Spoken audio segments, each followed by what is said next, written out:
experience. That's all. I'm gonna be putting Aaron up here on screen here. I got respect for everybody that has a sword. Here. Yeah. I'm looking at the names. I got Don and Kevin. Emerald and Zumbe. You guys got my respect. Fuck yeah, you do.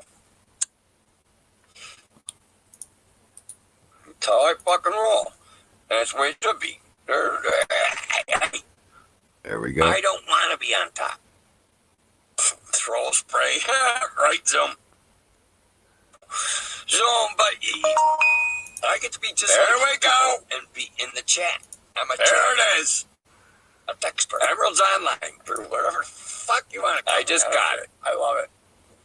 I got my notification, Emerald. Rock on. Rock on. I'm surprised. I'll go another 5 minutes. Yeah. It's okay, you're live. You guys don't understand. I'm head over to Emeralds. I like Emeralds. So much wind hit my cigarette. I get to be just like you people and be in the chat. I'm a chatter. A texter. For whatever fuck you want to call me. I don't care. I love it. I love the shit. $9 a month. I'm surprised. I think I'm getting notifications. You guys don't understand. I'm live.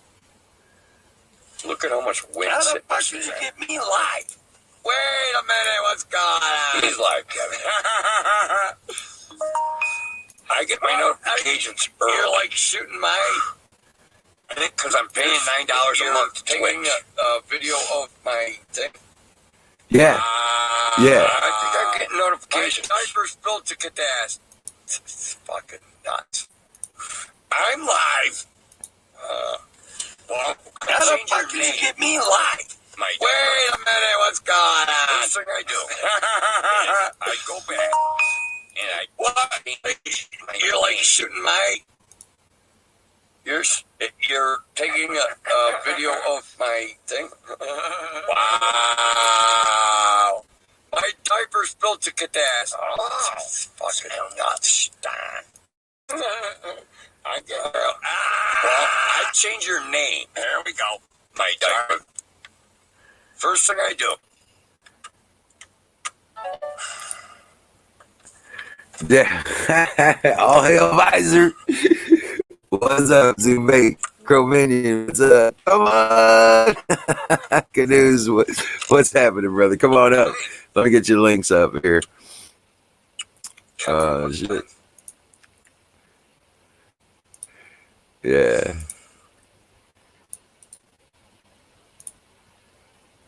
All right. There's that. I've lived. All right. There's that. 52 years. And Don calls it up. Yeah, I'm going to smoke out of the bowl. There we go. We just got some of these. Oh! What is this? All right, I'm gonna go. All right. Here's a jar of pot. Oh, we know who that is. It's LaBall. It's this cork jar.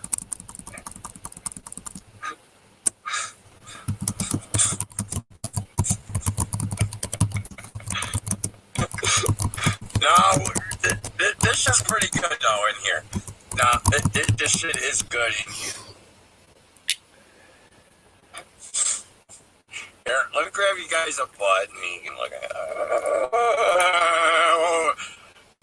Your stream, my stream on your stream. Okay.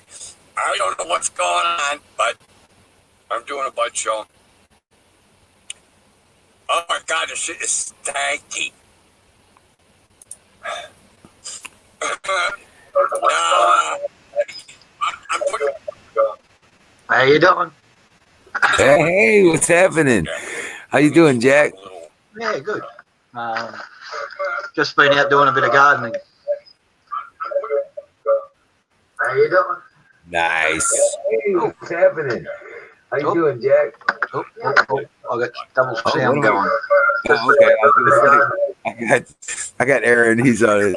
He's like he's having problems getting on our stream, right? So I just like, okay, I'll just put you up on my stream over here on the game. So just Oh yeah, hold on a second with that. Oh Lord, look at that. There you go. that's my head. Yeah, it's a head sprout. Yeah. Okay, Crow, how you doing? Just bringing the chat out of there still. Go, Kevin. My still wants to have It's not bad what you can do in the desert, eh? You just got to add water. 3 bottles from you. Cheers. Look at that. Even though it's a transgender plant, I don't discriminate. I'll smoke it. Stick it in the oven now. Smoke it all. Equal opportunity. Yep, equal opportunity smoker. That's funny. Let's throw you out, Kevin. Tow truck, what's up, tow truck? I'm going to get that out the road. Get that out the road. Put that in the road. It's Bronco.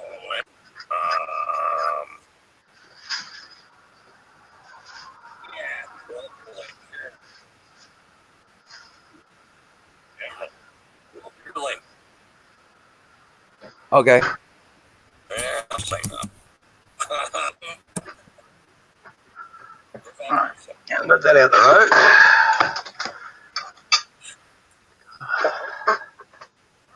road. Yeah. I'm a potty. I admit. Yeah, I'm spot on. Yeah, throw up your arrow.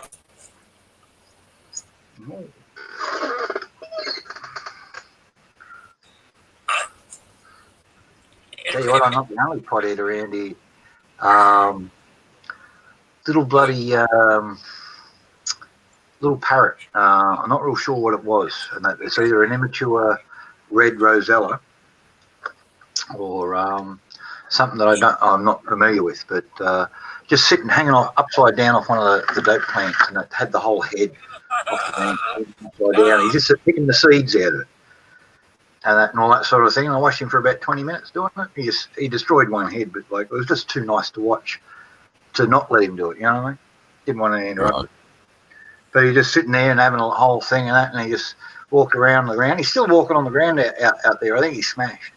He's got now to fly. All right, anybody? Right. Yeah, no doubt. Holy shit, my background's black. Yeah. You lost your light. And here comes tow truck. Here comes tow truck. Yeah, you know what it is? I forgot to refill the lamp. I'll go do that. We'll keep tow truck going. And I think come on in, tow truck. Hey, all right, I'll bring it up. He's got his Dick Dastardly happening. I know, he's like,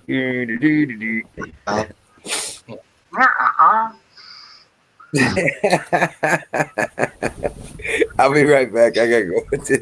What are you doing? I remember Dick Dastardly and Muttley. Oh, here comes the jelly goat too. All hail the goat. How you doing? That's my Howdy. Muttley, right? And then he'd float up and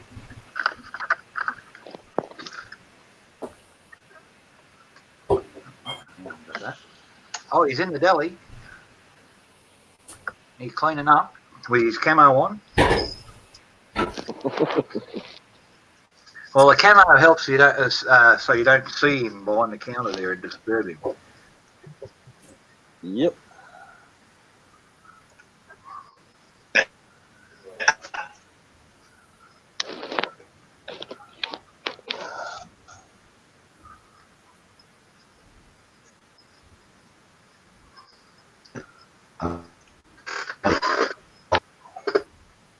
another bug down here?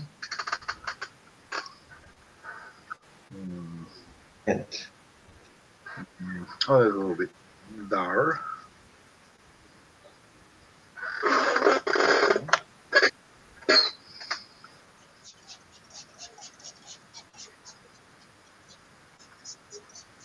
Hey, Zumba, how you doing, mate? Why so scared? Say again?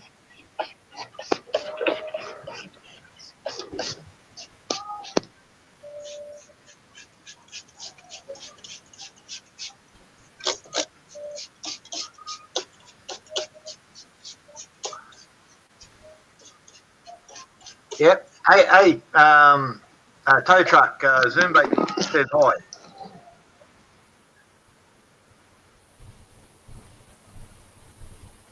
I think he's away working there, Zumba. No, working in the background. What? Zoom Dead Bait said to say hello to you. Yeah. Oh. From where? Yep. I'm supposed to Canoe's say. ghillie suit made of food to hot. God said, "Let there be light." And the lighter didn't work. We could hear it flicker in the background. Oh, Race off and get some money. it reminds me of a little story about the Christmas pageant. And so the altar guy was supposed to, And there was light, and it was good. yeah, and no, so And that's the beginning of first grade. where the cue was, you know, and the angels lit the candles. And Yep. so the kid didn't hear him, and the preacher goes a little louder, and the angel went third time around, and the cat peed on the matches.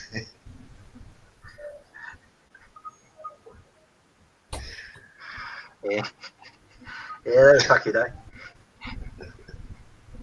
I can imagine some of the congregation cracking up to it. Especially the people who have cats. And then God was thirsty and said, "Man must have cheese." Cheese. Hey, Aaron, how you doing?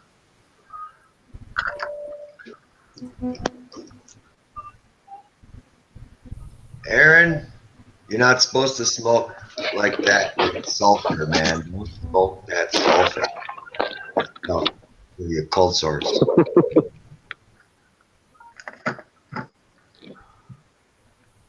Not a lot there, mate. I got some pot in the oven, and that I was showing. I just picked a bug. I got it in the oven drying now, so we've got some smoko for later. That's about it. Otherwise, sitting down for the afternoon for the chat. Saturday afternoon here, all laid back.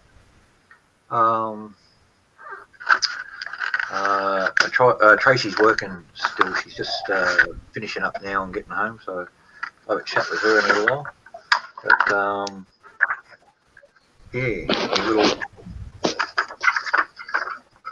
first part of my little sharpening project meeting agenda, all that sort of stuff, and that. So off to Sydney and that, meeting all with the international bosses and all that sort of thing, and working out a global schedule.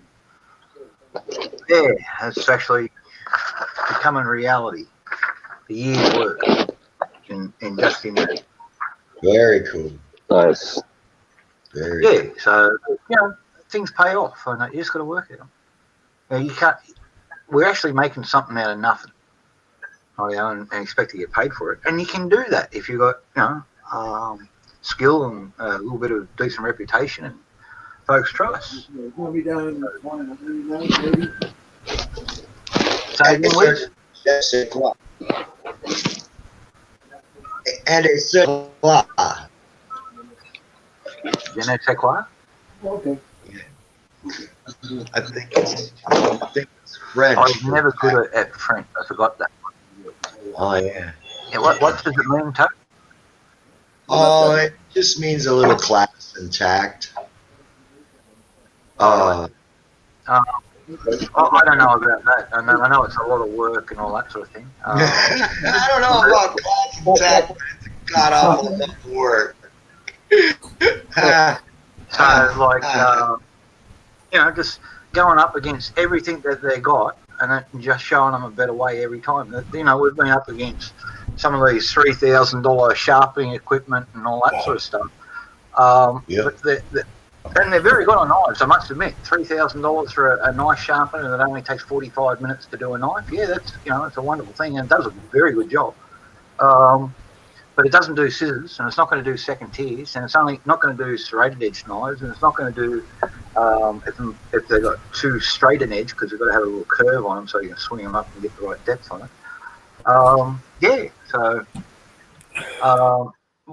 We've just been up against every option around the world for all these equipment, and we finally got them to understand what we're offering them is not equipment.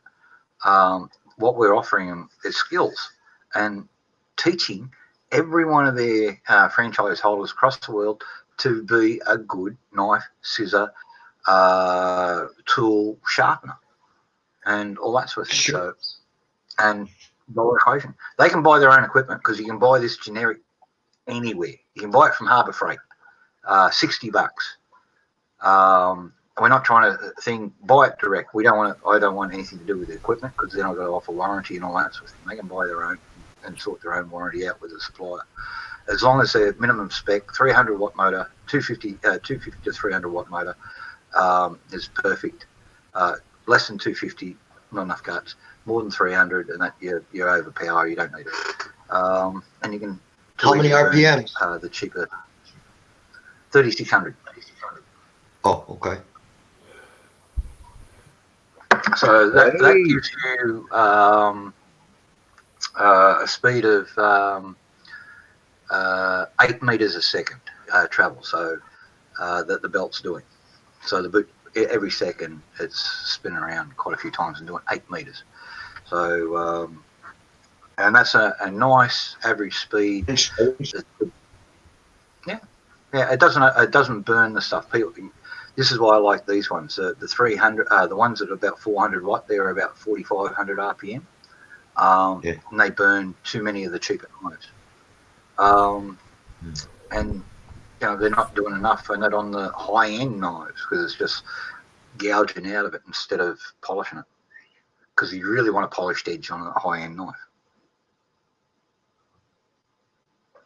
So, and if you want to do a micro serration, we show them how to do that. Or all the options, everything from just place scissors to hairdressing scissors. Yep. So that's the whole deal. So we've taken basically something that I do as a sideline here, and actually my money from knife sharpening here goes to Alambie, the old age nursing home here. Because I just sort of offer it out as a sideline service. My commercial sharpening in that I got abattoirs that send me a box of 400 knives every couple of weeks, and I sharpen them, send them back, and they got a couple of sets. So they come backwards every time they get dull. They just throw them in the bin, ship them down here by courier. That's a commercial operation. But all the just little old ladies come up here, ask me to do their carbon knife or their secateurs so they can do their rose bushes and such. I only charge a gold coin donation, which is like $2 here, and that all goes to the local nursing home. Hey, Mega Kaga, how you doing? Susan, Cupcake, what's up?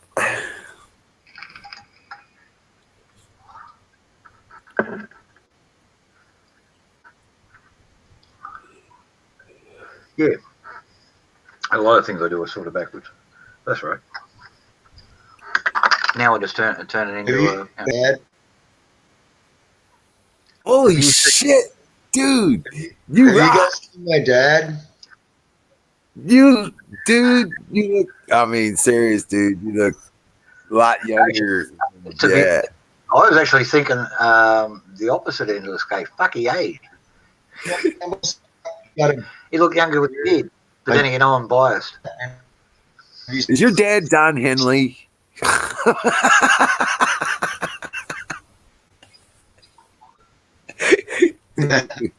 Rock on.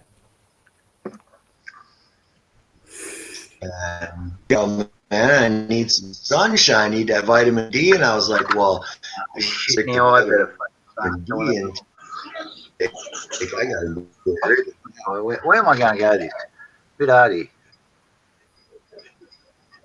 Oh no, I ain't saying It's not a mirror, Jack. It works. Shit, I got hair in me pot. Hair in my pipe. No, it's air in the tires. I Or got hair. hair in me pot, man. Oh man. No hair in the pot. Hair Fuzzy in the pot ball. is for boating. Fuzzy. Nobody wants a fuzzy bowl. No. Especially like me, I choke off enough as it is. So I saw a picture of Sydney the other day. How many ships they got sitting offshore out there? Over 1,000. 1,000? Over 1,000 between Newcastle, Sydney, and Wollongong, the three ports. They're all in about 350 miles on the coast. Rightio. So Newcastle about 150 miles north, Wollongong about 150 miles south of Sydney. Between the three of them, there's 2,500 ships there. In China, there's 6,000 sitting there. Nothing's doing. Walmart have failed to announce that their ships are not running, and so no more supplies are coming across. But the one of the leased ships has said all the Walmart ships have stopped running because they can't unload them. They can't do this. All the ports are shut down to prevent transmission. Walmart's not saying that and saying, "Oh no, we're expecting normal supply." When their warehouses in the US run out, there's going to be nothing because they're a 96% China-based buyer. 96%. Oh man. And that includes their frozen food. That includes their frozen foods. Are you going to buy one of these, $1 steaks and that from Walmart and that's been made in China at the moment? They're talking about taking the country of origin labeling off the meats here. I think it just happened. Yeah, I know. And this is why you can't let it. You've got to have percentage of ingredients so people can see, hang on, if this is made from, manufactured here, but it's 97% imported ingredients, why buy it? Buy the US stuff. It's only 50 cents. Exactly. Yeah. You know what I mean? Why support communists? Even if they are cheap. Yeah, Jack. Worried about Russian collusion, and now they got Bernie, the Russian progenitor. I'm trying to bring Russia here. Right. Yeah. Right. How you gonna, man? I don't even know. So why are the boats in Sydney? Damn it! I'm doing it again. Why are the boats there? Is it because this is all our trade stuff? Or not? China is our biggest purchaser of coal. China is our biggest purchaser of bauxite. China is the biggest purchaser of iron ore that we got. America's starting to pick up on the bauxite because you're a bit shy on that because unfortunately that's another thing that Hillary sold off with uranium was your bauxite mines. And Canada's playing silly buggers there at the moment. They're exporting all theirs and that instead of sending it down to you guys. So we've got a deal over here and that Comalco in the US is now just started buying Australian bauxite and that so they can raw material and keep the manufacturing side up over there. Canada's sort of fucked in the ass. And unfortunately Chile's playing silly buggers too because they're in the middle of a fight. The new government in Chile is actually quite good and along the lines of Trump and all that sort of thing, but the globalists are giving them such a hard time. And the globalist folks who are doing the bauxite or the aluminium ore down in Chile are also sending it overseas rather than shipping it to America. They're trying to starve you out of aluminium. Fuck your business up. Hey, darling, how you doing? I was just gonna say, Tracy, welcome in. Hey, darling. Did you get a copy of the email that I sent you, that one from the business folks?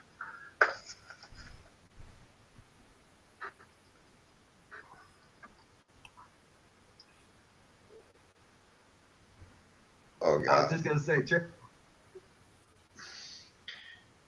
is it better now? Yeah. Yeah. Okay, but so it's your exports that are froze up right there, huh? A lot of them, and a lot of the imports, because we're heavily dependent on Chinese imports, like Target, half their stuff. But a lot of Target have been popping over liquid places. So So, yeah, you have parliament government yeah, or whatever. Doesn't matter, but if the government has shut your borders, to China and a couple other places, yes. only China, South select Korea, places. we're expecting Malaysia next week, and that if the numbers come up in Malaysia, anywhere where you're getting a certain explosion and then they're losing control of it, we're shutting the borders too. So America, you've got very good healthcare over there, and you're not sending folks out, so we're not shutting down that route yet. Mexico, though, they're starting to blow up, and that because you turned around 320 Chinese folks trying to cross the border just last week, and so they've gone back to Mexico City. Guess what happened in Mexico City? They got 800 cases in a day for the last 3 days. Oh my God! So Wow. Mexico, we just shut the borders there, so no direct flights from Mexico now.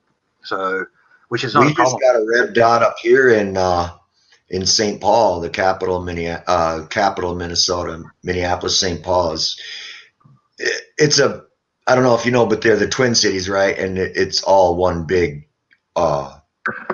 very close society, and probably around 4 million people in the urban conglomerate area. So one in St. Paul is going to go everywhere because, well, I was kind of talking about, I don't know, was it you guys, but if you take a train up here from downtown Minneapolis, it goes all the way through Fort Ripley, the cemetery, the old fort we got up here. It goes down and around the whole city, and then it goes down to the Hubert Humphrey limited airport, right? And then underneath the runways to the Minneapolis International Airport, and then it goes to the Mall of America.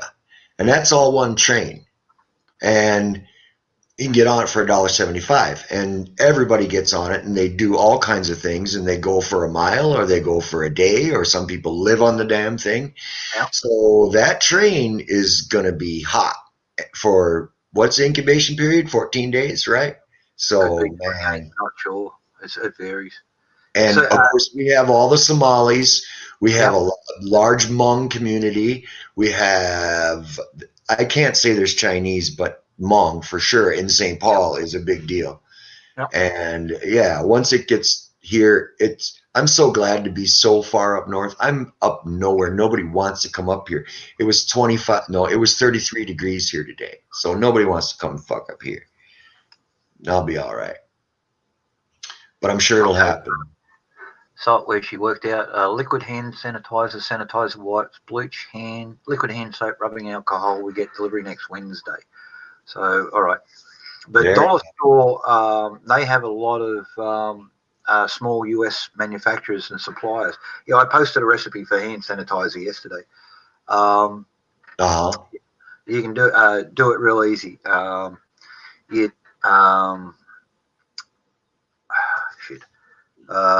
Just any natural liquid soap, 2 cups, quarter of a cup isopropyl alcohol, 5 tablespoons of natural glycerine, straight glycerine in the thing. That'll thicken up the alcohol, and so it doesn't water the liquid soap all the way down, so it's not super runny, not squirting out. And if you've got a nice aloe cream or other moisturising stuff, sorbeline, 4 tablespoons of that. Mix it all in together. Don't get it hot. Mix it all cold, because the alcohol will start to evaporate, and that once you get it a little bit warm. Just mix it all in there. Put it in an old pump pack. Sit it by the sink. You can make it yourself, and it's just as good.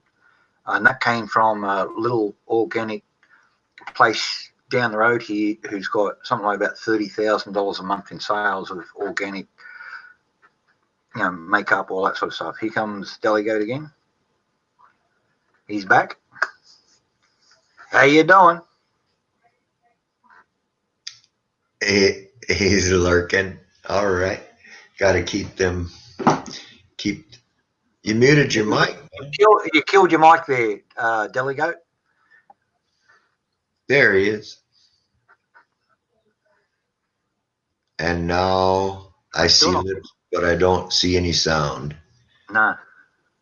I see your lips moving, but I don't see you saying nothing. Now I see the mute button on.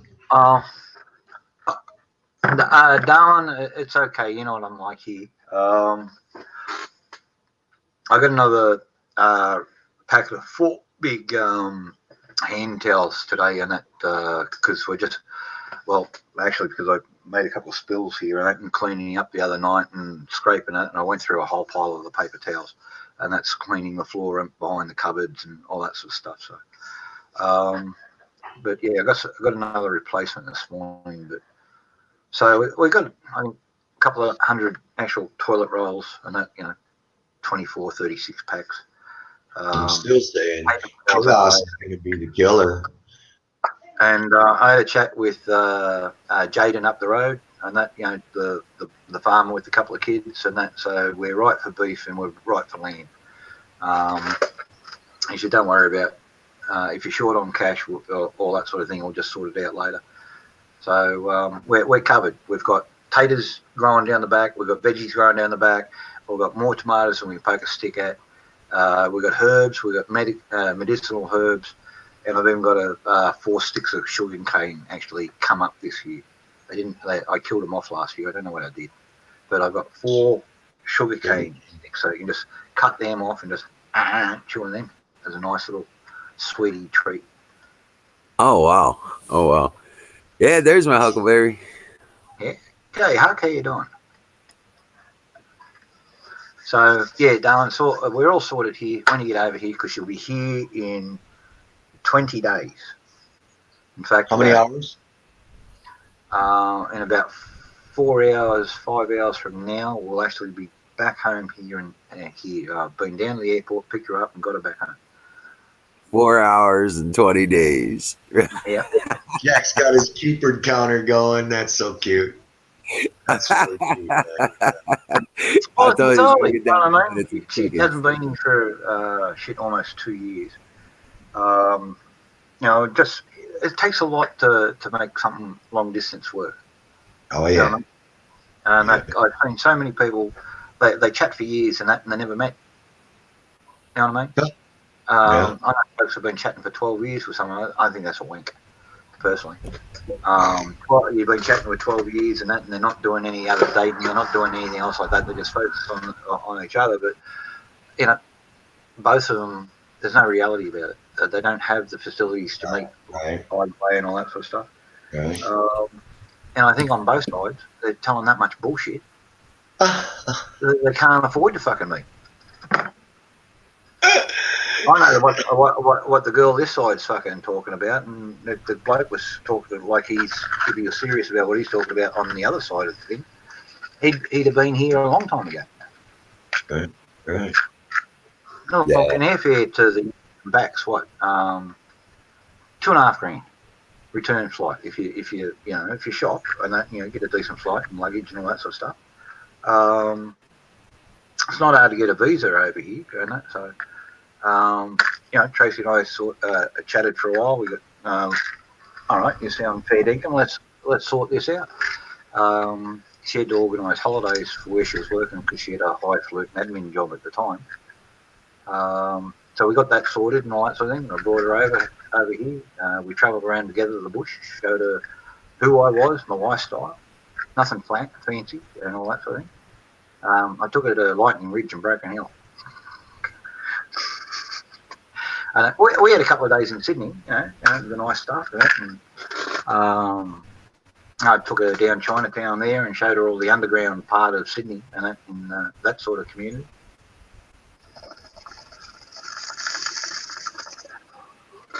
Oh, that sucks. King. Showed her, what to do for a living. Bluetooth's not acting right. Yeah, I might have dropped the sound. Sometimes they separate, and you got to reboot everything to get them synced back up again. But yeah, so she knows me warts and all that sort of thing, seen firsthand. She's been out here once I bought the place down here for us and all that sort of thing. She spent a year out here travelling around with us. I sell my wares. I work during the week, and that every second weekend we pack up and we go somewhere and all that sort of thing. Stay in an Airbnb, see a little bit of thing, do a bit of touristing, spend the day at the markets, do a bit of shopping, far away, whatever, crafting stuff, all that sort of flowers, whatever. Yeah, this time. I can book a round return trip when it's 12 months away, right? Yeah. So. Yeah, they used to be able to book a return 1 year ticket and that, but you can't do it anymore. 6 months, I think it's the longest they let you do it. So you pay one way now, though, so they maximise everything out here. That's okay. We got it all sorted. But yeah, now she's going to come out here and she's going to take over the house and redesign it and move stuff about and make it her house. And so that's the plan this trip. And if everything goes well on that, we'll have the fiance visa filled in and all that sort of thing. Hopefully she won't have to go back, except by choice, and that to visit family and friends. And yeah, we're getting that sorted. A lot to sort out. And unfortunately, the business sort of came together at the same time. But that's all right. We're balancing both. Someone here heard from my dad today. That's me. Bill was like, "Is that tow truck?" I was like, "Anybody see my dad? You guys see my dad?" I don't like saying all of you guys, but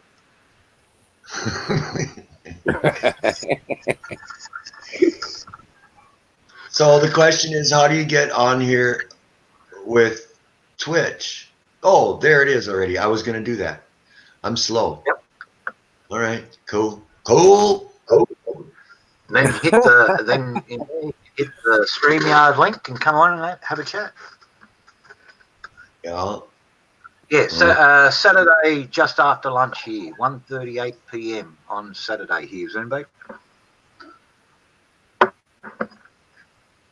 And they give me about 4 hours, and I'll give you the winning lotto numbers. There you go. I was going to say, how's Smart going to be for us, Jack? Yeah. Crimson Tide in the 5th. Right, yeah. Can you buy Australian lottery numbers on Online, the internet? Because we're buying them from yesterday. So Australian lotteries and that, but remember today's they'll cut off about 2 hours before the actual pull, and all that sort of thing. So there was a scheme out here in the 30s because everything was coming across by telegraph, and the guys in the telegraph office and that were part of the scheme. There were a couple of crooks took over part of the Postmaster General's office who ran all the telegraph. And so on the Kentucky Derby, because it was such a big race, it was actually sent out here to Australia at about 11 o'clock at night, and from when you actually run it. And the bookmakers are all up there and all that sort of thing. These guys got in there, got the results, delayed everything for 18 minutes and said, oh, no, there's a cloud, there was a blockage on the track and all that sort of thing, because everybody knows what the start time was. You know, punters know stuff. So they just said, oh, no, there's something on the track and they've got to clean it up and all that sort of thing, fill it back up with a full sand. We'll be starting very soon. And they faked the whole intro and then replayed the race. But they already knew who won, and they'd already hit all the bookmakers. Isn't that essentially how the Rockefellers came into all their money with with manipulating how the outcome of a Napoleonic battle went? Yeah, no, yeah. They got back to London and said Wellington had lost, and so the stocks plummeted, and they swooped in and bought a shitload of things. That's how they took over the British banks. That's how they started with that same scenario. No, they were actually very wealthy. They'd done this trick before. A couple of things in little kingdoms in Europe. This one was the first one cross-channel. Because such a big thing was riding on it. If Wellington lost, there was nothing to stop Napoleon coming across and taking over. And he'd have stripped the place. So all the banks were worthless. And the gold was going to be Napoleon's in the vaults and all that sort of thing. So, cool. I missed a spot. I got to go get that. Try this one, a little bit sharper. Yeah, there you go. Holy shit. Pretty. God damn, is that a pretty shape, man. I really like that. Well, Tracy, she's got the address. She's posting it Monday over to Wizard. So get together, get some collusion, pretend you're Democrats and that, and bribe the fuck out of him. So he gets some money in it for it, and he can build stuff. That's why I'm sending it. So make an offer. Alrighty, all right. Yeah, that'll do it up in a raffle. So everybody can buy 2 or 3 raffle tickets, $5 each. Go I don't know what your law is over there, whether raffles illegal or what, but anything like that, raise some money with it. Yeah, and we'll give it out at the 4th of July. All right. Well, it'll be posted off to you. Tracy's going to post it off Monday. So there you go. Rock and roll. Yep. All right, I'm going to cut out, fellas. I'll catch you later. Have a good night. You too. Whatever. Where do you think you're going? Oh, I got a small. I got the shave of my beard. Okay, I got the shave of my beard. I missed a spot. Whoops, missed a spot right there. And I got to smoke, and you'll be back early tonight because it's going to be 45 degrees here tomorrow, dude. I got to go find my shorts. Oh, now she's bringing my tank top. I'm about to find my kite, my frisbee. You don't know. I got to do stuff, man. It's getting warm out. Well, you go fix your beard and do your thing, man, and come back. We'll see you soon. Well, I could just hang out here until bring back the frisbee. Yeah, bring back the frisbee though. With all the bite marks from the dog. Oh no shit! You got to even better, and that because that means all the edges are a little bit rough, so that they spin better, and that on your finger. Yeah. You guys. Yeah, folks putting them basketballs on their fingers. I do it with frisbees. This is stupid, right? So here's the bag, right? Yeah. This is the bag. This is my hunt fish camp bag, right? And so this is stupid, but I know you guys are saying bring back the frisbee, but check this shit out. You won't believe it. What's in my bug out bag? You'll never believe it. Hippie to the core, dude. I got a fucking frisbee in my bug out bag. Do you have one of those little bean bags and that the hacky sack bag? Dude. But how else are you going to sort seeds, Jack? I mean, come on. Exactly. Well, like that's a bit hard to take with you in a backpack. You know what I mean? And it's a bit heavy too. But so you know, plastic. The reality of it is, this frisbee is an awesome thing, man. I mean, it's a plate. You got your seed sorter. You got your entertainment. If you can't, you need to sit down. Maybe you got a pan for gold. You know, and you. Really is in my bug out bag, man. Yeah. Frisbees are you can dig with it. You can move dirt. Yeah, it's real solid. So I don't know of all the stupid things I'd say, but that's pretty stupid. But hey, I don't know. Somehow stupid people survive. Look at me. You ain't stupid. Dang it, Joe. You're stupid, man. Oh, man. Oh, I can't leave you now. Oh, here he comes. Now I can go. There we go. Yeah. You going to grandma's house? He's got a basket. He's got a picnic basket. Yes, yes. Oh, dude. Oh, shit. Hey, Yeah, don't say that. knives, forks, plastic plates, coffee, sugar, Band-Aids, burn cream, UHT milk. Yeah. If you don't get to the condoms pretty soon, man, I'm gonna. No. Look, me and Tracy are both over 60s. What do we need those things for? Hey, I do have a packet and a couple of packets, and they're down in the shed, but they're down in there for going over the end of the rifle, and that in wet weather.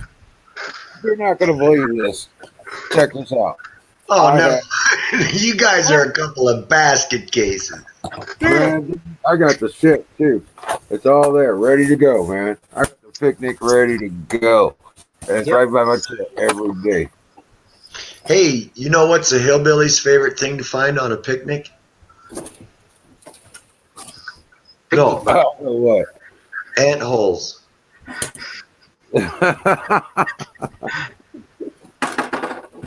Dang it, Toad. Go away, man. That's all good. But Pinholes? I got a backpack there. It all goes in the car. So a couple of backpacks, a couple of sleeping bags, a box full of food and all that sort of stuff, flour, all that sort of stuff. Just enough to get us to, if I do have to bug out, because I'm actually bugging in. This is my place if shit hits the fan. But if they come after us personally and that, I do have another spot that I can go to. And that's enough gear to get us up there without going on any public roads or appearing anywhere. I even got the fancy paper plate holders. Cool. The little basket thing for the paper plates. Yeah, Tisket, a Tasket, Jack and Wiz have their little baskets. And I got mine. Actually, that's the one we got at the Lambie auction, I think. Or something. We got it somewhere. I think it was the Lambie or one of the. I got it local. No, One, I think. But yeah, just adapted it for that, and it's got all the plastic plates and knives and forks and all that sort of stuff in it. So, and it fits in the car. yeah. And the car. What happened to the plates? The plates are all back in there. Yeah, Plates there's are just enough room for a couple saving containers for sandwiches and stuff. Heck yeah, go out and have a picnic. Badass. That's the other side of things. Just you can grab that and just duck down the river on a hot day and have your little barbecue down there because there's an electric barbecue right down there. Yeah. It's all good. Take a couple steaks. Yep, do that on a regular basis. And in the bottom of the basket is a little metal grill. Just enough to. Yeah. Well, I've got one in the car. It sits flat. It's just a steel plate with nuts Right. welded in Sits each over the corner, fire. one handle and a little handle on the end.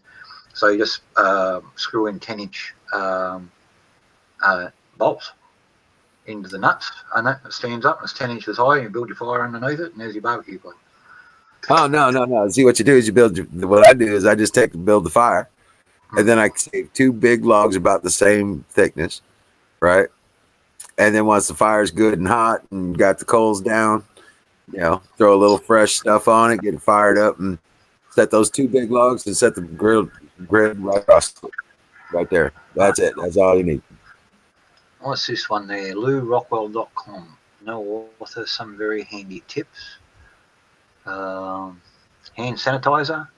All right, thank you very much. Susan posted that one.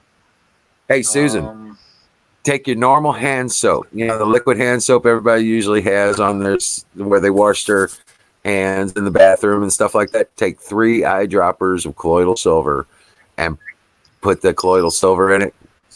Mix it up, and you're good to go. Done.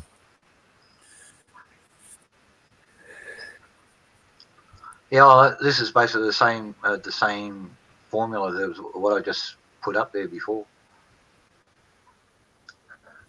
They use a lot more alcohol. They go 60%. So I've actually found it's very hard to stabilize a hand sanitizer at 60% isopropyl thing. You've got to use make up some gelatine. So get a packet of gelatine, make it up, and that as per the directions in a cup, and then get 6 tablespoons of that. That will add more density and slow down the evaporation of the isopropyl. You put too much isopropyl into a hand sanitizer, it'll all evaporate unless you counter it with a thickener.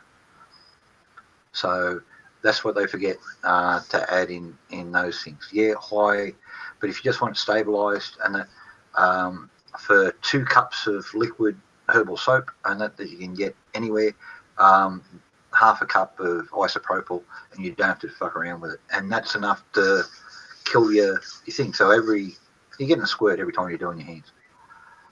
So, and isopropyl is very good at killing bugs. Yeah. So, and if you throw a couple of drops of colloidal silver in there as well,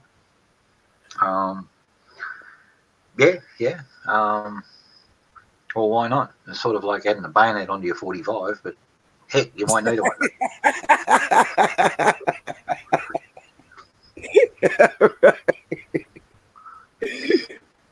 All right, look, I'm not against bayonets and 45s. Hey, who knows? Whatever works for you. You never know, brother.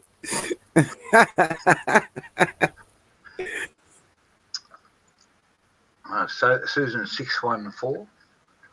Yeah. I've got another post there, another Lou Rockwell. Phil Girardi, draining the intelligence community swamp. That'll be fun. Because let's face it, they've been stacking the deck in DOJ, NSA, CIA, all these things.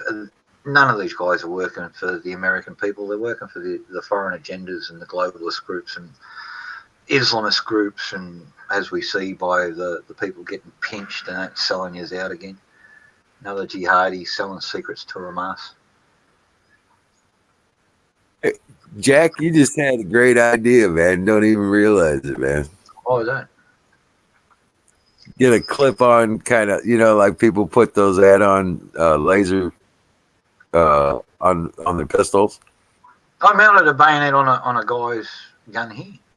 Yeah, on a handgun. You know what I mean?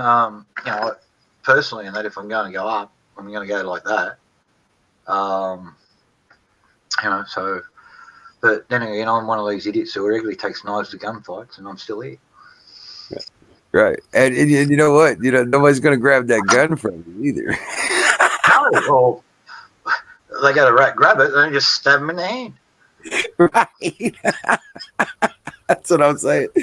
They ain't gonna grab you. I'm trying to reload here. Stab him in the hand, stab him in the chest, and that, and say, "How rude! I was trying to reload." All right, now I'm loaded. Bang. Yeah, I got 10 more minutes for my 5-minute video. It's still uploading.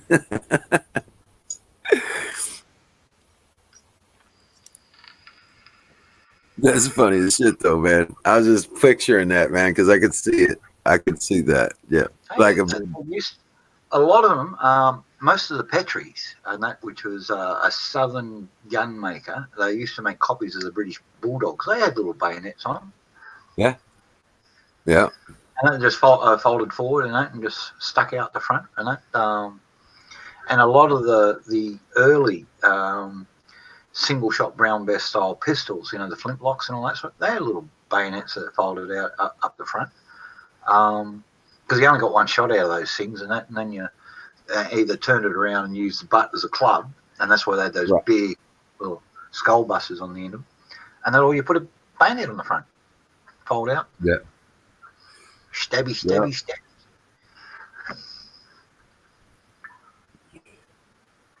Yeah, there's bayonets out there for Glocks.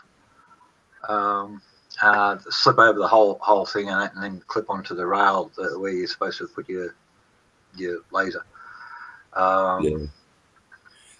There's a company out there doing in a big way, but yeah, I did one for a bloke out here for a reenactment, and then he found out he had to take it off. That's all right. Well, the only way he was getting away with having this antique gun was registering it as an original antique. By changing it, he loses the antique status, and so becomes a modified firearm. You know what's getting lost in all this coronavirus bullshit? That they found a cure for cancer. Legitimate. By accident. Big news just before the coronavirus came out. The Brits. Yeah. They found another one. Yeah. Well, it's good for soft tissue cancers and all that sort of stuff, but it doesn't help me yet, but that's all right. But if they can knock off all those soft tissue carcinomas, and that's 80% of the cancers that are killing people. That include liver cancer, lung cancer, all those tumorous type cancers and all that sort of thing, brain tumors. Melanoma. Melanoma is a different game again. Is it? That's that's another one again. Highly melanomas are like a spot on your skin to start off with, and then they go in there. But once they start metastasizing across the system, and once they hit a blood vessel, then they start metastasizing across the place and all that sort of thing. Whereas most soft cell carcinomas and that encapsulate themselves and only start metastasizing when you start fucking with them. Melanoma starts metastasizing by itself. So that's why it's early detection.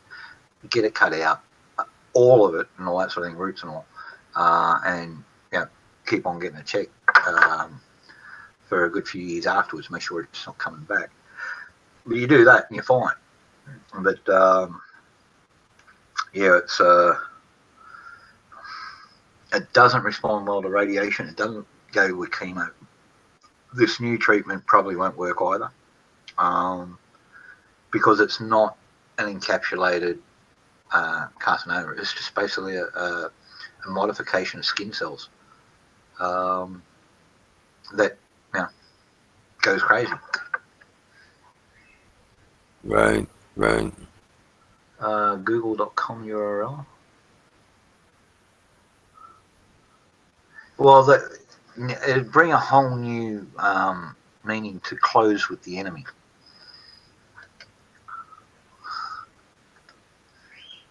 I'm going to go into Engage your mouth.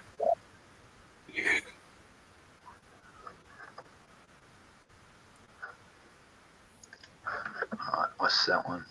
Hey, a link for you is here too. I don't know what happened here. This is off a Twitter stream on there that I'm following, and that no relation to Clan Mama, and that this is a black lady activist from BLM, and she posted this video. They were going to a funeral of some guy, and then an opposing group rocked up at the funeral just as the hearse was pulling up, and they opened up the hearse, dragged the body out of the coffin and threw it on the bonnet of another car parked behind it and dumped it there. There's the link in there. It's the twitter.com Squirrel Whispers. It's the weirdest thing I've ever seen. The left are actually eating themselves, and these idiotic Black Lives Matters, and that obviously Black Lives don't matter. That's the most disrespectful thing I have ever seen in my life. They reefed this poor dead bastard out of his thing. I don't know what he was. He could have been a child molester or fucking something like that. That could be there's no context to this. All I know, it's two groups, both are BLM, attacking each other. So, Hickok 45, he's got thousands of gun reviews over there. Zoom bait. Hickok has been around for a lot of years. Known him well. Back in the days when we still had legal stuff over here, and that he was very helpful, very knowledgeable guy. Yeah, it's pretty sad. But our regular flu has already killed more than 1,200 people a year. Yeah. Okay. You lose between 40 and 60,000 a year, and that, and the flu. Over here, we lose 10,000 in flu, mainly old folks. Sure. Yeah. So these numbers for the coronavirus is all crap. It's all scare and fear. With the bullshit that's coming out of China, maybe not. Korea's starting to show real numbers, and it's looking like. But they do have an aging population in Korea, right? Yeah? So they've got a lot of old folks, and they're not saying. We do know that nobody under 9 has died or had shown serious complications. There's been a couple of very sick kids under 15, but they've all got better. Right? So they've got a little bit kid, but the ones that got sick already had bronchial problems like asthma and all that sort of stuff. But they recovered, everyone so far. Over 15, that's where you're starting getting deaths. There was a death of a 14-year-old kid, but the kid was already on oxygen for 4 or 5 years beforehand. So he had massive problems. He was a premature baby. The whole smell. Poor little bastard didn't have a choke. They did the best so.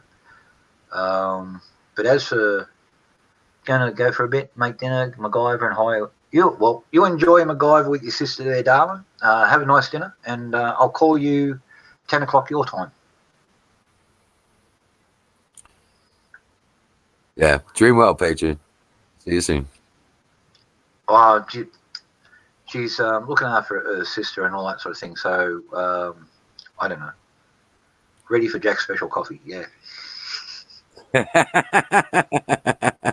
Right. 40 proof. Catch you later, darling.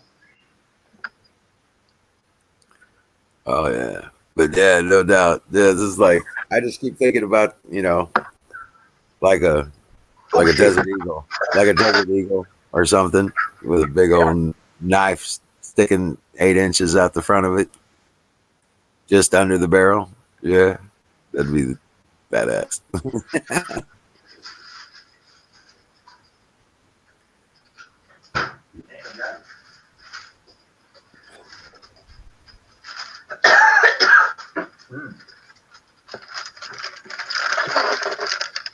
Pot de jour. That is good. I'm just going to put that down there. Got plenty in the bowl for the time being. Yeah, I gotta see my buddy tomorrow. Yep.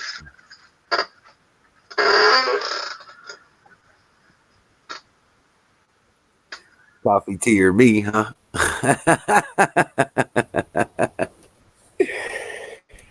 Take care, darling. You have a good night.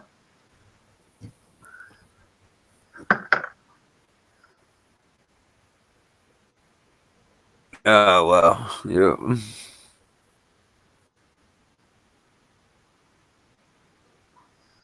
Colt, 1991.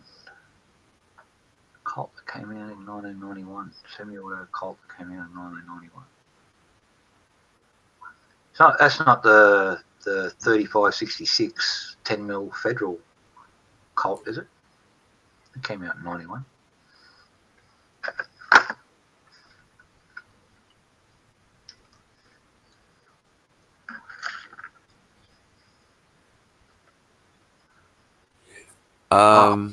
I'm a bit biased. I like it. I like Australian wines. Yeah. Me too. Yes, I'll behave. I've got to make that last me another day and a half yet. So I'll be good. Right. Yeah. See what I know? She pulls me, pulls me into line, so I don't get out of control. That's all good. Blokes need to. Right. Oh hell yeah! Fire in the bowl. Absolutely. So it's all good there, darling. You have a good night. Love you heaps. I'll talk to you later.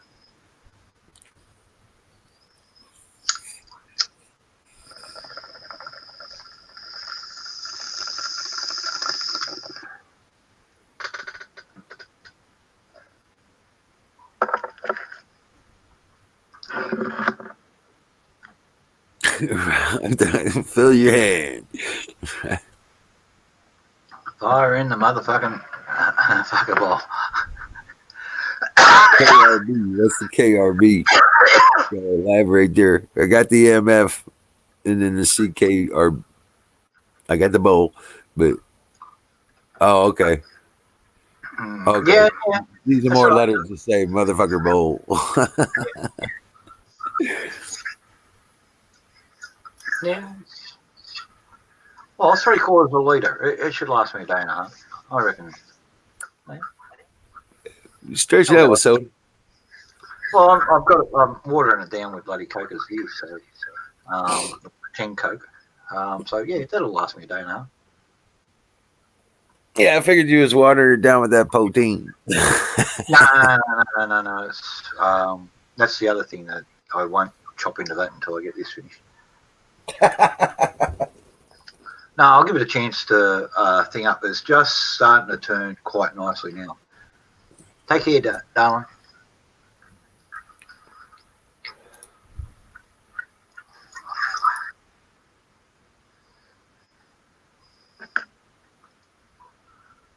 I keep on forgetting my hand moves too fast when I do that. So it's just like it's standing still. I'm actually going like that very quickly. I like freaking out the cameras.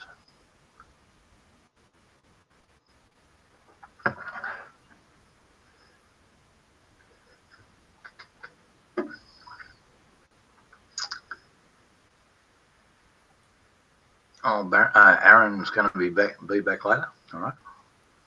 Aaron, you're taking off. All hail tripod for you there, Aaron. Where you going, Aaron? What are you doing? What do you mean you're taking off?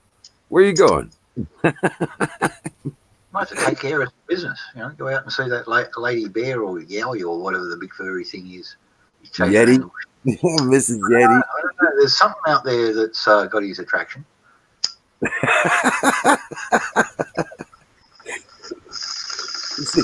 He's grabbing his generator and his clippers. He's going for it.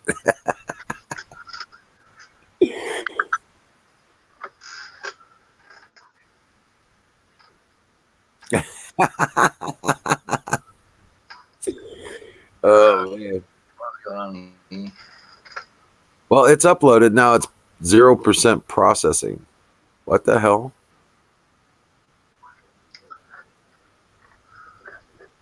So I'm having to wait for some processing thing. Yeah. If you're uploading a YouTube video, and then it's got to process it, and then it'll offer you, do you want to stabilize it and all that, shutter it, and then they'll ask you to pick out different frames out there. Well, I've already, for the thumbnail and stuff, but it's not even, it doesn't even have that up there yet. So that'll appear through when it's processing approximately 70 to 80%. it doesn't give me a time on it either. Oh, there it is. Hold on.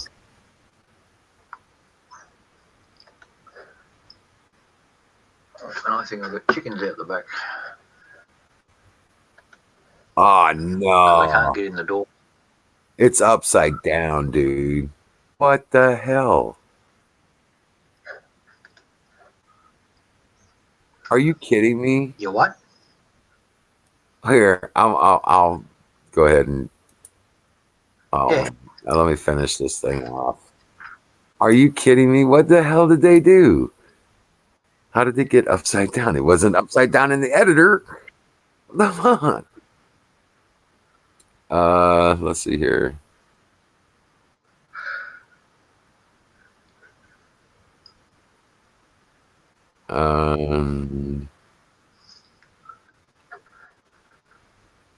Okay.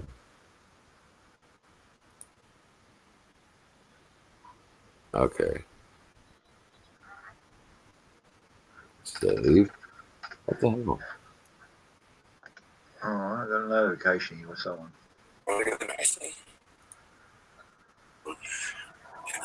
Yeah, the last part of it's upside down. What the hell?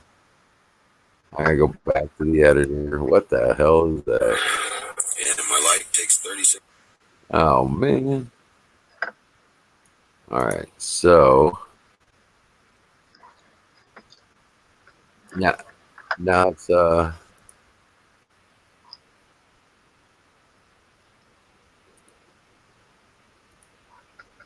okay.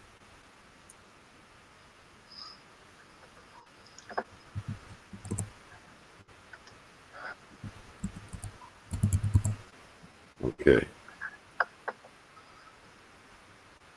10 gauge revolving shotgun sold for $4,300. I'm gonna have to redo this damn thing. Yeah, But unfortunately. yeah, I think it's on my channel now.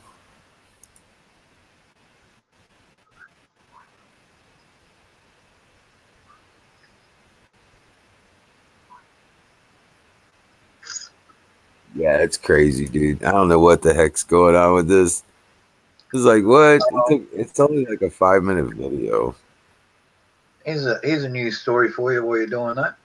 Obama Homeland Security Inspector General Charles Edwards and his former aide Murali Yamazula Venkata were indicted Friday on charges of stealing government property to defraud the US government. The indictment further alleges that, in addition to stealing DHS OIG software and the sensitive government databases, Venkata and us also assisted Edwards by reconfiguring his laptop so he could properly upload the stolen software and databases, provide troubleshooting support whenever Edwards required it, and helped him build a testing server at his residence with the stolen software and database so he could market it to foreign nationals. Oh, jeez. And when they tried to investigate him under Obama, Obama personally stepped in and stopped the investigation. What? But now he's gone and Trump's in there and they've got all the stuff. They were charged Friday. So it's going ahead. Good deal. Like the prophecy says, he will be stripped of his presidency.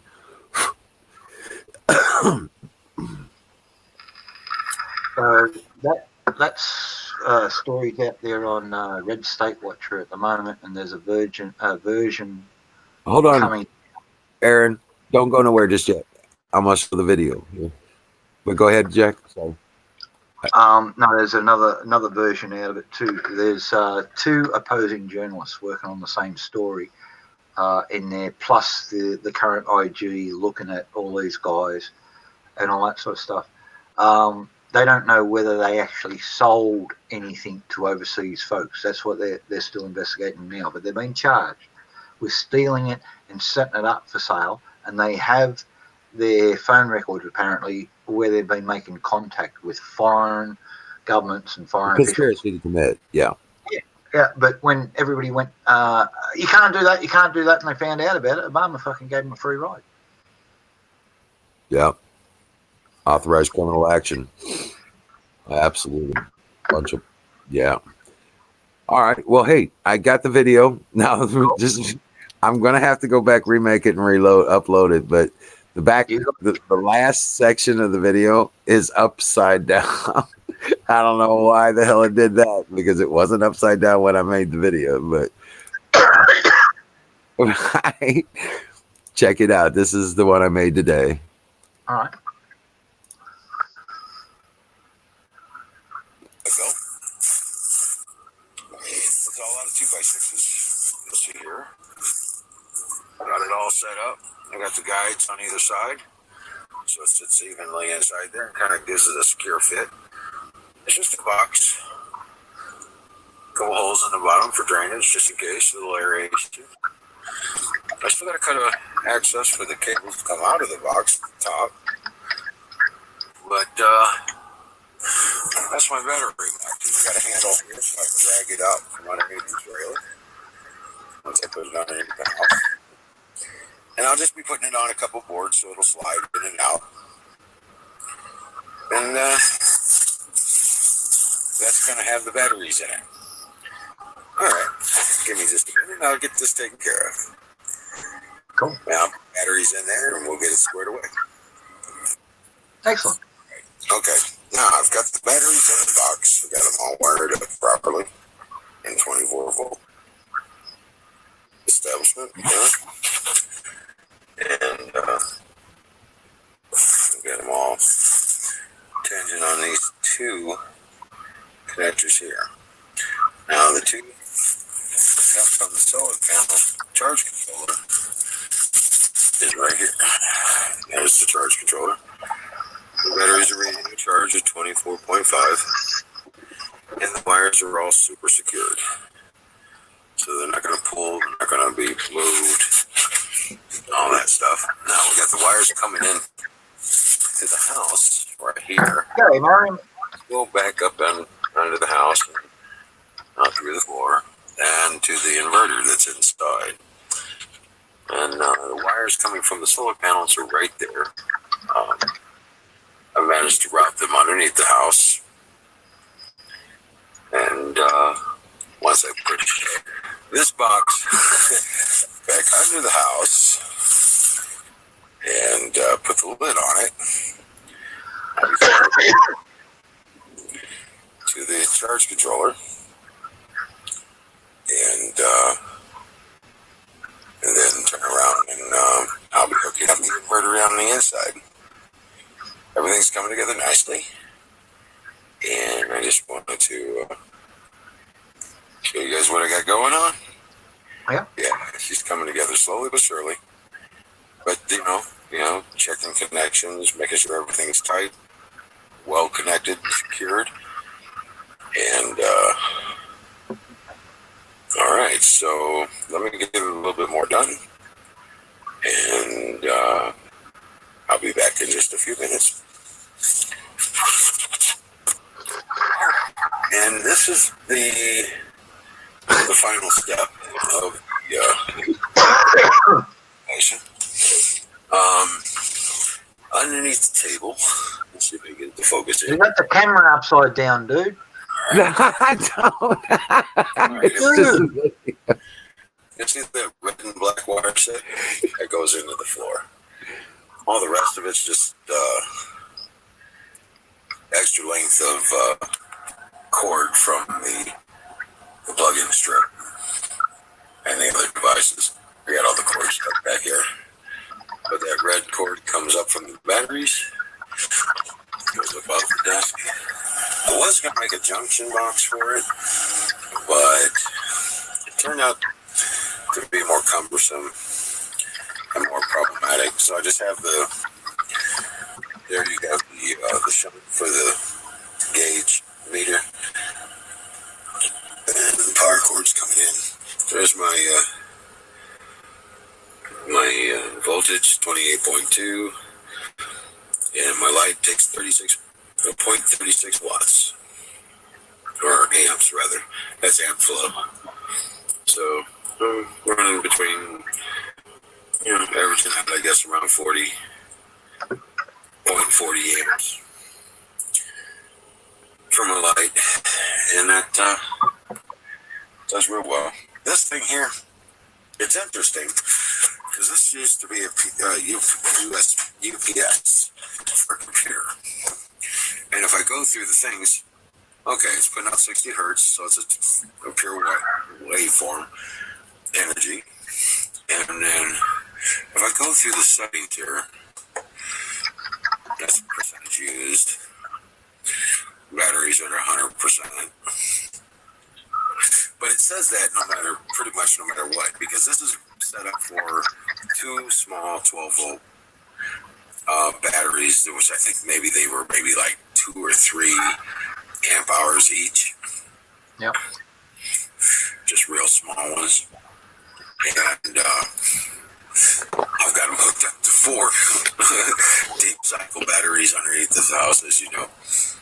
But turn around, estimated time remaining with the amount being used with this light. It says 100 minutes, but that's improper calculations too, because it just doesn't understand how Yeah, no, it doesn't. It's not been calibrated for the amount of batteries you got connected to it. Right, right. Reading maximum. Normally on a UPS that size, you'd have about 36 minutes max Yeah. to shut 30. down. Yes. So it's only going up to the 100 because that's all it knows. Yeah, exactly. Like that anyway. Generally, It'll last say that for like half a day. day and a Up half. where I used to live, I had a UPS, quite a big one though. But that's only And I had all my solar and my batteries, and then running through the UPS to control the satellite dish and the PC and that sort of stuff. So Yeah. everything ran off a separate bank, like the fridge. The old fridge, you couldn't blow that up if you tried. But a lightning strike or something like that, I was worried about the PC and all that sort of stuff. So, and the satellite dish. So I ran everything through a UPS.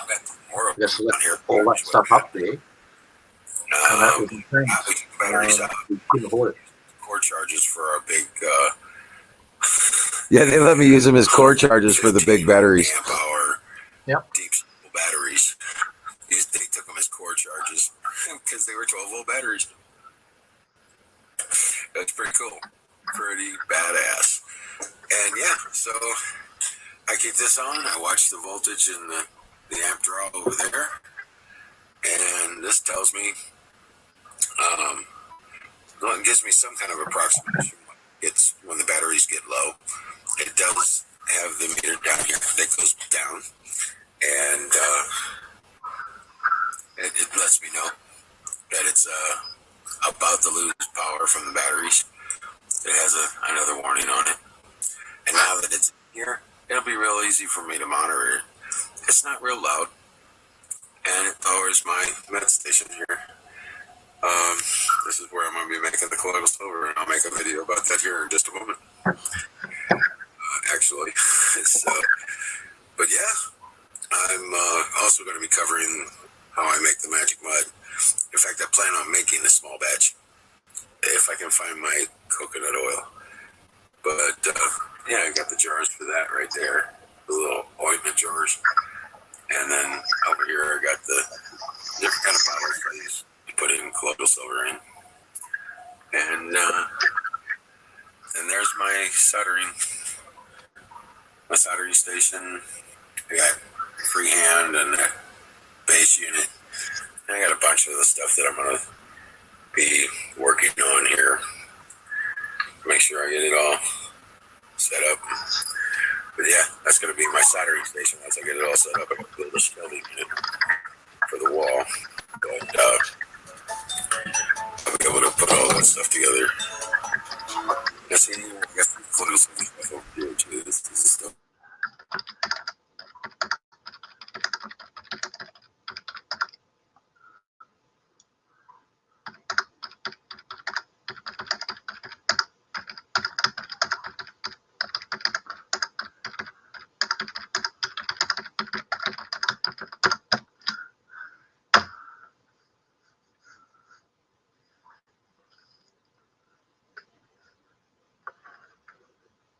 You when you turn your sound off, Wiz, and that there, we lose sound on the video. Thank you for joining. Yeah, Wiz is locked up. Oh, You guys are awesome. God bless you all. hold on a second. Yeah, See you soon. yeah. Let me pull that down there. Yeah, I actually. Yeah, he's, you see, that's the longest draw I've seen somebody take a long cigarette. Fire alarm effects and freaking laser beam. Cool. So what's going on? I was just asking if he's Hold on a salt second. bunny, Hold on a but, second. Let me- we'll have Hold the on. friends. To surround our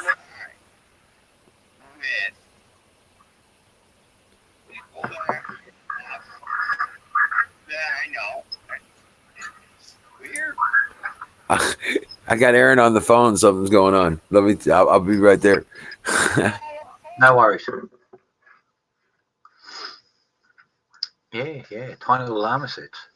Because they're quick. You know what I mean? They could cover 100 yards real quick, get up underneath the tank, cut the guts out of one of them laser beams, and that can be gone again before they explode.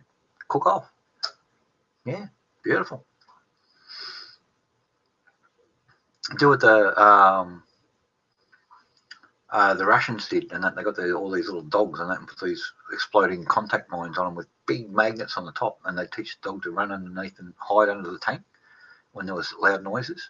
So the dog would go under the tank, and all of a sudden the magnet would connect to the tank. That'd trigger the thing, and 3 seconds later it'd go off. Take the little dog out with it too, unfortunately.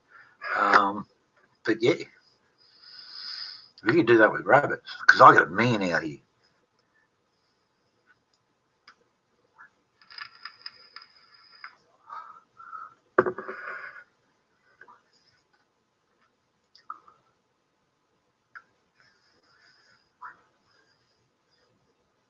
It's a bat cave. Everything is hanging from the right. Yeah, no, he's just holding the camera upside down, man. It's all good.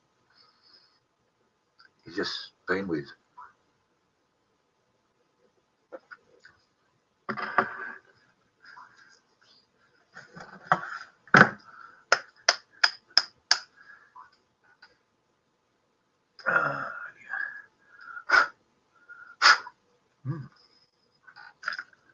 So I got that. We got that. We got that. Use a weed sprayer. M. Uh-oh. Yes, I heard. Yes, I'm coming out. Excuse me for a second, folks. I've got to attend me buzzards out the back. I can hear them going off.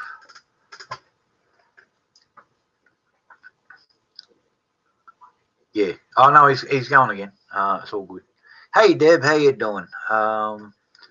Yeah, I never got used to those B-Day things and that, you know, where you're sitting down, all that sort of stuff. And then, like, if you don't have your legs closed, it also sprays up and goes everywhere. Yeah, I've never had good luck with those things. Showers. That's what people use.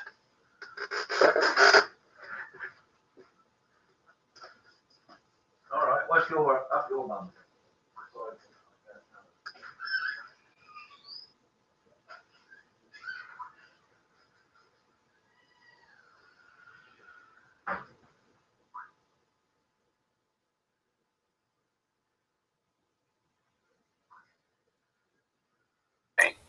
Because I smell spaghetti. You're toasted, man. Really? I love it. Right? I'm loving life. Hey, peace out, man. All right. There was Aaron, just having a blast. He's trashed. He's totally gone. He ain't been that messed up for a while yet. But yeah, the last part of the video is upside down. I don't even understand why that happened. But I'll have to fix that and upload it again. But yeah, that's and you guys got to see part of my workshop, my workstation area. Yeah.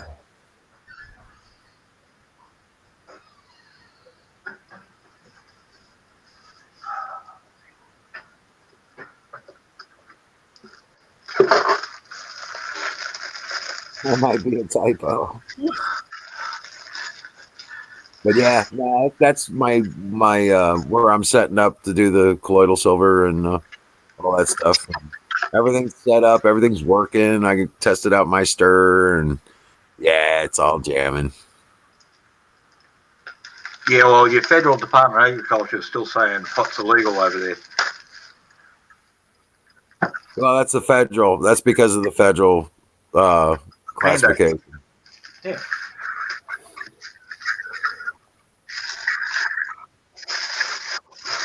Let me just get up the road. Get out there. Got to clean.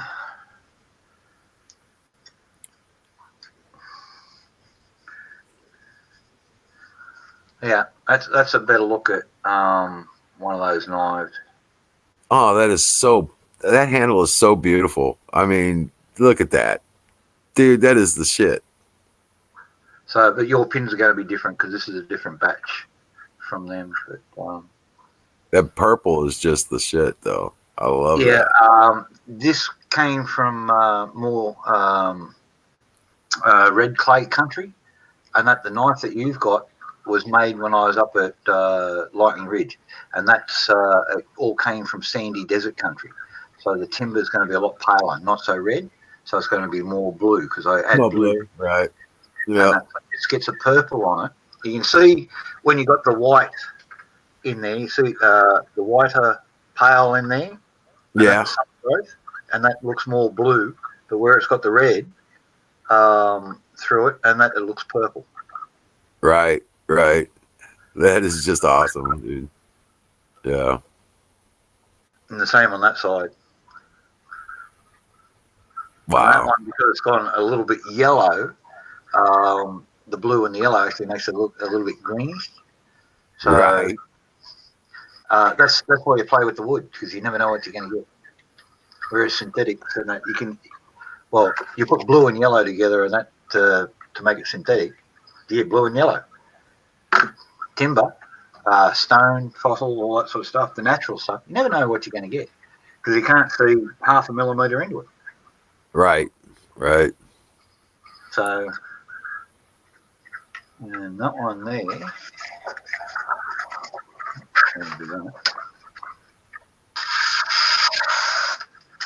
Black Chewbacca, welcome to the channel. Yeah. Doing great. That look at that, man. That is just too cool. I love the little curl on the end there. You get cut it so fine. Right, right. Doing ribbon cuts. Yep. Why they call them ribbons. Hey, Black Chewbacca, how you doing?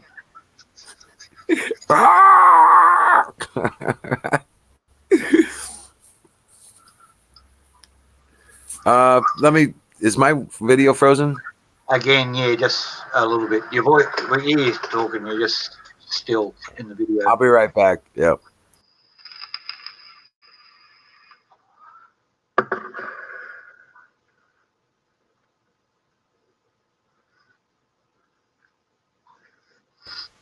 There you go.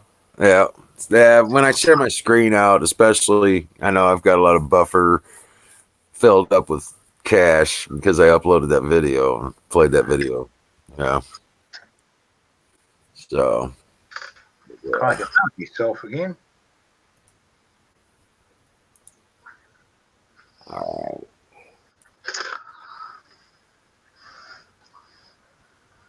Yeah. Besides, I can close some of these windows out now. I'll process that stuff later. But yeah, no, it's gonna be cool. I started getting things together, and No, not at all. Gimping on that probably would make just over the thumb where you sit, because of where the finger rest is. Some gimping just there in front of along the top of the ricasso, not too far along the blade, and that would probably go down quite well. And that, so yeah, and not hard to put in either. yeah, Hacksaw, good 10% cobalt hacksaw blade, and that. But when the steels are nailed, and that, as it's hardened like that is now, and that, yeah, it'd be, you'd wear out a couple of hacksaw blades. That's 13 chrome steel. right. She's 60 Rockwell, and that's one. It's one of the best steels to get super hard and still have a little bit of flexibility into it and all that sort of stuff.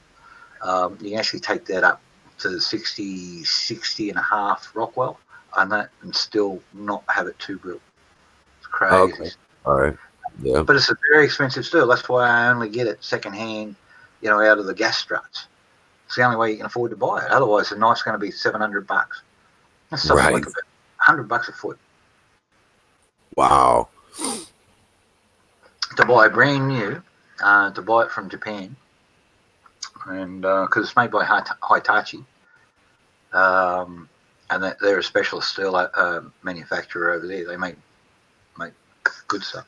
They got into electronics and all that sort of stuff, but they make good steel. If you ever hear of Hitachi blue steel, grab some. Send it over. I'll make knives out of it. Oh, okay. Where would you find that kind of stuff? Rare as rock and all shit. and that. But yeah, a 2-foot piece, and that sold recently on Gunbroker in the USA, and that's still in the blue wrapper, just 2 foot, 600 millimeter. Brought out $230 US plus shipping for 200, a 2 foot of steel. Oh wow. But what is it? What would you find that in, or what would be made of that? Heavy duty gas struts. They use it for making in Learjet the turbines. You know, the little bits that clip onto the motor and that, and make it go fast. So turbines there, the main shafting inside of a jet turbine because it's heat proof. In the old days, he used to make surgical joints out of it, like a lady's hip and all that sort of stuff, and that as the connector, and that, and then they had titanium over the top of it, like in the ball joints and stuff. But they would use that as the main structural steel in artificial legs stuff. Oh It's not a wow. steel for usage because it's so expensive. But when they need to use it, you know, jet plane shafting and all that sort of stuff. Let me fix it first, battery. I'll get you the link. I gotta fix it first, and then upload it again because it's upside down. The last section of it's all upside down. You know, I'm missing. Hey there, most censored. That's Sasha, and that he had a live stream with one of his mates there this morning. I watched for a little bit. Hey, YT Mo Sister, what's up? Welcome to the channel.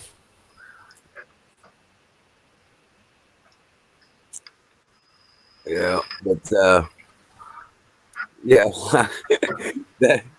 Yeah, I just don't even understand it. It took forever to upload that thing, man. It's only like a 5-minute video, and it took like almost an hour and a half to upload it and process it, I guess.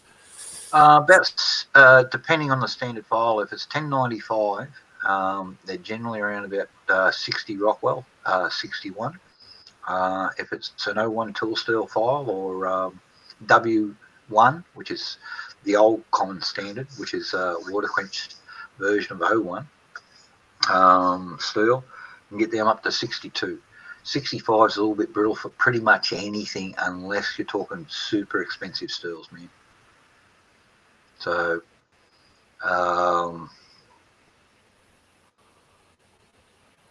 chisel steel maybe, that's the wood chisel, fine wood chisel. Some of them are 65 and all that sort of thing, but they chip out.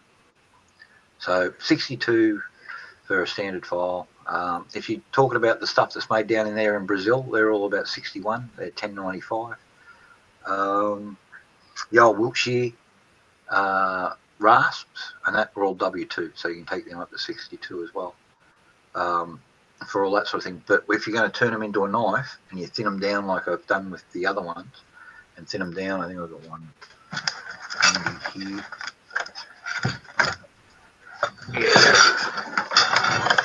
Oh, excuse me. This was the test blade to actually see if I can leave the marks in both sides, the steel, but get it down to that thickness from a regular horse rasp, which is 4 times that thickness. But then at the same time, the side of the rasp, if you roll it back, it creates a nice little serration on the top there. And if you draw it in the same way, you can actually draw it backwards like an angle. So when it becomes a saw blade, yeah, cuts. Yeah. Oh shit. So no, look, there's no actual cutting edge on that, because I'm just getting it down to thickness and all that sort of thing. Just that's an experiment, blade only, to see if I could actually do it. And that's sort of like a skill test to leave the marks in both sides. So you can see it was still once a file, but to get it down that thin. Wow. Right. And to have it stay attached. Yeah. That's the trick. And I actually do it, but the trick is have very cold water, and I actually throw ice in the water tank I've got 2 water tanks, one working thing and one very cold, and I get a paintbrush. And as I draw out the steel from the red hot forge, a little bit of the ice water, brush both sides, and then put through the rolling mill so I can crush it down, draw it out, but I've made the pattern on the outside harder before I work it down. Oh, there you go. Yeah. So you're making you're getting the inside soft, and that, and the outside you're leaving a little bit harder. And Jesus, my chat crashed again. Yahoo chat, reload. Hey, Dennis, welcome in, brother. That means the game here is crashed as well. No. Oh, wow. Really? Yeah. You can hear me? No, just on my YouTube. It's just crashing over here. Oh, wow. Oh, Bear's calling. Hold on a second. Cool. Say g'day. Hey, Bear, what's up? Oh, God. Good. Glad to hear from you, man. Yeah, I'm alive. You're live? I'm still Hey, alive. You're live on the game right now, brother. Uh-oh. I wouldn't know. I haven't seen or heard television or internet or anything since January, so Holy cow. You still at the house? yeah. So far. Right. I know you said something about going to Montana or something. Well, yeah, I got my buddy trying to get me up there, but haven't gone yet, and it's not the right weather, and so it's like okay, but yeah, it's what's happened is my license. I lost my license expired. My eyesight. I can't get my license back without bribery. Oh wow. Oh wow. Yeah, so I mean. And I live out in the middle of bumfuck Egypt. There is no buses. There is no nothing. So it's like, okay. I mean, I got to walk 9 miles just to get down to a town. Oh wow. No doubt. If I'm not driving. So, I've got a vehicle, but I only use it just to go to the store and back because I don't want to, without a license, without insurance. I mean, if they catch you, they turn around, they arrest you, and they impound your vehicle. Oh, right, yeah. And so you lose your car, and you go to jail for the night. Oh, Jesus. Yeah, Miriam and Susan, and Jack and me all say hey. Everybody from the channels, like tell them hi. Things have gone. Things are going. Things have been a challenge, but things are going. yeah, they can hear you. They can hear you. Okay. Well, I'm officially divorced. Thank God. All right, there you go. So that freed up a whole lot of stuff, and then since I've been divorced, and then my kids got a hold of me, and so now they're trying to, they want to be a part of life and whatnot, and they were under mama's control. Oh wow, right. Yeah. Well, now that we're divorced, they're finding out. Well, mama wasn't really all that cool. Oh yeah. So, yeah. Well, it's like okay. So anyway, I'm sitting there. Just things have been a struggle. But, hey, what does? I owe 3 months worth of rent, but I'm holding my landlord off with one of my pictures, so I'm not going on the street yet. Oh wow. Yeah, one of my paintings.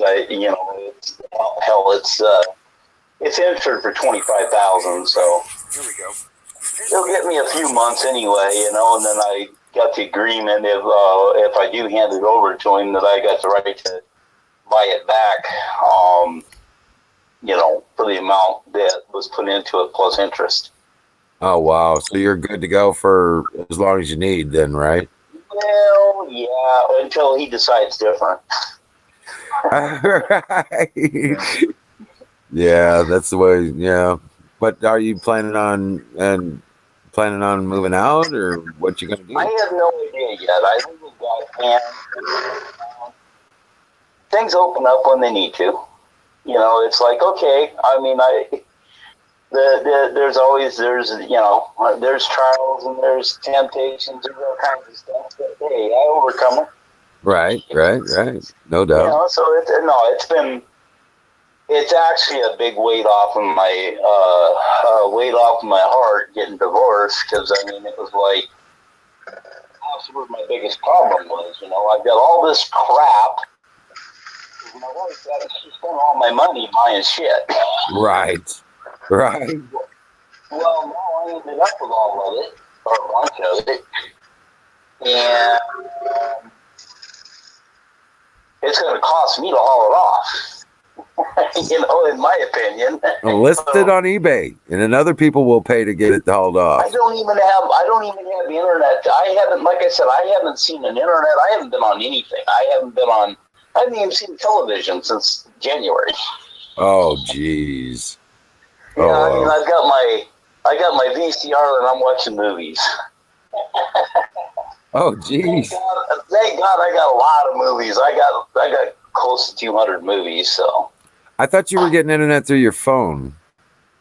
No, my phone, I got a flip phone. Oh, okay. Yeah, and it doesn't do. It'll work.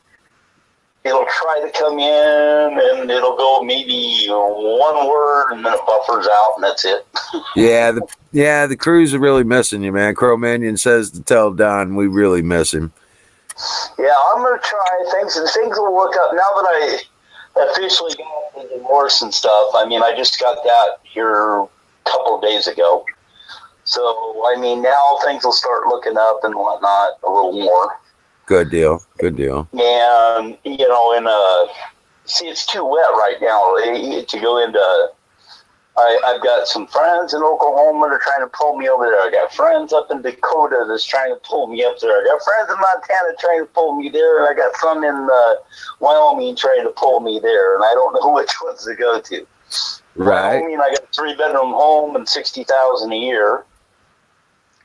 Hey, Bear, you're still in Washington, right? Oh wow! I can't, man, all of a sudden the sound just went whack. Oh. Here, try that. There you go. Is that better? Yeah, that's better. It was like, whack. Whoa, what was that? Jack, go ahead and try and talk now. Yep. Hey, Bear. Yeah. You willing to play some games with your license stuff and that to get a license? Are you? Pardon? You willing to play some games to get your license? Not money games, just games. Just games, he says. All right. Just games. I'll get you some paperwork. You get your ass to Seattle. You rock it down there, and they can claim to be a foreign national. They'll give you a driver's license on the spot. No questions asked. No eye test.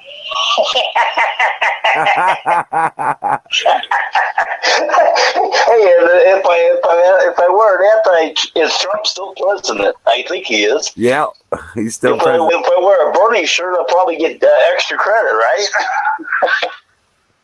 Wear a La Rosa t-shirt, and they'll fucking love you even more. No, there you go.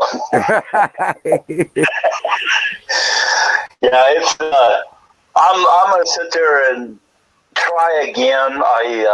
To get my license, because I can't even mail a damn letter without ID. You know, the license is expired. It's been expired for 5 years.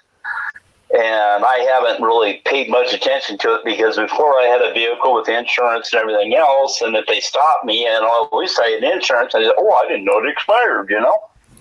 Because in Arizona, your license never expires, you know? So, you know, I just didn't even pay attention to it. I don't use it. Nobody ever asked me for ID, you know? Or that's what I would have played. But when you don't have license or insurance, it's a different story. And when you're driving a POS car where they got a reason, you know, several reasons they could probably pull you over, you know, bald tires, cracked windshields, everything else. Oh, you know, jeez. yeah, I mean, I had a decent vehicle and whatnot and insurance until just recently.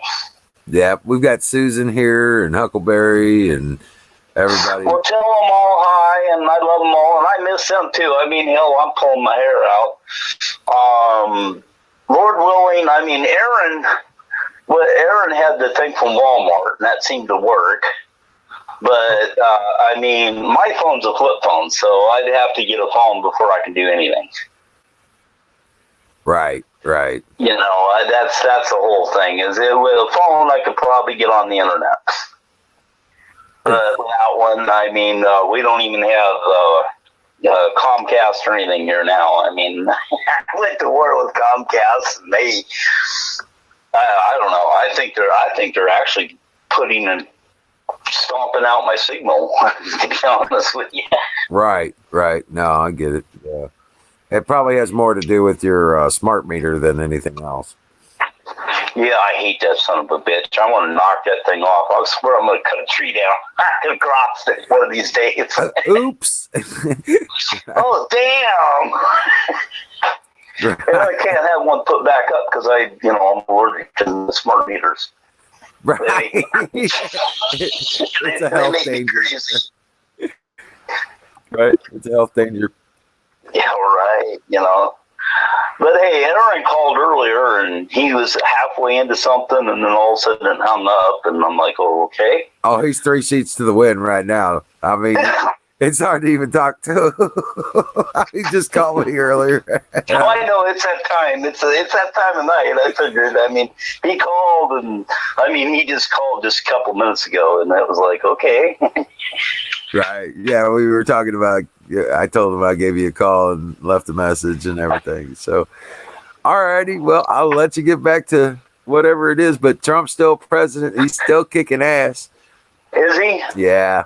I don't know what's happening, and it's frustrating as hell. All I know is out here, people are going ape shit. I mean, we had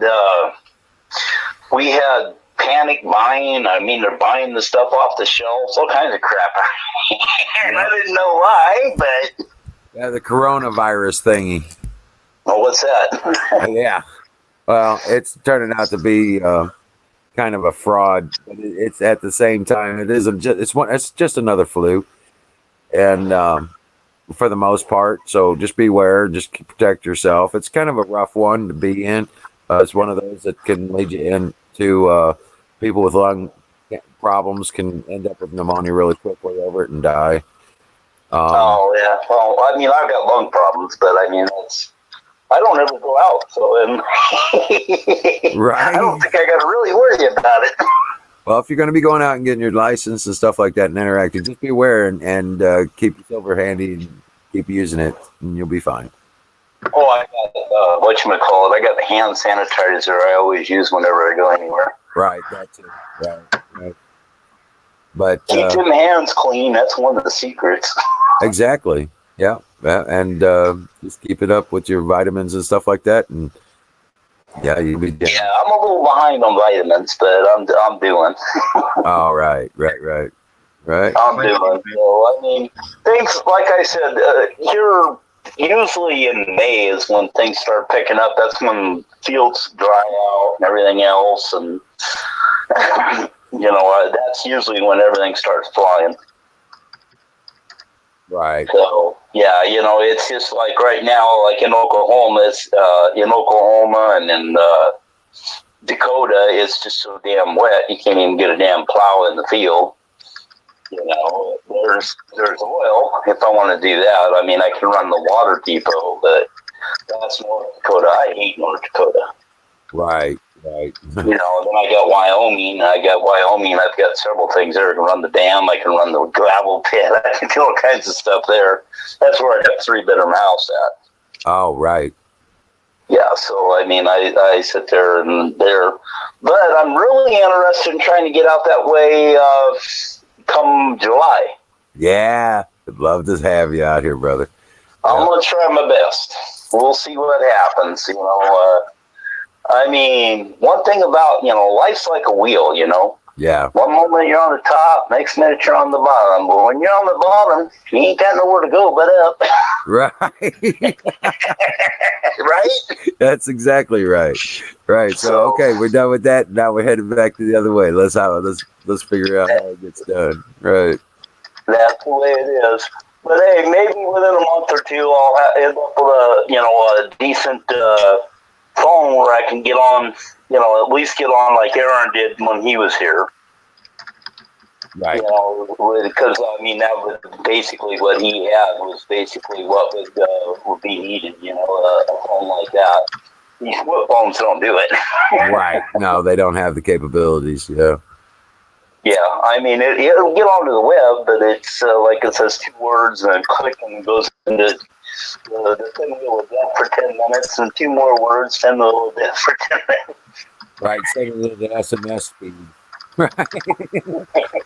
Right. But at least it gives me an idea. I mean, I knew today that Pence said something about troops and stuff like that. And that's all I heard, and then something about a virus, and I'm like, okay. Yeah, they're saying the coronavirus, and China's really ate up with it. Italy, there were a bunch of the people that we have here that had coronavirus are recently from Iran, so it's basically they're trying to use it as a weapon. Kind of weapon. Yeah, well, I mean, basically, biological warfare is the warfare of choice anymore. Right. Well, they're trying.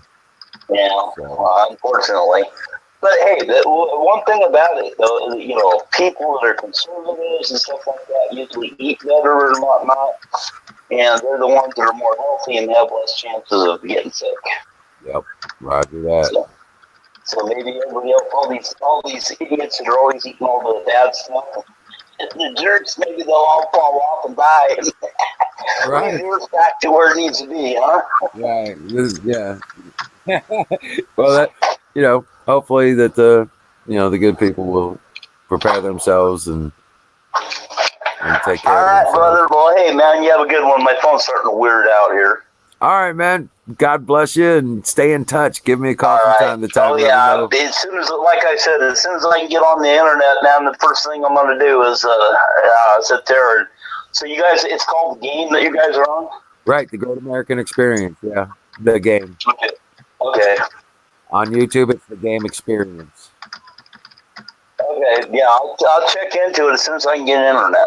You got it. And you know what? If you have problems, just give me a call. I'll hook you up. All right. All right, brother. You have a good one. God bless you, Bear. All right. Well, that was cool. That was kick ass. I was glad to hear from him. Yeah, big time. Yeah. Man, I owe him a heap, and that all them cookies in the fridge are all his little brainchild. Right. His recipe's gone worldwide. Oh, look, yeah, it's a true saying, and that you got to put your ass on the line at times. Rodney lost his life in the fight against the gun grab. Rodney Ansell was the guy who they based the movie Crocodile Dundee on. He was Northern Territory Man of the Year, and he and I were good mates. When they murdered him, that's why when I started getting serious about this gun thing and that, we formed a political party with the Sporting Shooters Association, because that pre-existing. Robert Borshak out of that, he became the titular head. We formed the party, we got the 500 signatures up, we started doing this. Now we've got more guns here than what they took away from us. So, yeah, they're bolt actions and that, and semi-autos are very, very restricted and all that sort of thing. Handguns are hard to get, but I've got handguns here. I've got shotguns here. I've got semi-autos. I am getting rid of my semi-auto rifles and that, because I'm getting too old to actually justify owning one under the current conditions. But we've got a long way to go yet. Another 10 years, and that we might have semi-autos for everybody. I'm hoping so. But it's one of those things that's going to take years. I've been doing this 27 years now. Wow. It's been 33 since I shot Rodney. And that shut everybody down. They were murdering folks left, right and centre. He wasn't the only one killed by cops. I know who opposed gun grabs. There's over 200 over here. And they start shooting folks. Then you get the wives saying, look, darling, and it's not worth the fight and all that sort of thing. Just hand them over and all that sort of thing. There's a lot of pressure. Look, it's all good. It's the way it goes. So Rodney, that was a sad thing. He was an innocent. He just wanted to have good time and all that sort of thing, live his own life out there, that sort of thing. But when he saw wrong, he spoke out about it, and that caused a lot of grief, because governments don't like being told they're wrong.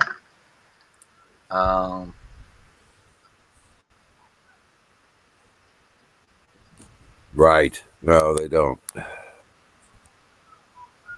Yeah, true. Never forget other folks, and history is written by the victors, and that so a lot of this stuff is coming on.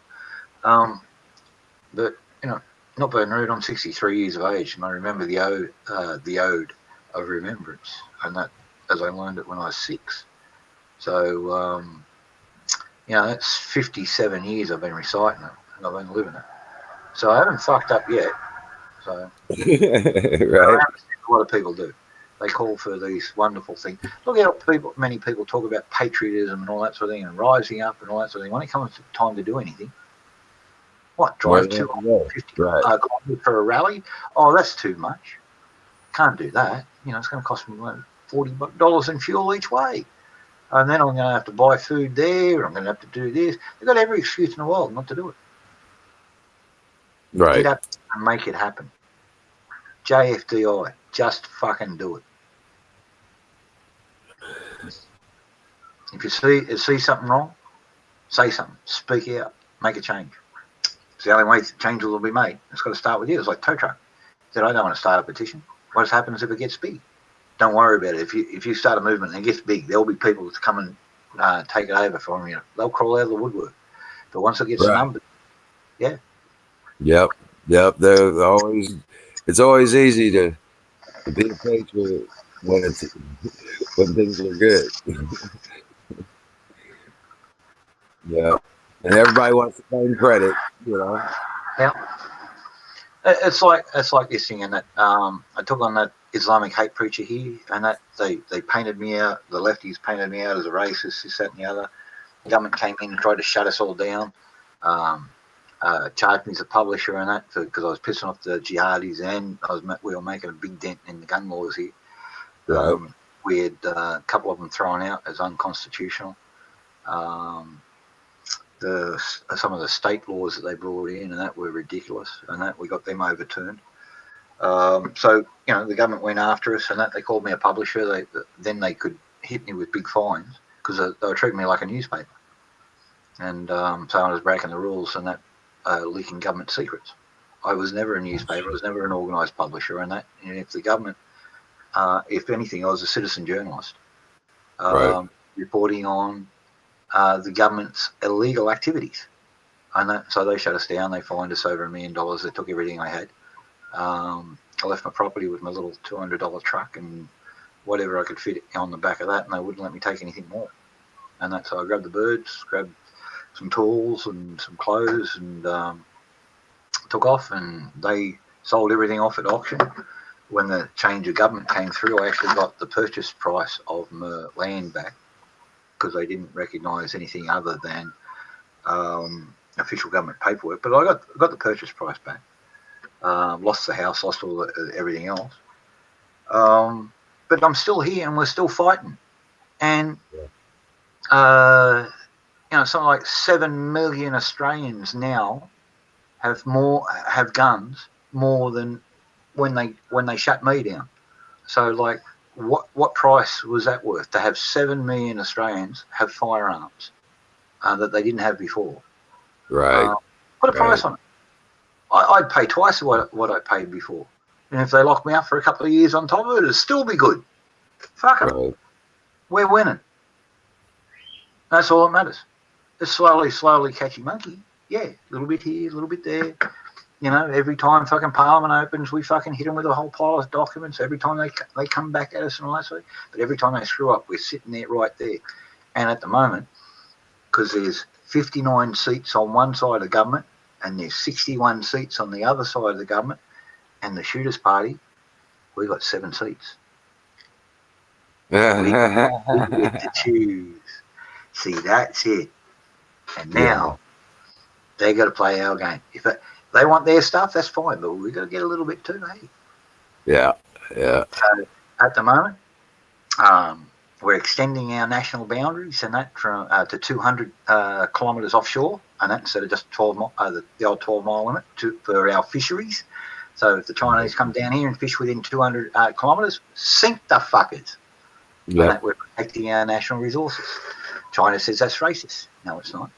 They've got a 1,200-mile exclusion zone around them. They're trying to include the whole Sea of China. Yeah, exactly. And so we're going to go and suggest international parity is our next thing when Parliament starts up in a couple of months again. International parity. So we'll extend our national borders out as far as China will. Watch them shit themselves in. And everybody's going to do it. We're talking with the Philippines, New Guinea, fucking Malaysia, Vietnam. Everybody's fucking playing ball. I thought the international standard was 200 miles. It is, and but China has said it's 1,200 for them. So we're demanding national parity, so 1,200 kilometres. Well, they're trying to say that's because they built those islands. Now there's islands out there, and those are part of their territory. And now they're trying to. Hang for if I build a car and park it in America, that doesn't make fucking America part of Australia. Right. I have built something. That is not a part of our national fucking land map. Something you build. This is the problem with remember the gun platforms in the English Channel, and that the big concrete fucking towers and all that sort of thing. They had guns on there and all that sort of stuff. Guess what happens? They're all international waters. Nobody owns them now. Britain claimed them through force of arms, but that force of arms had stopped because of the end of the war. So who owns it? Nobody. And that one actually got used as a pirate radio station, and they actually went out and sent the Navy out there to shut them down at one stage of the game because they were telling the truth about the government. And the government, whoa, you can't say that. And so they sent the Navy out there to shut them down. And guess what? They heard that the Navy were coming, so they got international thing. They got Spain to put in a protest, put the French to put in a protest. They got the Dutch to put in a protest. They were fucked. What are you going to do? Go to war against in 1957 against Portugal, Spain, France, and the Netherlands? No, it wasn't going to happen. Yeah. So, 1967, the pirate radio shut down anyway. Right. And all that, so they couldn't afford to keep it going. But for 15 years they were famous and all that sort of, and they got away with it. Same thing in China. They cannot claim national sovereignty over something they built. Yeah, exactly. Right. If they want to do, let's do. I'll take an old Commodore that's made here in Australia, planted in Beijing, and say that's Australian territory because we built it. Right. Exactly.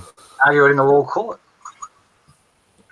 and they're probably fucking dead by the time I fucking finish my paperwork, from a mysterious case of poisoning. Coronavirus. They'll blame it. The coronavirus. Yep. Yeah, lawyer. They'll send me over a lawyer to make an offer, and if I don't accept the offer, and then he'll put one through me. Right. No shit. Yeah. Yeah. I saw that, Susan. Trump's suing the CNN. Yeah. Okay. Well, it's about funny time. I gotta go take care of something. I'll be back. I just realized I got left some food on the grill before the mice get to it. I'll be right back. Yes, mate. Forward question. If I can answer you.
Yeah, Hillary Clinton go under oath on the emails. What's the bet she'll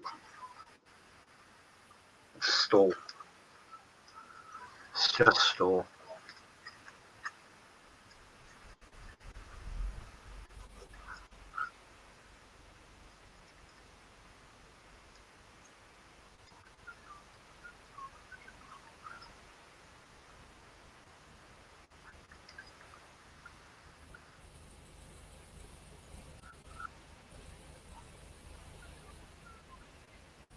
Well, 1095 will hold an edge a lot better at lower Rockwell, and that to give it more flexibility and more survivability sword on sword contact.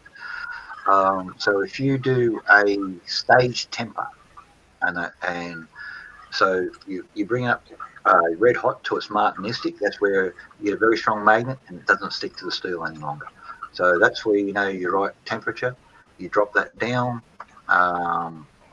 staging your temperature. Um, a little bit before, and then do a quench. Don't do a full quench and then take it back out and lift it back into the heat. Don't bring it up as quiet as thing, and then just quench again and bring it back down. You know, those fractional quenches on that will give you a far better, longer lasting sword with something like a 1095 than a 1060, because you don't have that capability. There's not enough carbon in the 1060 to actually get that sort of thing. So your 1060 will natively take a hit a lot better than a 1095 at a high temper, but it won't hold the edge. So it's going to chop in. You'll end up with a lot of sword cuts if it's going sword on sword.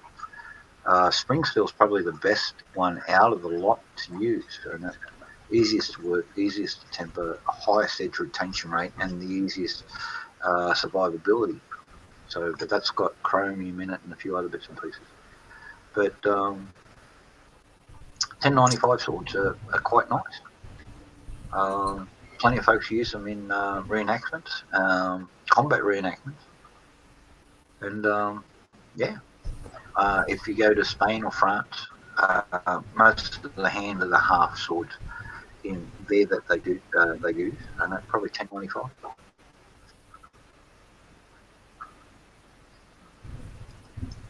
Well, it's a balance. So your 1060 natural survivability, not a great edge holding capability, and will take more damage than 1095. The higher you go, though, the brittleness comes in. So then your advanced tempering and heat treating stuff comes in. The more complex you make it, you know, the more work you got to do. More work you got to do it. Like some of the Japanese swords have got 7 components. So they've got a claw, they've got a back, they've got 2 parts to the sides, then they've got that, and then they've got a cutting edge insert. Magnificent structures. Do you really want to go to that effort? And when something like made out of spring steel can match it? This is the thing. The modern steels sort of cancel out a lot of the old time work. Even though I do a lot of the old time work and all that sort of stuff, but the modern steels will do it out. If I had to make a sword for myself to run around just everyday thing, quick and easy knife, I think spring steel. No issues, no worries. I wouldn't go to a fancy Arakan like the blade that I'm making, or some of the high-end Damascus or and my steels that I make. Simple spring steel, and I know I could rely on it. Well, my Gladius is spring steel. My axe that I fight with is not. That's a 1095 and 15N20 Damascus. Only because, well,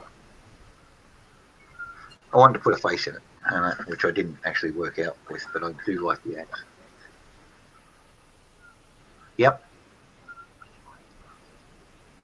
Yeah, exactly. Crow in the early days, that was it, and you couldn't refine them because they had issues. But then they learned to raise the temperature of their core with charcoal going through and air blasting, and they had better heat control. That came in around about the 16th century, though. So, and they used to learn to powder willow, and you use willow in making gunpowder because it's got a large cellular structure. The cellulose things are actually quite large in willow wood. So you make your black powder out of willow wood, but you also make your fine sword carbon charcoal out of that. That you sprinkle the charcoal on, not the actual charcoal that you're working through your heat, and that adds an extra degree of carbon into the steel, so you can actually lift your carbon up. But it gets a bit spotty and all that sort of thing. But by super refining it and folding it like 1,000,000 times, creating 1,000,000 layers out of a single piece of steel, and that you spread all those impurities out, and you actually knock them, so many of them out. You still get them. I still get them. I get them.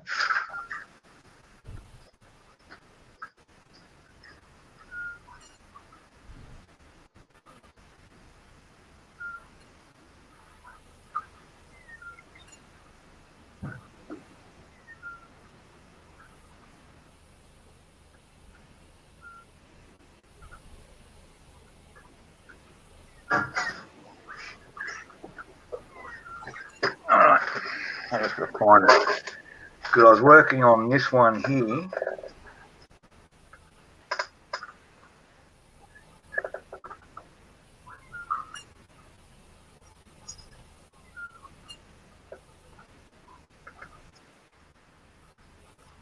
Where is it? Up in here. There. Try to bring it up. Those spots there are not actually not the problem. Can you see that little loop just above my finger there? A little line, a little curved line. That's got an impurity up in it, and that's actually a bubble on there. And those black spots that I've put in there are actually me pinning little bits of hard stuff in there. And then what I'll do is I'll stick that in some muriatic acid, and that'll dissolve the impurities back out. And then I'll reforge the tip back down, because I'm too far along with this to actually start again. So that tip, if I can't do it, well, then that's my last thing. I'll just take a 1/4 inch off the top. So, but yeah, and that's another shot. Now I'll just put this back.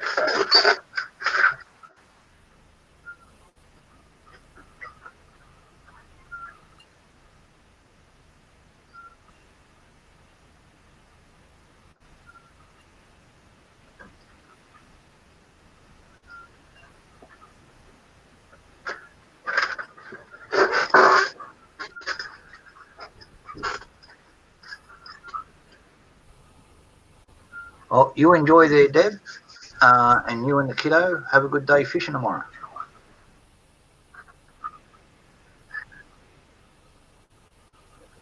So yeah,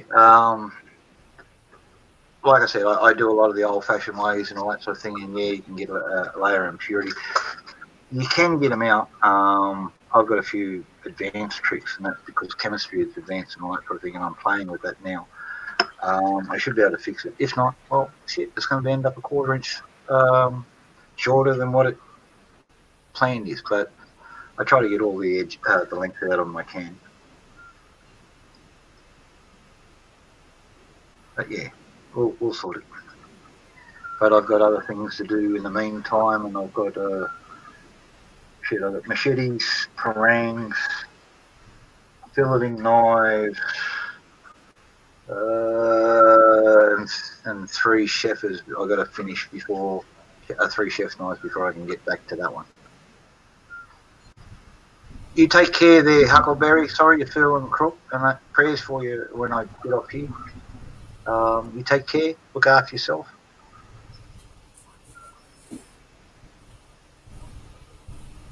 Yeah, matchlocks. Well, what had happened? Japan had tried to isolate itself off from Western thing because they thought it was breaking down, and guns were seen as not honourable. Okay, and so they actually blocked the importation of a lot more guns over them, and it was one of the sub-shogunates that had most of the matchlocks, and the other side, the imperial side, and they ended up getting matchlocks to lock them. But then they both got frowned upon from the common people because this was a break in Japanese tradition. And so they had matchlocks a lot longer than everybody else had them, because they were trying to bring back all that sort of tradition and all that sort of stuff. But they went to They had the Krauts over there. They had the Dutch. They had the English. They had everybody trying to tout weapons to them because, let's face it, weapons is one of the big trade things. And everybody was after the silk and their metal manufacturing secrets. And then when they found out the metal manufacturing secrets, they realised this is bullshit. We'll never make $1 out of it. It's too hard. But the steel that was coming out of Japan was superior. They all saw the swords, and they thought they could make it easy. No, it takes a month to make a sword like that with a 4-man team. So, if 4 men's wages for a month, 4 master wages for a month, that's the value of the sword. And then you've got the sober master. You've got all the other folks and that making the hilts, all the scabbards, all that sort of thing. That's all got to be paid for. Here comes Canoes. How you doing? Oh,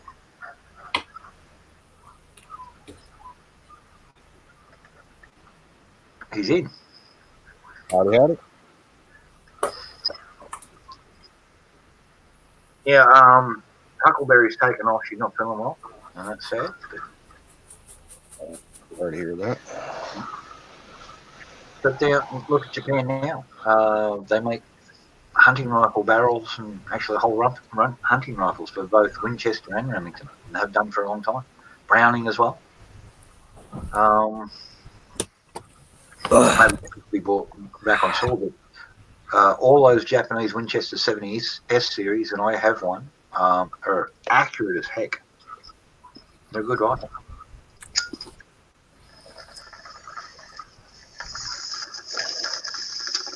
Sorry about that, Jack. That's right. Yeah. Right. Huck had to take off. She's not feeling well. Oh, really? Yeah. So she said to say goodnight, and then she was going to head off. Oh, okay. Cool. Yeah, I would have given her trouble. And how's your day now that you're home? Nice and warm in the house. It's freaking freezing cold outside and windy as fuck. It's like sustained 30-mile-per-hour winds right now. Wow. Straight out of the north. It's cold. Wow. Luckily, there ain't no snow involved in it. Otherwise, we'd be fucked. Right.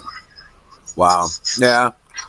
It's been in the 50s and 60s here the last few days, but you wouldn't think it was with the wind. The wind's just made it, ridiculous.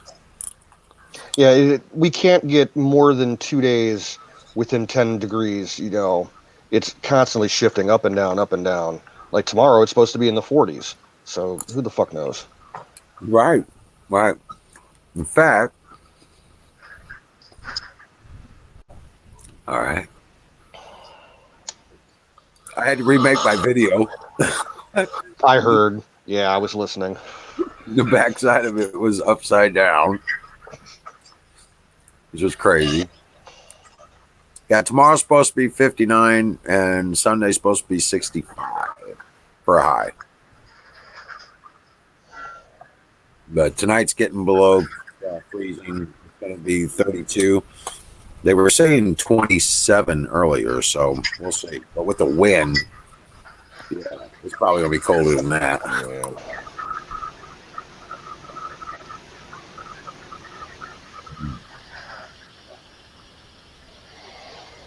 Yeah. The baked potato I left on the grill. I forgot for dinner.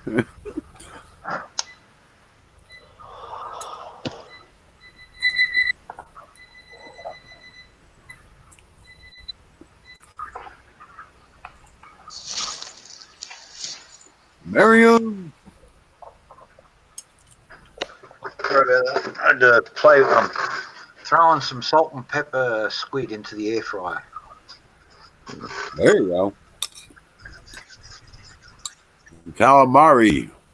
Yep. And I've got 2 mint leaves I just grabbed out of the garden. I got them finally diced up in the chopping board there. I'll get a couple of tablespoons of switchley sauce, throw the mint in there, about 5 or 6 drops of sesame oil, mix it all in, and that'll be my little dipping sauce. There you go. There you go. Me, I just sorry. That's right. Oh, I excuse saw me. you eating and that, and I've been hungry, and as soon as you put the first mouthful up, I said, stuff this. Right, let's get it done. Yeah. No, I'm drinking too much not to be eating. So. Oh. Hold on a Yeah, I'm second. gonna, Yeah, I've worked in outback pubs and things. I spent 10 years in Cambodia, so I learned how to cook a lot of Asian food while we're over there. And when my girlie comes over, I do most of the cooking here. We've got a good deal. I do the cooking. I don't mind it, actually, and that's sort of relaxing at the end of the day. Sit down, make a nice meal for the pair of us, and she cleans up, which is even, perfect for me. Right. She's good at that, and all that sort of thing. So I do the cooking. She does a few things. She does a lovely pork chop in a white sauce sort of stuff. Oh yeah. Yeah. So, well, we have little fundraising nights for the local nursing home here, and how we do that is restaurant night. And I give the regular chef there a night off every now and again and cook Asian. So Chinese, Cambodian, Malay or Thai. Yeah. You ever have Ru Fan? Say again? You ever have Ru Fan? Yeah. Yeah. The rice with the egg on it. Yep.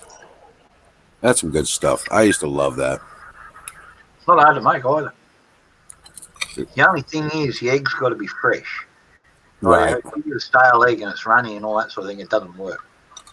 And that the egg's got to hold. The albumin in the egg's got to hold. Right. And that together can't run all over the place. Right.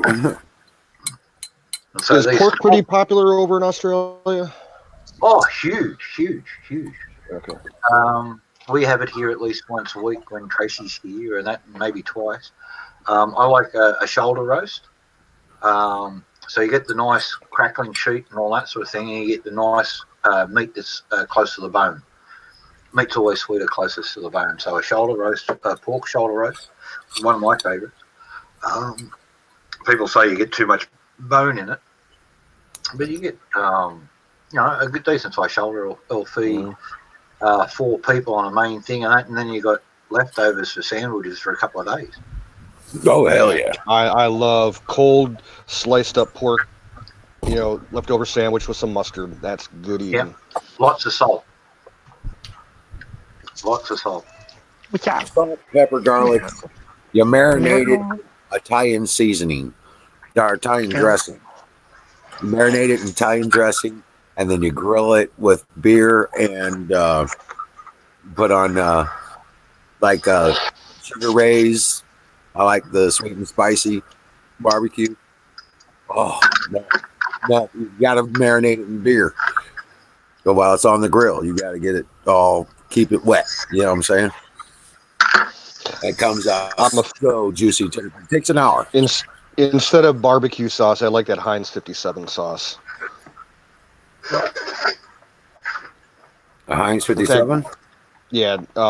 Sometimes I'll mix that, do half of the Heinz and half A1 sauce. Blend it together. It comes out really good. Yeah. I like it a little more spicy, so I'd have to put some sauce in or something. What you got to do, I make my own noodles. You make up a little frame, like a screen print frame with silk, but you want the one you can actually see through the fine little gap. But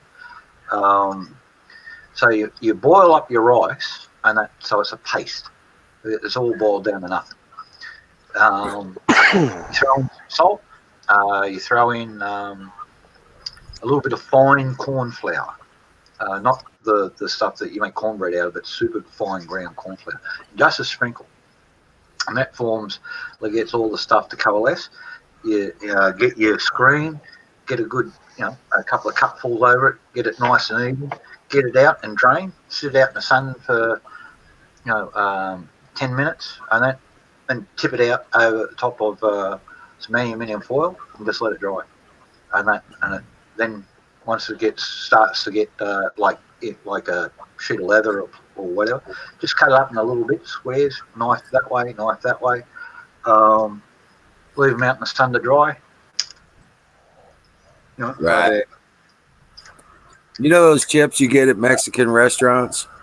The ones you put in your go box, and it always turns out gooey when you get home, and they're all flat. And yeah. Well, I put them on that pizzazz pizza cooker and get them hot again, let them cool, and they're crispy as first off on the plate. It works out so good, man. You might be able to do that in an oven, but you got to watch for the bubble on the thing. As soon as they start bubbling, give it 30 seconds, pull them out, and let them cool. And within a minute of that, they're crispy again, just like you got them when you were at the restaurant. Oh, these things are meant to go into a soft noodle, and they generally roll themselves around and become long. And that's the side that's getting more heat will get longer, and they'll just curl around themselves. So, yeah, they'll just curl up, just chop them up into thirds in your bowl, in your soup, and all that sort of stuff. And that's your flat rice noodles. You make them yourself. 200 grams of rice will make you 3 sheets of noodles, and that for a 18-inch by 12-inch, because that's the size of my tray. And that in there, so that's around about 10 meals worth of noodles. So per person. So right. Between me and Tracy, there's enough to make 5 noodles. Or 5 noodle meals. Get your herbs, your spices, and that make your soup base. Put your noodles in. Get your fresh roasted chicken out of the oven. Take it out, slice it all up, throw that in there. But then get your boiling jug, a little bit of water in there. Dissolve all the pan juices and all that sort of stuff out of your roasting pan, and pour that into your soup. And that's where 90% of your flavour will come from. All them pan juices. Mm-hmm. Yep. Roast your chicken, and that in your pan. Get your pan juices, and put that in there. And some fresh shallots, maybe some bok choy on top, finely sliced. A couple of little chilies. As you see, I like the chilies. And that, but then people think I'm crazy for eating as many as I do. Right. Chili on top of mac and cheese is the shit. Yep. That is the bomb, dude. Just the cheap ass, like the Aldi's canned chili. I'll buy a can of the chili with beans and a can of the chili without beans, and I'll mix them together and just take the regular cheap blue box macaroni and cheese, not even the Kraft stuff, just the cheap shit from Aldi's. Right. Pour it on top. Oh man, gives you a heartburn, but it's tasty as hell. Yeah. So when you're talking chili, you're talking like your Texas chili. There's ground beef and chilies mixed up and tomato sauce. Yes. Yeah. Right. Excuse me for a second. I got to flip my octopus over. And Susan, I tell you what, you take your chicken breast and you soak it in that Italian dressing, right? The night before. You take it out, you put it on the second rack above the grill while you're cooking something else, right? And you set it up on that second rack and you let it roast up there for about 30, 40 minutes. And every once in a while, you douse it with some beer. You spray it with beer, whatever you want to do. But beer, cheap beer doesn't matter because it's not the beer that makes the difference.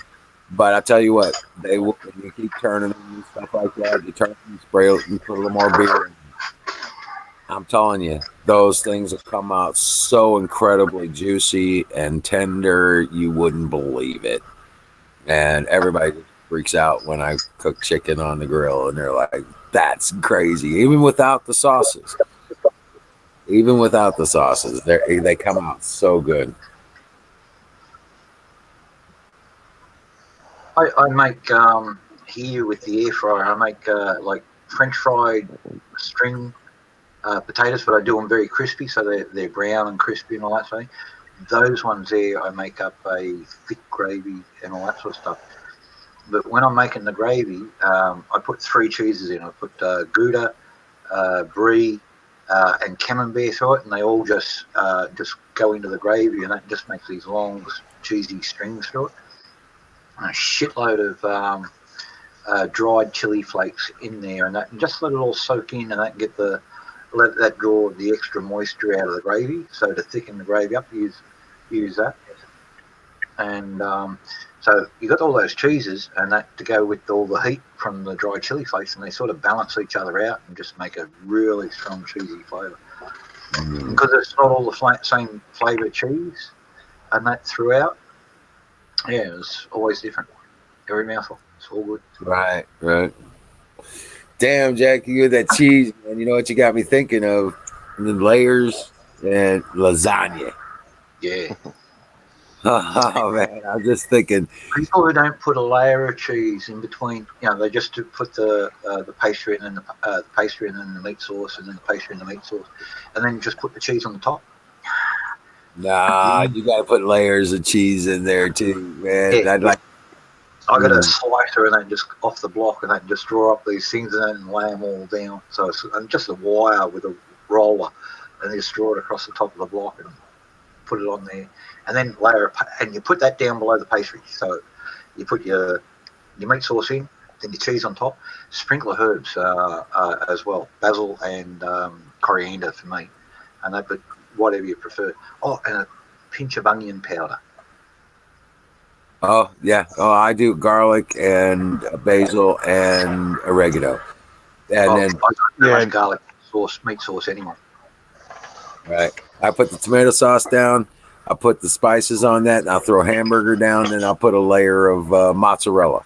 Then I put the noodles down. Then I put another sauce down. Then I put another spice down. Then I put a meat down, and then I put on a layer of like provolone. You know what I'm saying? Then I put another noodle. Yeah. Oh my Lord. What I used to do, I would take the individual layers on the noodles. I would brush on a garlic butter before you put like the next sauce or the cheese on. Sometimes I would take real thin slices of Italian sausage and layer it on for a meat layer. Ricotta cheese, goat cheese. This is it. You can play with your. This is how you play with your food. This is the right way to play with your food, and then you try to take it this way, take it that way, a little bit of things, all that sort of stuff. You like stuff. People like those sun-dried tomatoes in them and all that sort of stuff. Yeah. So you sun-dried a layer of sun-dried tomato, and then believe it or not, a layer of beef jerky over the top of it, and then it cooks down soft and all that sort of thing. So when you're cutting through, you got this layer of this pure beefy goodness. It's got this sun-dried tomato taste to it. Well, see, I always cook my meat first, and I make the hamburger taste like sausage before I make my dishes. Yeah, like, and then you drain it out so you don't get so much grease inside the lasagna. Exactly. Yeah. Exactly. My stuff comes out. Oh God, it's good. And the other thing you can put in, and that is an egg. Mm-hmm. Boiled egg. Yeah, Romanian ricotta as well. I do ricotta. One of the layers. Boiled eggs, believe it or not, go wonderful as a breakup in lasagna.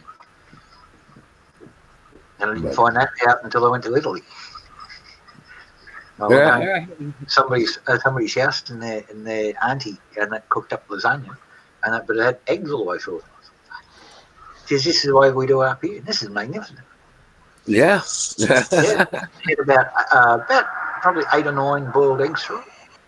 So everybody sitting down got a boiled egg in them with their lasagna and all that sort of. But the salad that they think, and then the very simple vinaigrette on top of it and all that sort of thing. But it was so vinegary. It was a proper vinaigrette, not like these weak things. Right. Magnificent. Like maybe 15 herbs thrown in amongst it and all that. Some dried, some fresh and all that. all diced up nice and fine, a few chives sliced up in there and all that sort of thing. So all that became part of like the dressing for the nice, fresh garden herb. I was gonna say I've had olive oils like that with the sun-dried tomatoes flakes and the spices in it. Oh, the basil and the tomato and all that stuff. Yeah.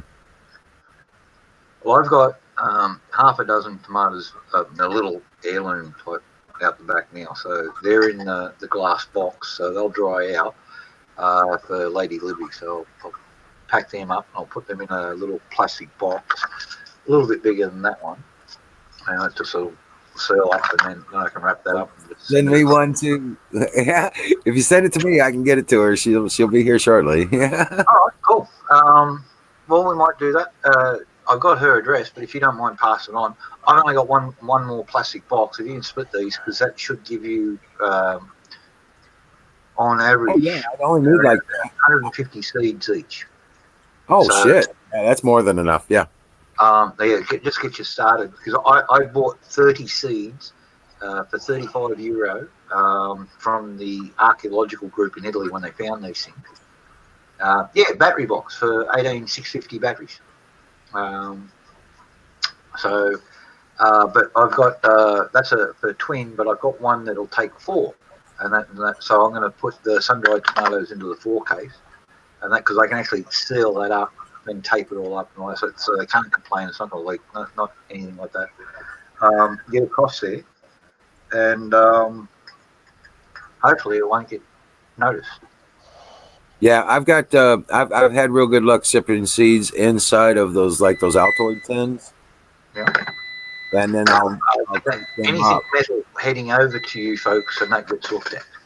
So that's why I'm putting it in the plastic box instead of. Okay. What I used to do is, the old log cabin tobacco tins and that, because I got shitloads of them. Dr. Pat and all the old tobacco things, so I used to be a smoker. So I got plenty of. Prince Alberts and stuff, yeah. All get looked at. They all get looked at because they're metal objects, and that. But if it goes through plastic, I've had no dramas.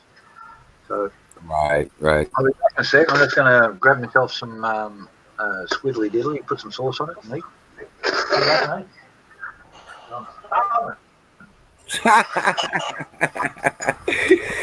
Yeah, I'm getting. Yeah, it's this is our last freezing night for the next 10 days.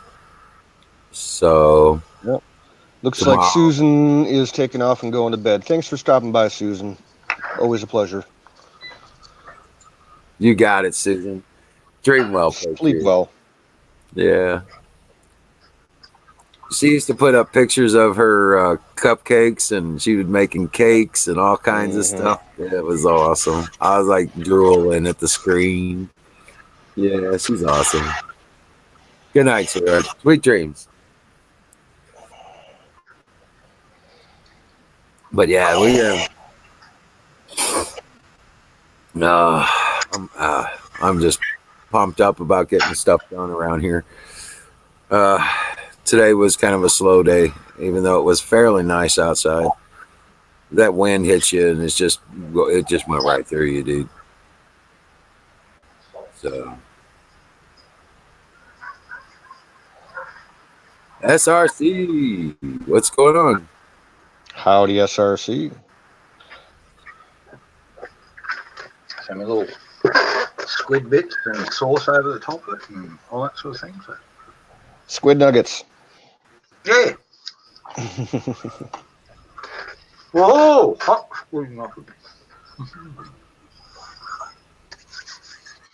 Oh, look at that.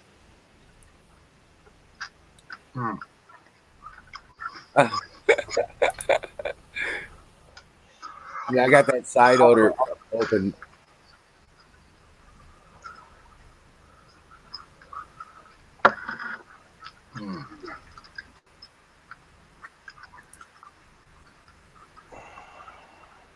Oh, wow. It's just exploding in my mouth. Good. God, I'm getting good at this. That was gorgeous. Oh, wow. I use a mixture of sesame and what they call croff oil. It's a vegetable extract oil. Okay. It's very simple. You can make it yourself. Get all your off-cut bits of veggies and all that sort of thing. Put in a pot. Just get enough water to cover them. Simmer them down. Break them down and all that sort of thing. Get all the hard mash out of it and just slowly evaporate all the rest of it out of it. And then you'll notice this thing of oil floating on top. And you actually get it away real easy. And that's cloth oil, but you can buy it. Hey, Zombate, how you doing, mate? Hey, Good. Zoomy. Good.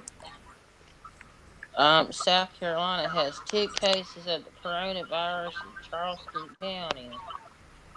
Oh, Uh-oh. That's about 2 hours away from me. Well, let's hope the officials down there have their shit together. Yep. Yep, I hope so. Jimmy Beam, what's up, buddy? Hey, Jimmy Bean, what you doing? how you doing?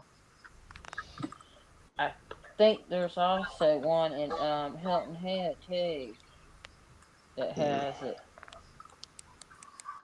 Mm.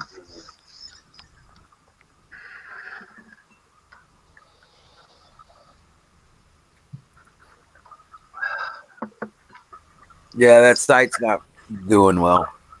I'm trying to get into the beefsteak tomatoes. I need some good seed stock beefsteaks. Which site, the Sand Hill or the Baker Creek? Sand Hill. Okay. They do. They have a huge offering. The only problem is they're a little old-fashioned. They do not sell by the internet. You have to buy straight through the mail or over the phone. Oh, okay. Okay. Yeah. But they got some real rare stuff. In fact, a couple years ago, they had some stuff. They were the only people in the entire world that were selling certain strains of tomatoes and peppers and beans. Yeah, they got the big boy, which is my second run. But I started out with the beefsteaks. I moved to the big boys because they're a later season tomato. But no, I need to get the beefsteak tomatoes started, and I realize my seeds are probably not any good. So they're about 4 years old now, and I don't think they were properly maintained, like in a fridge or something. So You can always try, see what happens if they'll germinate. yeah, I got seed potatoes now. We had a bunch of potatoes that started growing in the cabinet, so we got the potatoes and getting ready to start up all the planting. Jimmy Beam, I'm sorry to hear that.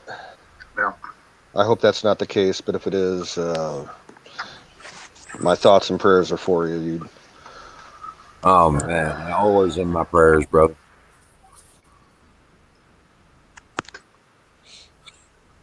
Taters and bunnies keep humanity alive. No, A little bit of venison every now and then too, just to mix it up. yeah, always get that late fall. I have to go down to the Grampians to get the venison, but yeah, that's only 80 miles. What's your big deer species over there? Is it the red deer? Actually, somebody said we've got mule deer in Queensland now. So, That's what we got here. About 30 got loose about 10 years ago, apparently, and they didn't tell anybody. But someone's just been up there and filming them running around on the Western Plains up there, just the other side of the mountain. So they're spreading. So this is about 400 kilometres from where they got loose from. So, and there was about 3 times as many just in this one group as what got away, and they think there's like 2 or 3 groups. So we do have some English red deer, the big stags and all that sort of stuff out here. they're close by the Grampians. I've actually never seen one down there.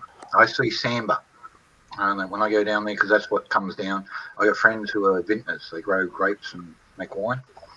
And so I go down the back of their place, and everything that's showing up there is either fallow deer or Samba.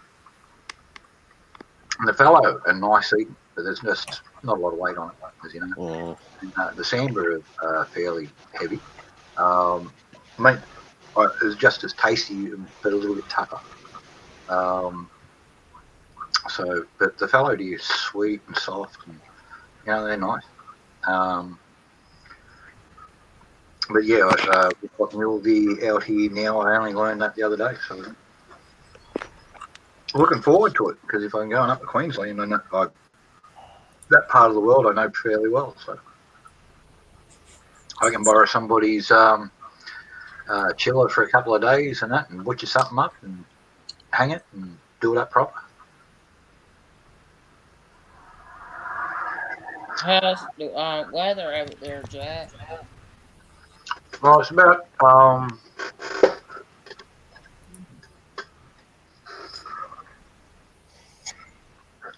it says 32 here, so let me just do my conversion. I think that's around about 80 something.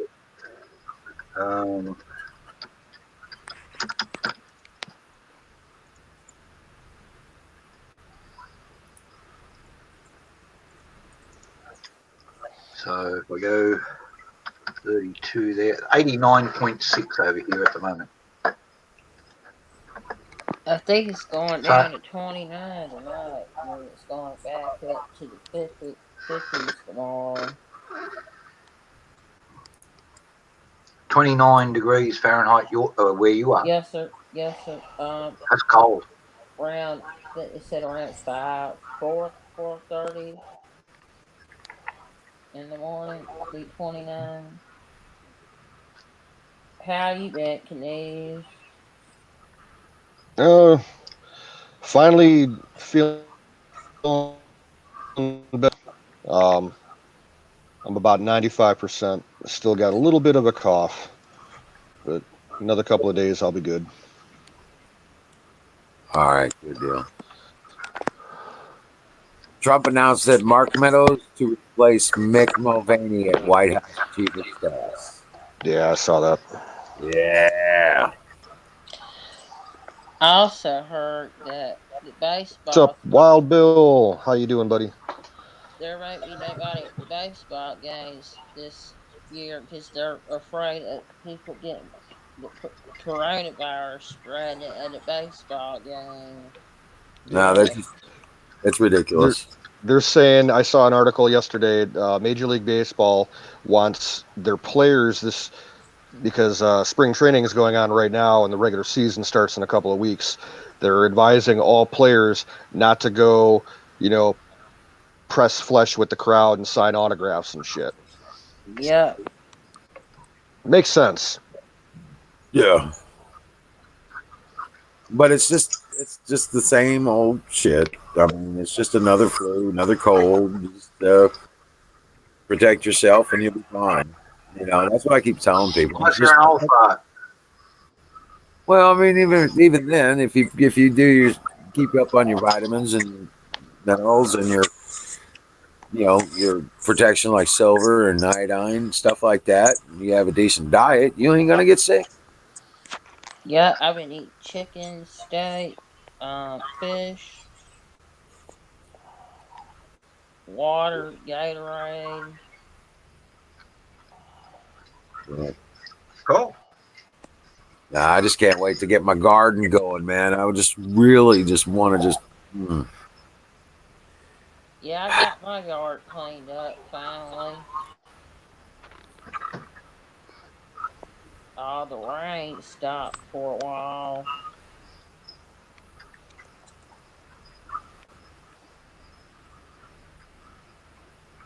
Yeah. That's true. That's true. Yeah, at least we're getting a break from all this rain and bad weather. Well, at least it's turning into spring anyway. You know. Certain places, not here yet. Well, it's spring is here. It's already here. 50s and 60s and stuff like that. I've already got the yard onions are already popping up. Have me some chives here soon. Yeah, we got azalea bushes already blooming in our backyard. That's um the Masters has azalea drive. When you go in, there's a whole bunch of them. That's Yep. what the Masters is Isn't known that like the for. state flower down there? Yes, sir. That's what I thought. Yes, azalea. Yeah, every hall at the Masters they have like flowers, trees. It's awesome down out there.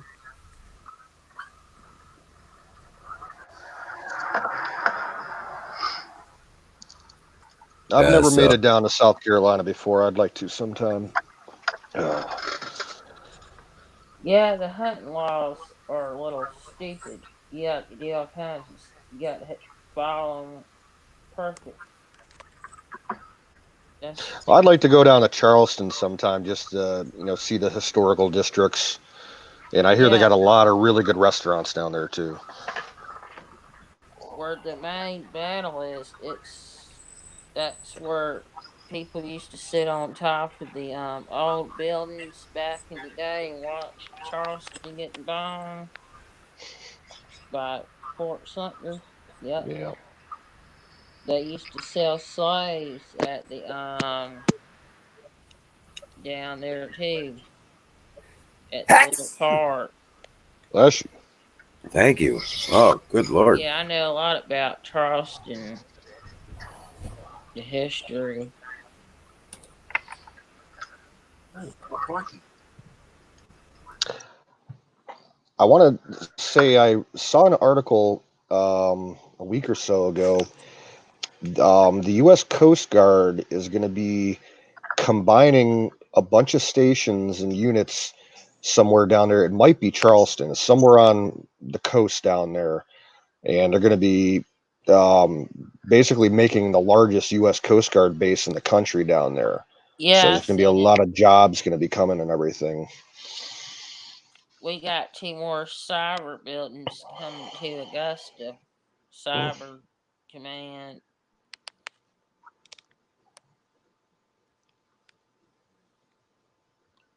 Rent's gone up to almost $1,000 in Augusta, North Augusta. Ouch.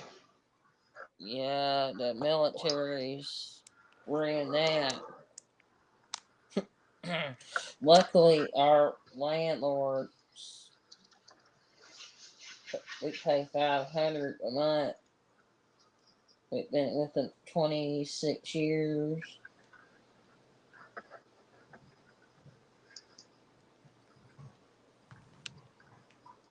And these houses, down a riverside, people used to live in this neighborhood long time ago.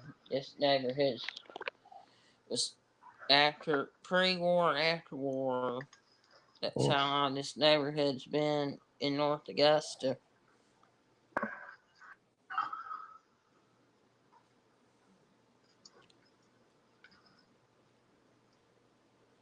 And Atlanta's got a lot of Civil War history too. Canoes, that the Battle of Atlanta.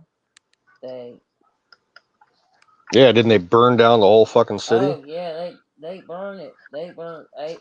They burnt some. They burnt all the way to Augusta. They didn't burn Augusta because they had a Confederate powder works building down there. Excuse me for a sec. I had a story about Twitter. Twitter, they grabbed the dead body and threw it on the car. They grabbed it out of the coffin and tossed it out of the thing onto the car and Yeah, all I that heard sort you of thing. talking They about just it earlier. yeah, apparently they didn't pay the funeral company on the day when they were supposed to before the service, and so the guy just dumped it out. They didn't pay for the Are you kidding me? for the hurt Yeah. or the no, and that, so he tossed the body out. And the lady had a check there, had a bank check, but they said no, the terms were cash. Bank check's as good as cash, man. You Yep. can take a bank check into any store and sign the back of it and get the full amount. Maybe some places might charge you a couple of percent or $10 or whatever to do it. But yeah, I'm just bringing that up now. Well, nowadays, anybody with a bank account can So, take a picture of the damn thing and send it in, and it'll be processed. Well, You if can you take a want to picture see a really disturbing video, do you guys follow American Joe on YouTube? no, actually. The American Joe show. He's good friends with Doug Ducote. He's got his own channel. He posted a video about an hour ago. Somewhere in New York City, I think in the Bronx, they caught on camera a 15-year-old girl getting mugged and beat up by a mob of kids on a street corner for her clothes and her laptop and shit. They beat the living shit out of her, curb stomping and stuff. Oh, shit. Absolutely disgusting.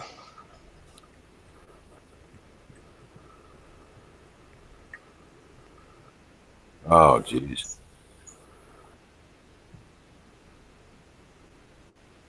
Yeah, well, yeah, it's just going to get harder and harder to live in these cities. That's all there is to it. These people are going to go stupid. I mean, you watch the video. If they didn't have, the modern buildings and everything, you would have thought it was fucking Somalia or something like that. The way the Right. people were acting is absolutely disgusting.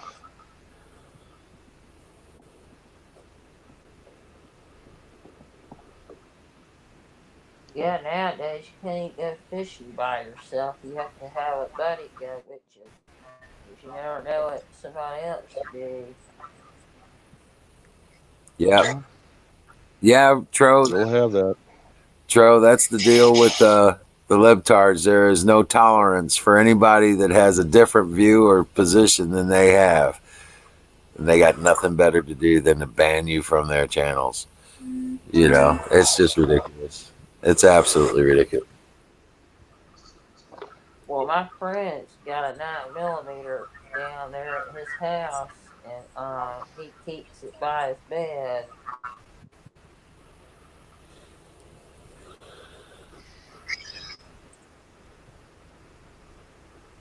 That's yeah, I'm helping him move out to his mom and dad's house. They left him the house because cancer got the best of him and they passed away. So I've been helping him get stuff sorted out.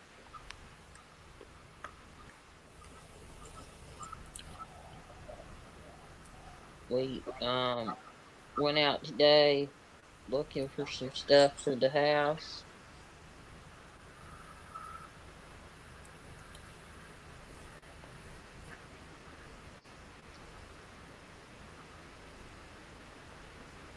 Like what? Like tools. His brother used to live out there, and he took his tool. All his brother took his tools, and we got some tools at Lowe's stuff.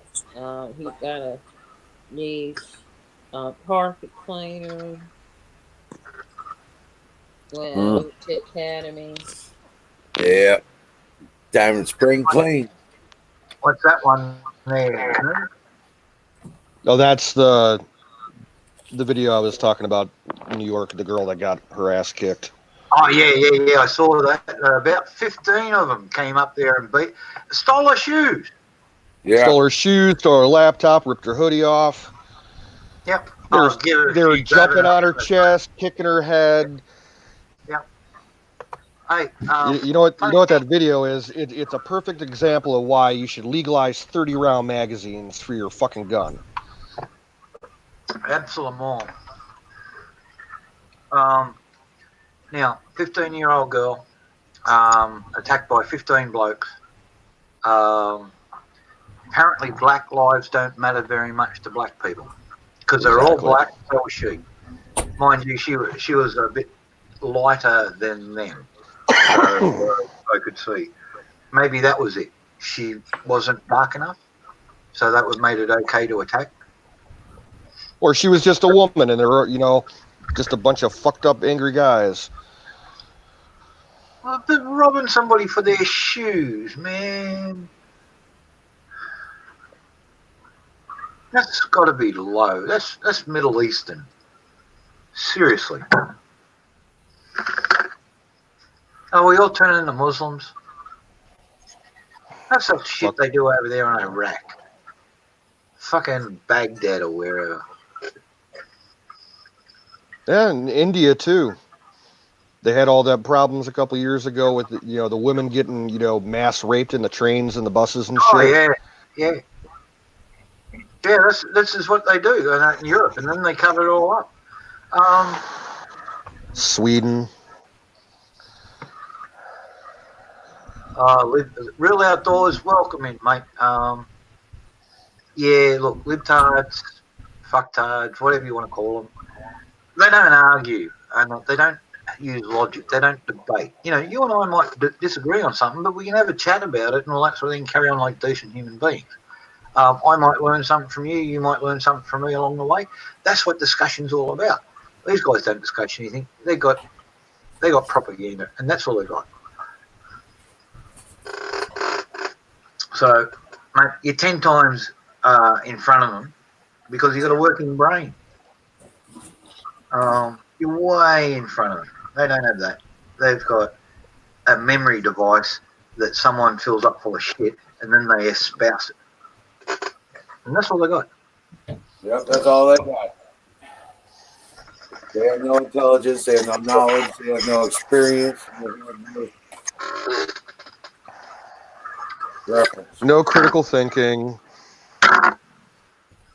Nope. Like, I went down there to the Ban the Burqa rally, right out. There wasn't one jihadi down there, right out. They heard me and the crew were rocking up. Not one of them turned up. And then we had all these soy boys come up there, and that one gets in my face, and oh, you're a racist, and all that sort of thing. And he starts like this, and I thought he was joking. And he says, why won't you go down? And I said, what? You were hitting me. I thought he was trying to wrestle with me and that, and just attract my attention. I'm just standing there. I got my hands behind the back. I'm standing at ease, the at ease position. He was actually thought he was hitting me like this. I thought he was, just playing. He thought he was having really, he was Tourette's. are you serious? And I grabbed his hand and I said, look, this is how you do it. And I basically headbutted his feet and I pulled it into myself. And he screamed, ah! You know what I mean? Seriously, he dropped to the ground crying. He assaulted me. No, I'm just teaching him how to hit me properly. Because he wasn't doing it when he was hitting me. I thought he was playing. The psychos, man. The psychotic. Heck, Tracy, on an accidental thing and that in the kitchen here one day, turned around with a bloody fry pan and clocked me over, and that bastard did. And that was an accident. And he was trying. But yeah, I don't get it. But Hey, Jack, check this fishing lure out. It's a whopper plopper.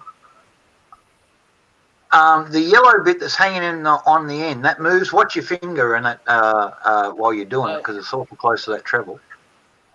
Yes, but sir, the little bit on the end, that spins around? Yes, sir. Yes, sir. Yep. It tracks the fish. Yep. That crankbait? Yeah, they're a bass. Top water. A bass lure. Yes, sir. Some guy over here has a private lake, and he's got channels running around the lake, and that. Now, a lot of the time, they actually race speedboats in there. You've seen these speedboat courses, and that they're all shallow. As part of that complex, but he's got it fenced off, and he's got these American big bass out there breeding up, and they're going to introduce them over here to clean up the carp, because apparently the big mouth bass love eating carp eggs and baby carp. Yep, they do. They eat them. Right, cool. Because we've got a problem with European carp over here, and they're killing all the stuff. And there's no defences over here. So the big mouth bass, they tend not to overpopulate. Once they get to a certain number in a certain district, they either move on or they go into a hiatus on breeding. So they don't. They're smart enough not to overeat themselves. European carp have got no such thing. They just eat everything, and until they die, there's nothing. I don't know, Jimmy, and that we've got a couple of trolls, a couple of folks who are pissed off. One person, your neighbour, who's gone fucking totally off the edge. But it's no big deal. We had 21 thumbs down the other day. Doesn't mean anything. It's all extra views. Thank you very much for coming. Thanks for your vote.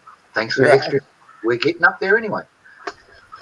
Yeah, one night we had close to like 80 or something thumbs up, and we sat there throughout the evening and watched it go down. Yeah. It's total manipulation on YouTube's part.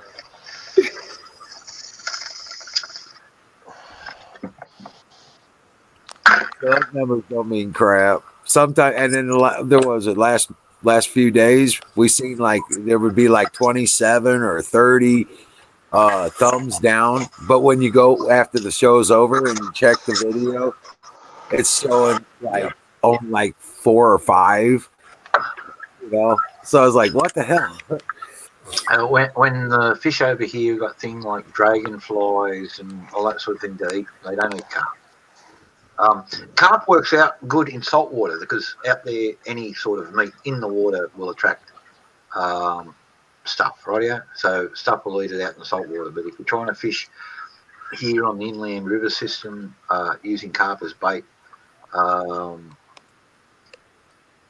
redfin like carp meat, but not a lot of other things. A lot of carp. Now I was looking at a map of your area, Jack. You got that big pink lake out by Gambula. Yeah. Is that salt water? Yeah, it is. It's actually on a salt deposit, and that's what makes it a pink lake. So you've got the salt up there, same as the Himalayas, but the stuff in the Himalayas is like half a mile up and been dried out for years. This one's here and we're flat geologically, but it's got a salt bed underneath it because we're a desert, and so there's a salt bed that goes 400 deep in that area. It used to be a giant lake, and now it's actually shrunk up. And because people are now farming that land around it and all that sort of thing, and the soil's raising up, it's even more concentrated there for the last 100 years. So they've actually lifted the soil level up around about 2 or 3 feet, so around it, so it doesn't spread out. And then they're moving the soil over. There's a hill just above it, and that's been slowly mined and moved around the lake to stop it from spreading out and to cover the lake deposits so they can farm it. And it's got wheat farms right up to the very edge now. And normally, on anything that's got too much salt in it. But the old is that salt healthy for you, like the Himalayan salt? Oh yeah, I got. That's what I use here.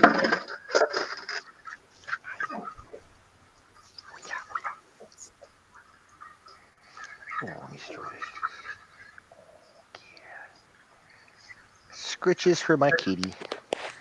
This is an Aldi's shaker, but I just fill it up full of our own, and I go down the lake. You can see it's not as pink or orangey as the Himalaya stuff. Even that says Himalaya on the thing, but I just use their grinder. Their grinder, right? And all that sort of thing. But we don't have flamingos over here. And that, apparently, it's the interaction between the bird poop and that they stroll around and eat the brine shrimp and gets the colour and that and gives it, the flamingos. Apparently, they've got flamingo fossils over there in Himalaya as well. So they used to nest in there and go around and eat the brine shrimp over there 1 million years ago. Wow. So there's a relationship to get the true pink because we don't have flamingos here to get the true colour. And that's what it basically boils down to. But everything, you measure it up, It's exactly the same. Salt, salinity, mineral contents, magnesium, phosphorus, all that sort of stuff, all on par with the Himalayan stuff. Now, do you get any fish that live? Yeah, these little things that that what they call brine fish, and that they live in. Where there's some artesian wells about 150 k's northwest of here, and they bubble up hot water and all that sort of thing. In all of those little pools, you get the same little fish living in it, and pretty much everywhere you get that salty, briny water. These things and that they're pretty much across a lot of the stuff. Any crocs in that lake? No, not here. Well, I'm about 1,000 miles south and that of the closest croc, unless it's in a zoo somewhere. But yeah, that's one of the reasons I moved down here. And that, where I was going to go, and that up near a mate of mine, I was going to buy the next block over, and yeah, but he's got crocs walking across his front yard. So, and when Tracy heard about that, no. All right, no crocs. Okay. Hey, Tro, when you're doing the fishing, we used to go up near. Always a lake will have a overflow area, right? Well, you get up near it and you'll get all the little babies. Okay, then we call them chads. We'll do the nets out and get the chads, right? And you just turn around and you take the whole chad. You put it. You want to get some good fish. You take one of those chads. You put the whole thing. You put the hook up inside of it, so it comes out just behind the head. And then that's when you're going to catch your bigger fish. Yeah, your big mouth bass and your trouts that are worth keeping. Yeah, you get that whole fish. When we had that massive rain last year and my pond overflowed into the field, the closest shallow area where it was draining into, you could go out there and pick little shad minnows out by the handful. Yep. They can just get a bucket full of them. Just here you go. Yep. Yeah, I generally hit a dock here before going out to sea to fish and that, and get the little yellowtails. You just get a soup net, put some bait in the middle of it, and that, and just put it, about 5 inches below the surface. They'll all come up the underside of the net, and then they'll figure out to come in over the top. And that, once you got half a dozen, just lift them. And all live bait, they're brilliant for anything pretty much. If you want big stuff, live bonito. And that, so you troll with one of the yellowtail, you get a live bonito. Their tails, you get a pair of scissors, you cut about 1.5 inches off it, top and bottom, slows them down by about half. Right, swordfish, marlin, all that sort of thing. Says, come on, Tucker. Put a big hook through the lips. Because right between there, up like that, you might put a little stitch with a bit of wire and hold him so it doesn't come off back up by the book, and just let him run like that. Loose sort of thing, and when he takes off, something's big's around, and then get ready, because when they snavel it, I had a marlin on one day. And the thing went and weighed 2,200 pounds. We got it in, and that's so. But over here we got a big thing about release. So what you do is you bring your thing up alongside, and you've got like a stretcher. You lower down into the water, and you swim the fish up through that stretcher, and then you lift it, and that's where you weigh it. You got it up there, all out of the water, 100% free. You get your hook out.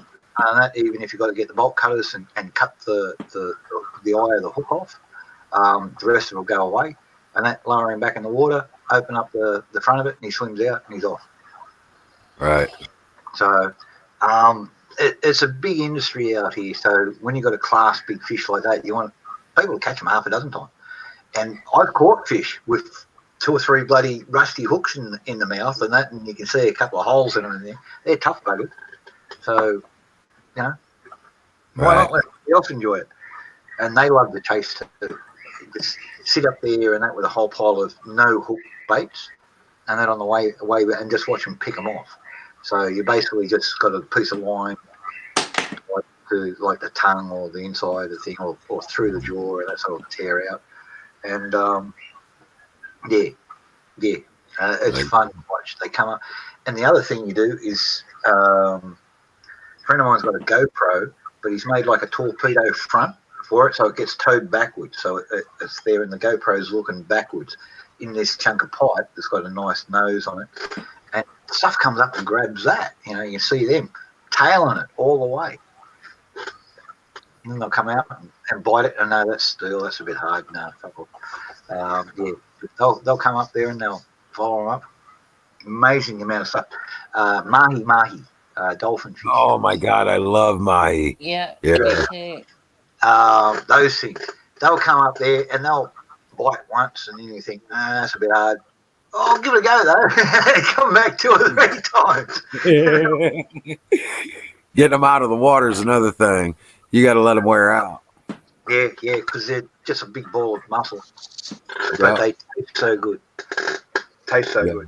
If you can short line them, and that like the tuna things and that right behind the boat, just get them out of the wake and that, and have your stuff hanging in there, and just pull them straight in. No playing around. Just haul that ass right in. And that, Sorry to interrupt, but it's go time. Oh, yeah. Kick that goat. That's not interrupting. That's half of the course. It's prompt. It is. Time to fire it up. Nah, Shit, it is Friday night. It's Friday night, boy. How's your day, Emerald? Doing good. Working through it. Let me find a song for you. I think it's called Beware, Beware the Giant Koala Bear, but anyway. I remade that video, but I ain't gonna upload it right now while we're online. Yeah. Don't fuck your bandwidth up. Right. I got some breaking news, guys. Yeah. On the BBC, 3 senior members of Saudi Arabia's royal family have been arrested and detained for unexplained reasons. The 3 men are reported to be the king's younger brother, the former crown prince, and a royal cousin. For what? They're not saying, but it's possibly something to do with that mass arrest of all the royal family members about a year or 2 ago. Right. That was a very different game for the Saudis. I don't think the Brits would be playing for the Saudi royal family, or would they? Who knows nowadays? Now they're not part of the EU. They might be.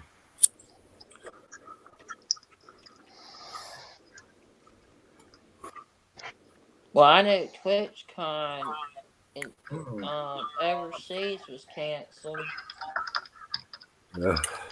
Hey, Jimmy B, I got one more thing to add. You take a bass, you take a stick of butter, and you take a piece of lemon, and you turn around, you put that all inside of a piece of aluminum, you wrap it all up, seal it up, put it on the grill for about 2 to 3 minutes, flip it over, 2 to 3 minutes, pull it off, and I'm telling you what, that is some of the best fish you'll ever have in your life. Yeah, another fucked up story I saw earlier in the night. That federal detention facility in New York City where Epstein, was housed. They found a loaded gun hidden in the housing unit there. Someone smuggled a loaded handgun into it. What the hell? Yep.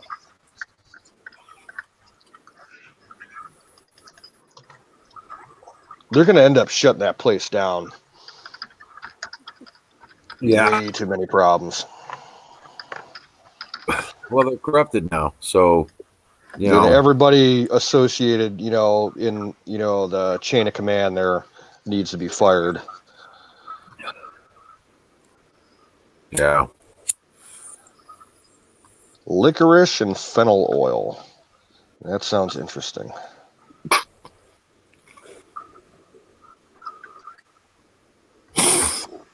I would never have thought that. Yeah. I was trying to find somebody a song, but I can't find it. It's probably been blocked. But yeah, basically the song talks about a guy comes out from England and he wants to go for a dip, and he says, "Is there any sharks about?" And he says, "No, mate, no flaming fish. There used to be some crocs in there, but sharks in there, but the crocodiles ate them out."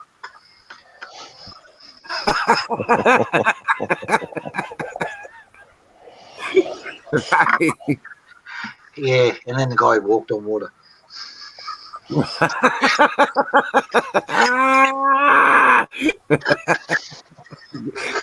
Yeah.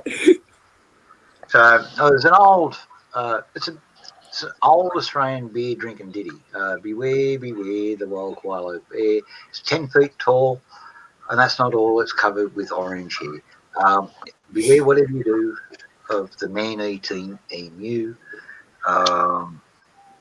Probably haven't heard this in 40, 50 years.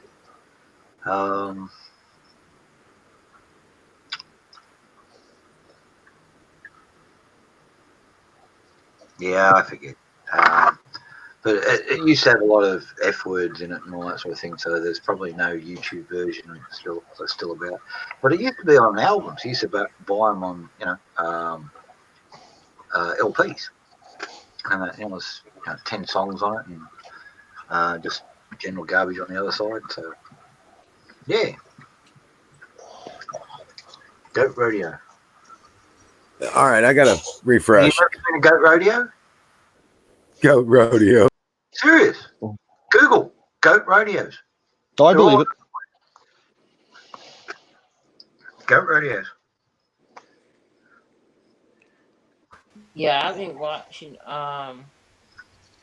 poker run where those go fast boats. They all get together in Florida and they go to, I think it's Key West yeah, Key West, Miami, Key West. Those are I some was I was fast going to go down to boats. Key West last year, and it didn't happen.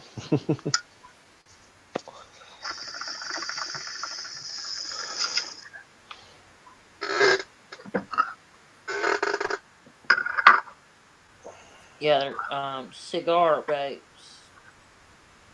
Yeah, cigarette boats. Yeah, we got them in here. They race from Sydney to Brisbane, which is about 1,000 miles. We get them off over here, and they get up on Lake of the Ozarks, and they'll have races out there with them and stuff like that. Yeah, they do them occasionally offshore of Cleveland on Lake Erie, but a lot of times the conditions aren't good for it. Yeah, they tend to flip a lot over there, eh? You get those high waves. Yeah, because That's why. Lake Erie, we're the shallowest of the Great Lakes, so we actually get a lot more wave action Yep. than a lot of people realize. So that's Um, if you're smart here, you head out about 30 miles and where the continental shelf drops off, and you get about 2 miles past that, and you're smooth. Mate, they're doing 160 mile an hour. Wow. These cigarette boats. Some of them have got four big 400cc, 400 horsepower motors on the back of them. Some of them got big twin inboard outboard diesel turbo things. A couple of them got big Nissan what else? Nippon Denso bloody truck motors, and the turbo diesels, and that. This is what the newspaper trucks over here drive. Because they've got to travel a lot of distance in a lot of time, and cops look the other way because the newspapers have got a lot of power. So these guys get in the bay while they're loading that truck up. They're fine tuning, fine tuning. They get out there. If you ever want to get around outback Australia, find where the newspapers are sent out from, and hitch a ride with those blokes. Buy him a 6-pack, whatever. Buy his meal when he stops for a thing. But he's going to get you across country real fast. Forget about speed limits. It's 2 o'clock in the morning when they're on the road. you got a lot of civil aviation, private small bush planes running Yeah. out there? Yeah, lots. Couple just Kind of up like what there. they do up in Alaska, Yep. from what I hear. Well, pretty much every big cattle station's got a helicopter or a light plane, and that's for mustering and roundup and that, and just to get backwards and forwards in case somebody gets injured. So flying doctor service is a bloody good thing, but sometimes they've got to come to you first, and then they've got to evacuate you back out, and it's waiting for them to get to you, and then waiting for you to get to you. A lot of places now, Robertson R22s and R44s are very popular out here, and they've got 160 mile an hour airspeed, 182 knots. Yeah, we got a guy with a Robson about 2 or 3 miles south of me. Yeah, I learned on an R22 proper. I was playing around with army choppers before that, but there was never anything authorised. It was just me and mates, as has happened sometimes, and I never admit who those mates were. Ruck Even though US Gaming, welcome to the chat. How are you tonight? Ruckus Gaming. Cool. Welcome Hey, in. but yeah, I learned officially on a little R22. I haven't qualified yet. I don't have the time and the hours. You need 500 hours to qualify, and I think I'm up to around about 110.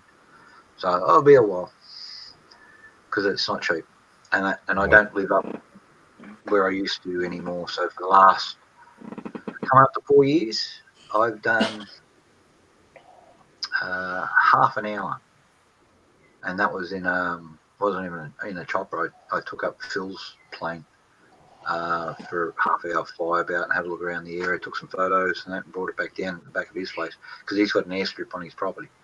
So, and he's got a little home-built kit plane that he bought from France. Beautiful little thing, single engine, mid-wing mount, 4-seater. So yeah, nice little plane. So I've done half an hour flight in 4 hours in 4 years. So I'm getting pretty slack. I've got an off-water plane plans. I've got the whole thing. If you look at the Google off-water plane, it's a kit you can buy online. There's hundreds of them flying all over the world. I'm going to put a Ural motorcycle engine in it, 40 horsepower Russian thing, but they've got injectors on them at the sign, so I can fly it up like that, and I don't lose fuel out of the carbies and all that sort of stuff. So yeah, all good. So if Tracy agrees, because she's also scared to crash my last one. But I was already on the ground when I crashed. So.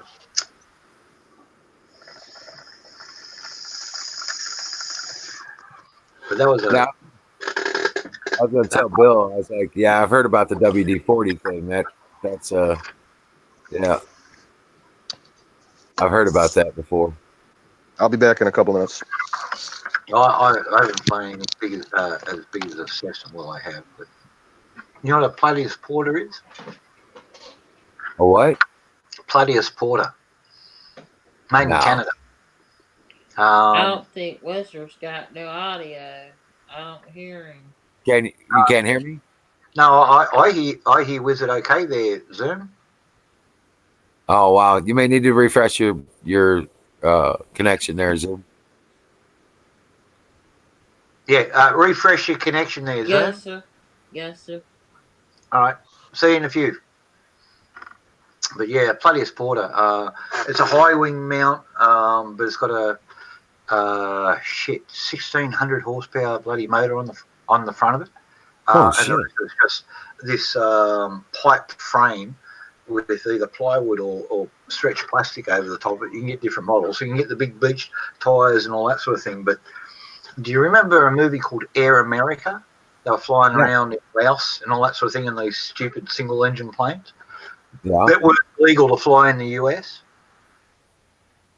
Oh wow. Yeah, that's a Plateus Porter. Exactly it. So I used to regularly fly one of those. Oh wow. Yeah. But yeah, they don't pass air safety in the US. But they're legit over here in a shitload of third world countries. So yeah. Right. Right. Well, they were cheap to our make. yeah. Well, our military had a shitload of them, still has. Right. This one was ex-army, not Air Force, Weren't but they? ex-army. They were originally built just to haul mail, right? Don't know the history of them. I don't. Okay. I saw one in the army. I played with it a couple of times because I used to get on the piss with number 5 squadron folks because they were just next door to us. Right. And because the airstrip was there because we were the parachute thing, so we had the airstrip right next to us, and down the end at the far end of the strip was 5 squadron, which was a combined helicopter and observation thing. So they had 4 Plotius porters down there, and they were spotters supposedly. And that the Australian ones were never armed that I know of, and that although I've heard stories about stuff in Vietnam, but Right. there was a lot of stuff that went on in those days, and that the official government secrets. They did testing and all that sort of stuff, all that sort of thing, but they just instead of testing it on a range, they tested it on the MBA.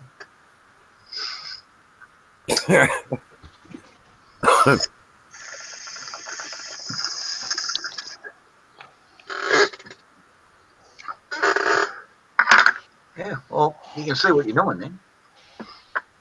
You don't have to pretend, results and that go down. I know someone built a minigun mount, twin minigun mounts, fucking for the things, and they had these big things on it and all that sort of thing. But they were never officially used. But I know the bloke who actually built them because he's an engineer that I work with. Because he's still got the drawings, all the rest of it. But I've never seen them armed officially. So, but wonderful planes.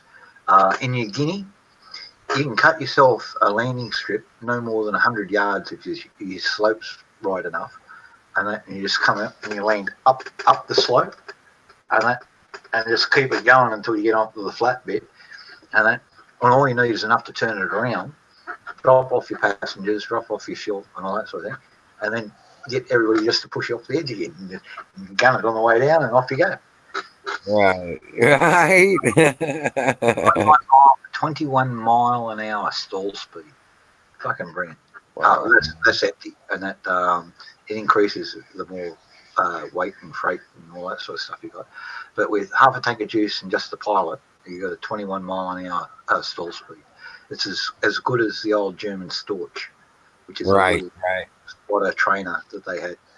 And those things, you got into strife, you bring them down close to the ground, dive them up, get it control, all that sort of thing, and then just hover above the ground sort of thing, and then just nose it up until it's just about to stall, and then you get out and walk away from the crack before it crashes. Before it crashes.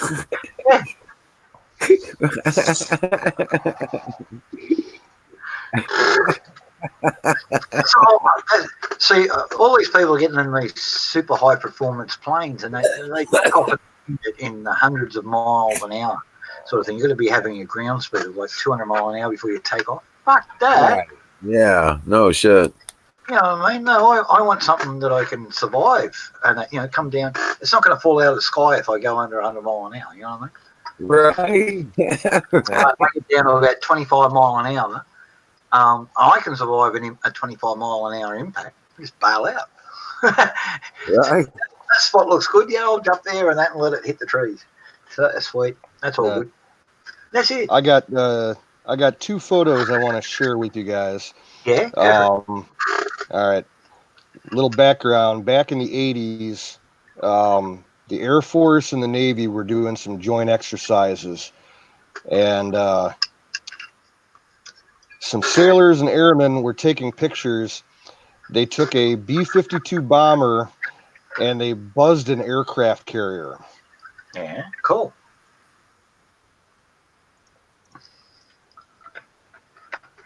Look how low that B-52 is. Yeah. Below the deck. Yeah. But look how big the fucking aircraft carrier is. Yeah. Now this by a helicopter off the port side of the carrier. Now, I got the opposite view. Let me pull it up here.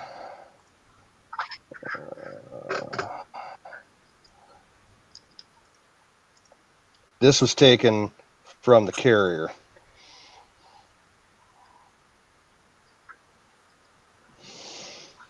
It hasn't come up yet. Give it a chance. Very Yeah. good. Below the horizon line. Yep. Wow. Wow.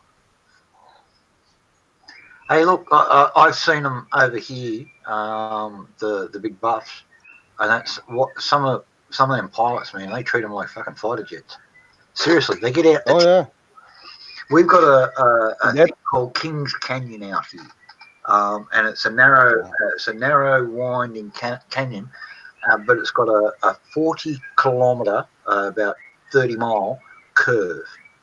And these guys get down below the level for the whole 30 mile and follow that curve around, and they're not anything out of 45 degree, and they're jinking backwards and balancing it because the curve's not a nice gentle curve. It's all over the place.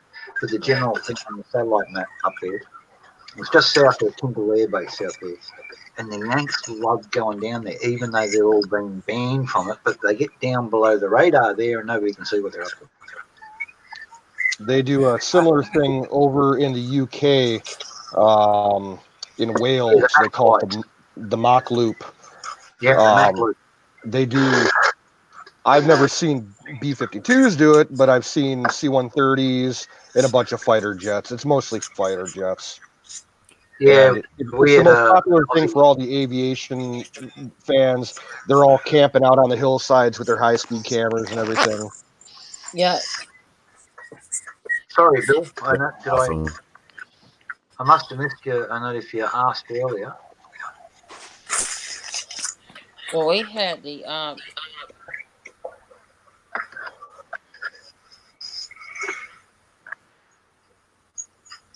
Sorry, Zen?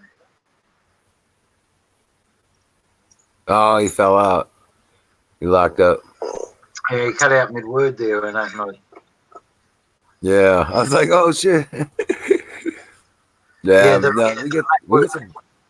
Sorry, go ahead. Oh, here he comes. He's back. He's back. Yeah, I froze up. It happens. It's all good. Yeah. You're back now. Yeah, we had the Jedi transmission in Las Vegas. It's like out in the desert, and they do all kinds of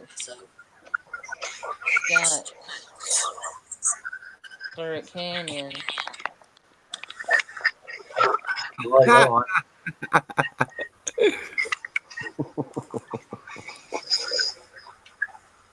Yeah, no shit. I was just trying to figure out what that was. What was that? A 127 Bushmaster or something? That was no. Honestly, I'm not sure. It looks like an M2 Browning. Yeah, I was gonna say, yeah, that's an M2 50. Can you bring it back up? Bring it back up. Yeah, I have to see that. That case was too long for a Mardu. I don't know. Yeah, bring it back up there.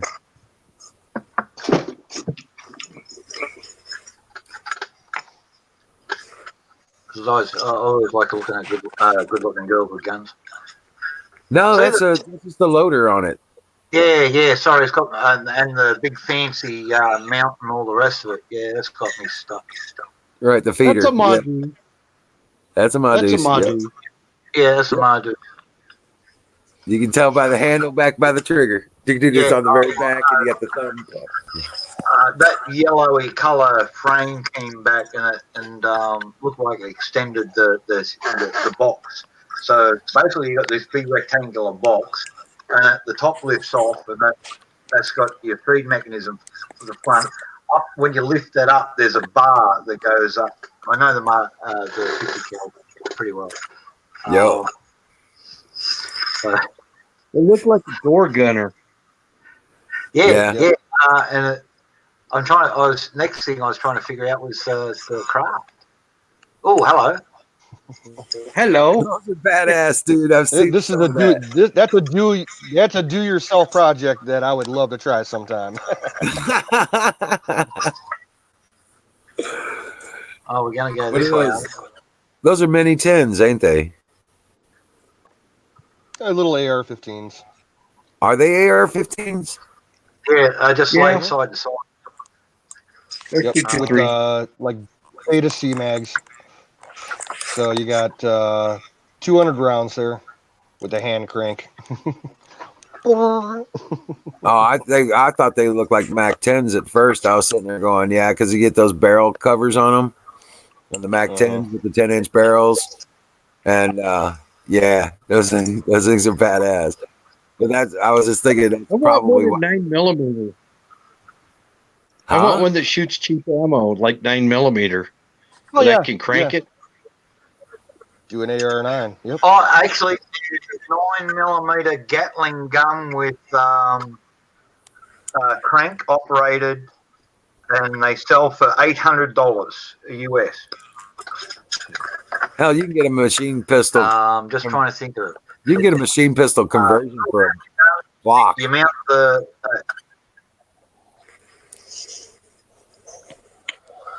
I can get you an AR style I'm going to bring that rifle chambered in 9mm for probably about $450. Colonel. Colonel Colonel Shaw. Shaw. That's cheap. Guten Morgen. Hey, Emerald, you Colonel get your Shaw. puppy Oh, soon?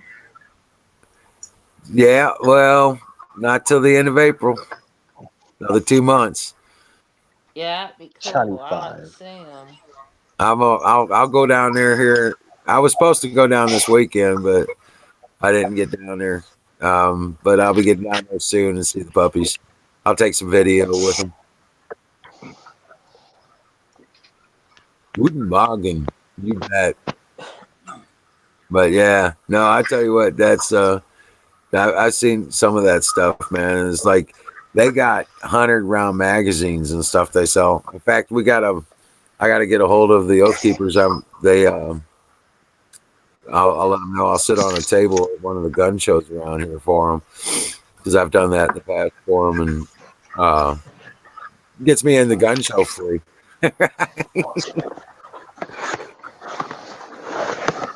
I'll tell you the one to get if you want to get the real one in cavalry days. That'd be the 45 Gatling gun.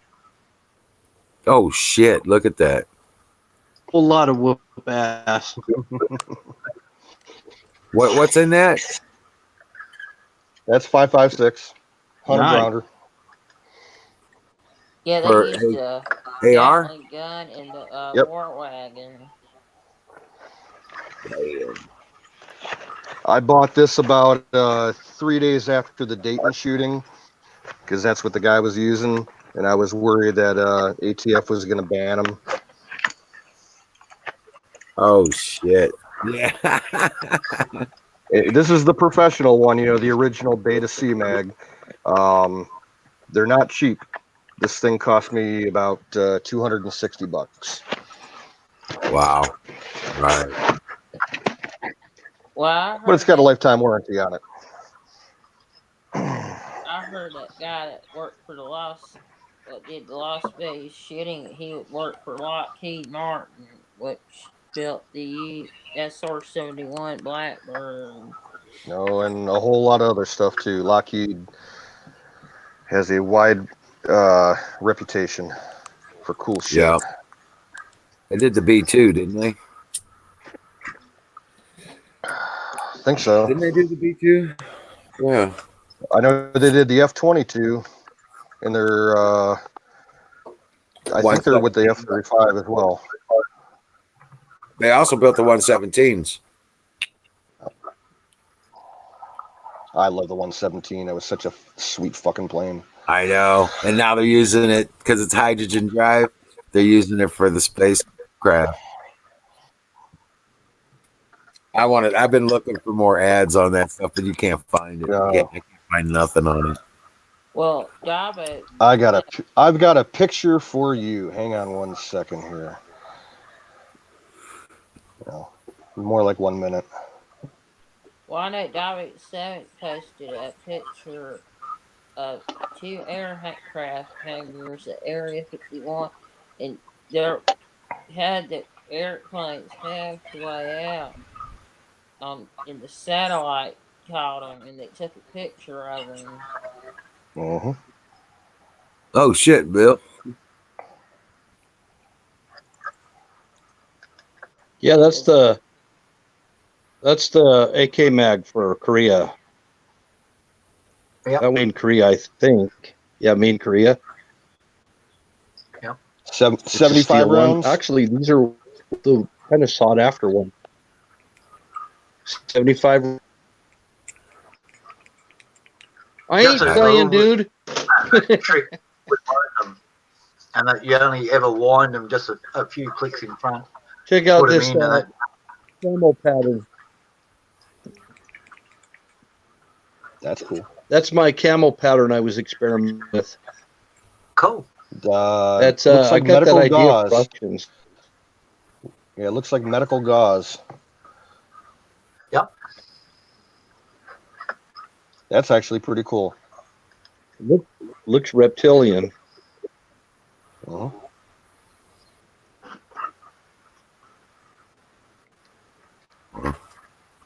What were you saying, Jack?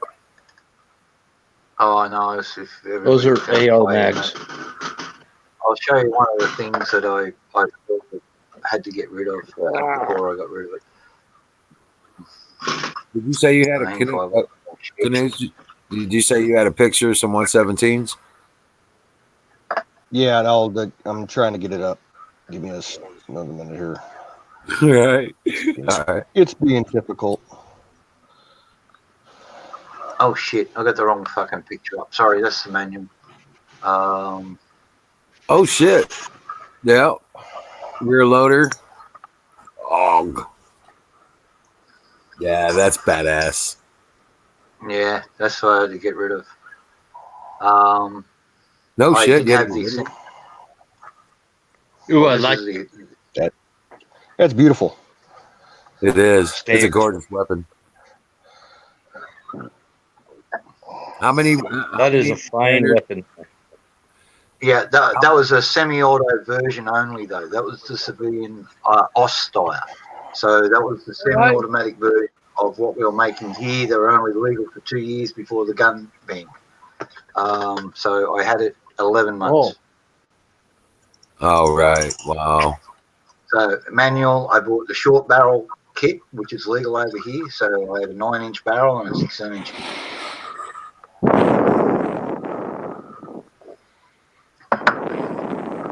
So Oh and they shit. knew I had it. Whoa! Look at that. That's badass, dude. That's 100% real. That is not photoshopped. That was taken.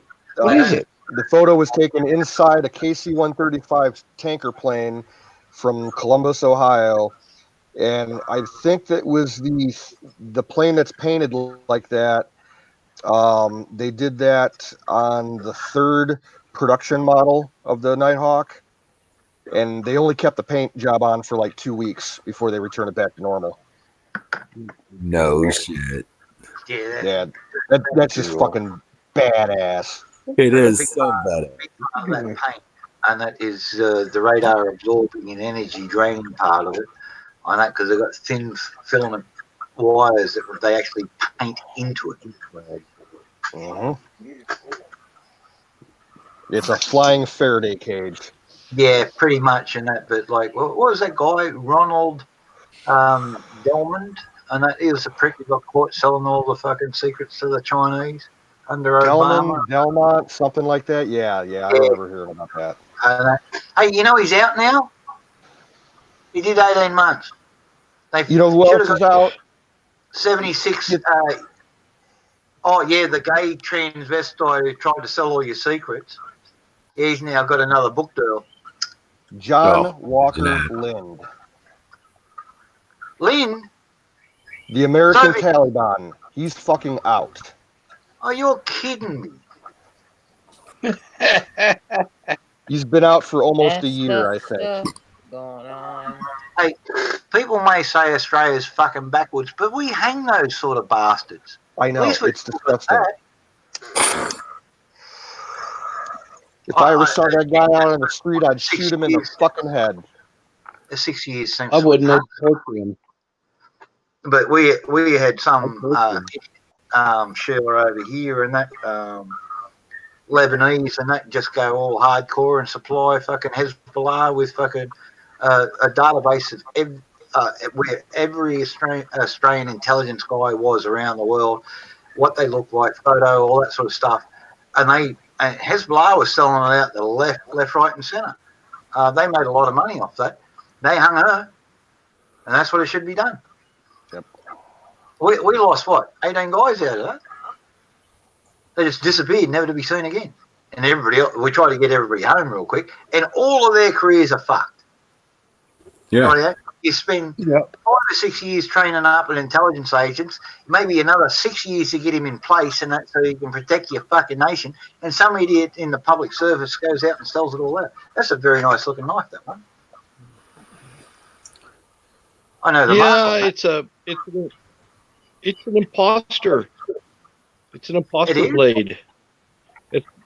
It's not the original Faburn. I like the Faburn. I wish I could find them, Yeah, that but looks they're more like like really. Mark II. Sorry. Yeah, that's the British Commando knife, Yeah, no, I've got an original. and I know how to use. They're a lot straighter. I know how to use it. Cool. That's all that matters. Yeah. Wasn't the British commando knife named like a Sykes? I want to say. Yes. Sykes Fairburn. Mark II. Sykes Fairburn. SYK. Sykes Fairburn Mark II. Yep. That was the one that was actually used, and the Mark One got approved. But they Lady changed. from Hell. Yeah, it's a good blade. Remember the Lady from Hell? Can you say that again? Remember the lady? Okay, we're talking over each other. I didn't mean to. That's okay. I was saying the ladies from hell. So, can you say the last word again? Ladies from Hell. Hell. Hell. All right. Yeah, I got you that time. Ladies from Hell. That was the early name for the SAS. Yes, sir. Yeah, I know about that. That's where the British Commando knife came from. Yes, exactly. And Sheffield that was the mark. led the deep Sheffield Steel. raids from the SAS, and that had an adjutant. And what was his name? Oh Lord! I'm actually named for him. Jack Johnson. If you told me, I would know. Yeah, well, it was Jack Johnson, and that's There we where go. I get from. That's where I'm actually John Johnson. They call me that because of him as a distant relative. But anyway, yeah, that's where they came through. Sykes was an armourer, Fairburn was a designer, and they got together and all the rest of it and came up with a gun barrel rifle metal knife. So chrome molybdenum seal, same as a 303 barrel. Hard grip pommel on that would break a temple or the lobe out the back. So you put your thumb over the edge and use it as a killer that way, or a stabber or a slice. But it was meant to go between the fourth and fifth rib, penetrate the heart, and then take out the spinal cord at the same time. And so they drop weight jelly. And that was the design specs for the knife. Nice. And that's what they Now that came we're up with. playing, now that we're playing show and tell, I have another little object here Bring it to up. show you.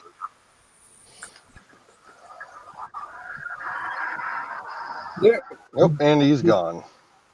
Yeah, his device disconnected. it booted. It moved him down. The device is not connected. He lost connection. He's in the United States. Nah, it just Yep. went away. So I just went to blow him up, and I hit the expand into the full screen, and then he wasn't there. I know. So I clicked on myself. Yep, he'll be back. He'll be back. He'll be right back. It was that quick. Yeah. I thought, all right, let's show it. Click. Oh, he got it. Here he is. Hold on. There he goes. That's good. I'll get my hands full. There we go. There we go. You got him? I'll grab him. There he goes. And full screen again.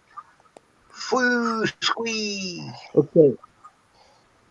So this is one of my camo patterns that I did. This is my spotting Nice. scope. 60 power, waterproof. All right, cool. Supposed to be waterproof and shockproof. And it's on a tripod. What is that? It's 1060? So I do some long range shooting. Is that 1060? Is that what that's 60 power. 1260. 1260. 1260 by 78. By 78, yeah. There you go. For the folks who don't understand, the 12 to So- 60 means variable rate of magnification, and the 78 is the optical size at the front. So 78 millimeter glasses. So for the folks who don't understand that sort of stuff, that's how it all works. A lot of folks are a little bit confused by scopes. Right. Don't know why, but like maybe it's never been explained to them. I never thought about camo painting So my. that's how I. Well, I mean, when you set up on a hill and you've got a spotter, you're gonna need that. I do shoot long range, like I said, and so that's a reason why I have it. Yeah, I shoot a reasonable bit of long range at times too. Bring the screen up, share screen, application window. Again, on the back deck. I actually won an award. Oh shit! There you go. Ooh. Anybody know what that is? The ammo is going to fuck your head up.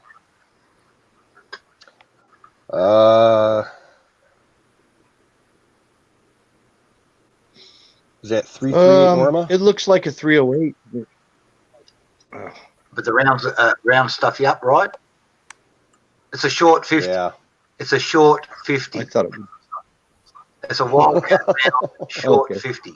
So Okay. it's got an inch off the case on the 50 caliber. Nice. Okay. The got me kind of buggered up on my phone here. As a suppressed rifle.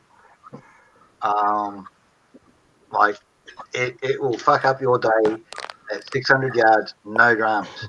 I don't need the penetration of a 1,000-yard rifle and that. I want to be able to silently and that screw up an engine block or a human being or a 400-pound pig and that without anybody knowing that I'm there. Yeah. That's the whole idea of that one. So it's a short 50. And 100% legal because it's no longer a military. Was that yours? That's mine. It's here now. Sitting down in the safe, but yeah. I got to play all these stupid games with alarms and saves and all that sort of gun safe and all that sort of stuff. But yeah, that's one of my little wildcats. I'll play with custom rounds and all that sort of stuff. So at 600 yards, yeah, I can hit a Coke can with that and leave no evidence of the Coke can besides a wet spot.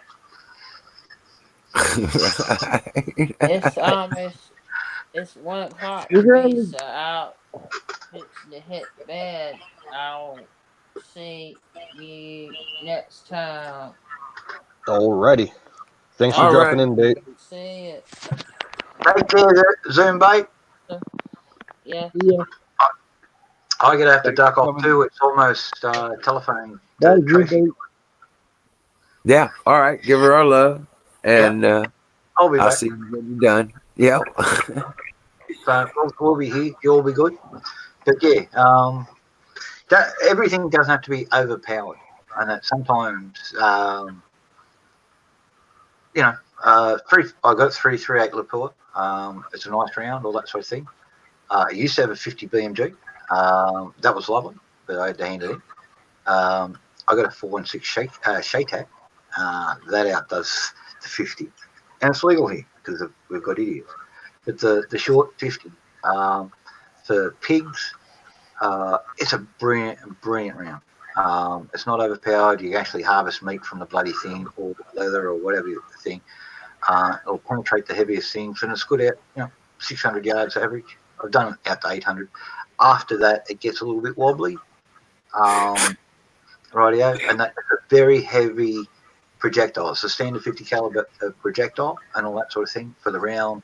In there, it is not producing the amount of revolution spin speed for stabilization as the full case does. So yeah, after about 800, it gets a little bit wobbly and that gets off center and all that sort of thing. But it's still got the punch to get out there. You get hit by that thing and that you ain't going to be saying, ah. You ain't going to say nothing. But yeah, that's what it's for. 300 to So 600 yards. what Big bullet pigs. weights? What are your bullet Standard, weights you're running? standard Standard? military BMG, whatever that is. I No, forget. bullet weight. Bullet Yeah, weight. yeah, a standard What? issue. They're just neck down cases. The bullet's the same. What is? No, let's So look is it it up. a 300 grain bullet? A 400 grain bullet? You're asking me a question. I just told you 3 times. I don't know. Let's look it up. I can't tell you off the Oh, top of my head. it's okay. No, I was Uh, just curious. You don't need to. It's fine. All right, the standard 50 BMG military load fires a full metal jacket bullet weighing 647 grains. That's what I was thinking. I Right. was 500. So when you're saying 300, I'm thinking, nah, that's not right. But yeah, 12.7 by 99 is 600. Sorry, Jack. I'm just not familiar with that particular cartridge that you had there. I just cut down Milsurp 50 cal and re-neck it. Simple as that. And take the projectile out, tip the powder out, reweigh the powder and that, and put a light load in. That's all it is. Same case, diameter at the base and all that sort of thing. It's just neck down. Yeah. Well, Like short 50. you know, It's a standard Wildcat round recognised. If you go on any of the reloading platforms, you find all the details on it. I got mine from actually on. I don't do. Sorry. I don't. I don't do. I don't. There's certain calibers like 50 BMG that's up there in a high expensive type of a caliber. I don't shoot 50 BMG. I really didn't know what 50 BMG bullet weight is. All I'm interested in is foot pounds per square inch. I'm interested in muzzle velocity and range. Those are the You main know things what? that I'm interested in. I want to know what my range is going to be. You know what? I don't worry about stats. I just worry about the bullet fits in the weapon, and the bullet goes down range and hits the target. That's what I care about. I don't Oh, even I don't give a when you shit. work up a Wildcat round, you've got to work out your ranging in it so you can dial up and up your scope up and down, right? Yeah. So that's something that you got to do. I'm good with the math. Off the top of my head, like it's 5 o'clock in the day. I've got half a litre of scotch in me and a shitload of pot, and I can't remember everything on the top of my head. I was sure it was over 500 grains because the 338 Lapua is 392. So the BMG is going to be way more than that, and I knew it was over 500, but I couldn't say for sure. I'd rather say I don't know when I don't know. So that's all it is, and that's fine. Well, But this bullet cat that I put out here, I basically what has happened because is I can run. Sorry, go for it, man. I can run a 300, 198 grain and a 8 millimeter Mauser, but I can go all the way from 140 grain all the way up to a 200 grain bullet, and then some. I think they'll go up to about 240 grain, but I'm going to lose range with a heavier bullet. So I didn't used to care either, and it didn't matter to me. But as I got more into shooting, the bullet weight and the muzzle velocity became more important, and I started running a chronograph and trying to find out what my muzzle velocity was, and then I'd start stretching out my velocities out to 100 yards and try to test my velocities at 100 yards. I can't get past 100 yards because there's a chance I could blow my freaking chronograph up. Yeah, true. Look, you drop short and the thing's dead. So yeah, I've got muzzle velocity on them. It drops around 350 meters a second muzzle velocity from a standard load, 50 caliber load. So it's around about 1,400 meters a second. Whereas a 7.62 NATO, 7.62 B51 is a 998 meter per second muzzle velocity. Because I worked these out in meters. Sorry, I've been playing with these things. That looks like a Lati. It is. Lati 20 millimeter anti. Yeah. I'd love to have I want one. Them. Yeah. They're about 9 feet long. That picture there is quite deceptive. Those things are fucking big. And they're like 100 and, what are they, 102 pounds? Let me pull it up. I'm going to pull That's the ones they put on the Scouts and the Cobras. Yeah. It's ridiculous size. Yeah. That's the I'll get a picture so heavy. for scale with a dude holding it. Yeah. That's you one carrying that by yourself. It's a 3-man team. You got one bloke just carrying your ammo supply. You got one bloke carrying the mount and helping you carry it, and he's up front. He's carrying the barrel. You're carrying the stock, and then there's a slide on it. So if he drops it, it hits. You drop it too, and that hits slide first, and that just drops flat. But and your bloke behind you is only carrying something like 80 rounds. You might have 10 rounds on you, and the other guy might have 20 rounds. So you don't have a huge loadout. But for the early Panzers and all that sort of thing, apparently they were very, very effective because the Russians actually had a couple of captured ones because the Soviet Finnish wars and all that sort of thing. They had a couple of captured ones, and they were the most effective things that they had on the battle. They used them until 1986. Yeah. Yeah, why not? As an anti-tank gun. Yeah. They're saying the Lati 1,800 grain armor-piercing high-explosive bullet moving at 3,000 feet per second generated 35,000 foot-pounds of energy at the muzzle. Yeah, that's 1,000 meters a second. Oh Lord. So that thing's firing as fast as a 7.62 NATO round. So it's the same muzzle velocity, 1,000 meters a second. Regardless of what they tell you on their range, the range on them, really efficient range is about 500 meters. And they're super efficient there, and they will blow a tank. They'll put a hole in it.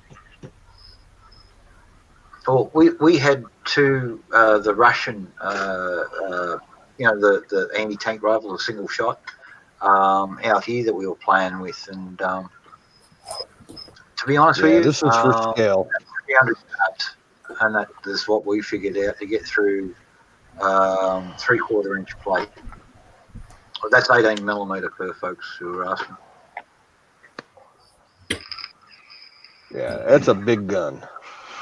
Yeah, You know something? People get really heavy into sniper rifles and everything, but in actuality, um, a lot of the sniper rifles, anything that's a shoulder fired weapon can be a sniper rifle.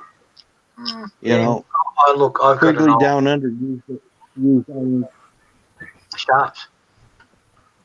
Yeah, I do have Exactly. an old Moss and the gun, a specialist sniper, but at like 400 yards, this thing's got a bloody 2-foot spread, and that with me shooting it. You know what I mean? It's worn out. It's old. It was an $80 rifle with the optical on it back in when did I buy that one? About 1980. It's fine. Nothing Yeah, wrong but with that. I have Most of the gun. Yeah, I have an original proper Soviet.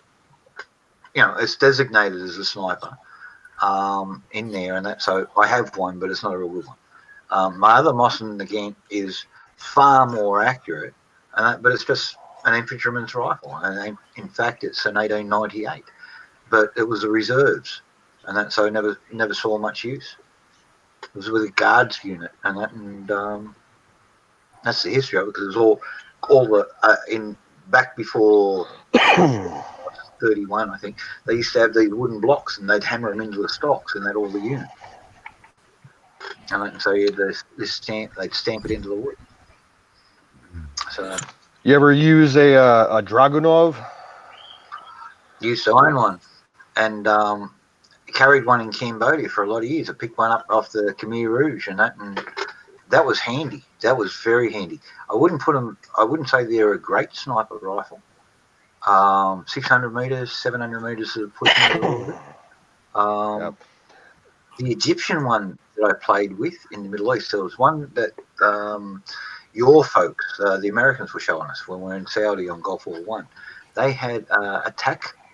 The Egyptian one, what they call it, Takiri or something like that, and that was actually nicer than the Soviet ones. But apparently the Egyptians did a deal with you guys in Remington and Browning and that, and build up their arms industry over there so they could export stuff. And they improved the design. So I actually prefer the Egyptian one to the original Juggernaut, even though the one that I had in there was, well, we took over a little Khmer Rouge station, and it was still in the box. Still in the box. It had been used, but it was, put back in the box and all that sort of thing. Yeah. I don't know where the one was that I made that I was shooting. When I basically learned to shoot rifle was in the Boy Scouts. Took the riflery merit badge when I was 14, and we learned on 22s. And after we got the merit badge, anybody who passed the merit badge got to stay after class and shoot with some real guns that the range instructor brought, and he had a Dragunov. Cool. We were shooting at about 250 meters. It was a nice gun. It probably about 4 minutes of angle. So what's that? 200 yards, about a 6-inch group. Yeah, 6-inch. So your typical deer rifle has a reticle that's called a crosshairs reticle. Yeah. And that's what a lot of deer hunters use. That is just fine for a sniper rifle. The only thing is when you get into the more military ones, and I'm kind of talking to Colonel Shaw because Colonel Shaw was kind of asking about it. He said he wished that he could own one. A good deer rifle would make an excellent sniper rifle. The sniper, the sniper is all about your ability to stalk whatever you're doing. That's what a sniper is. It's not about all your optics and getting mil-dot reticle or these other. Don't mean shit if you can't put that round where it needs to go. Right, and so it's more about your stalking technique and your sniper techniques and knowing what a sniper is supposed to do and concealing your position. And more of what snipers do is they're more into reconnaissance. They're more into collecting data and observing. They That's send you to your sniper school, and that's that's what you do. your military. Okay, you've got to look at things from your military viewpoint. The Soviet idea of a sniper, and they have one per every 10 men, right? Is area suppression and area denial.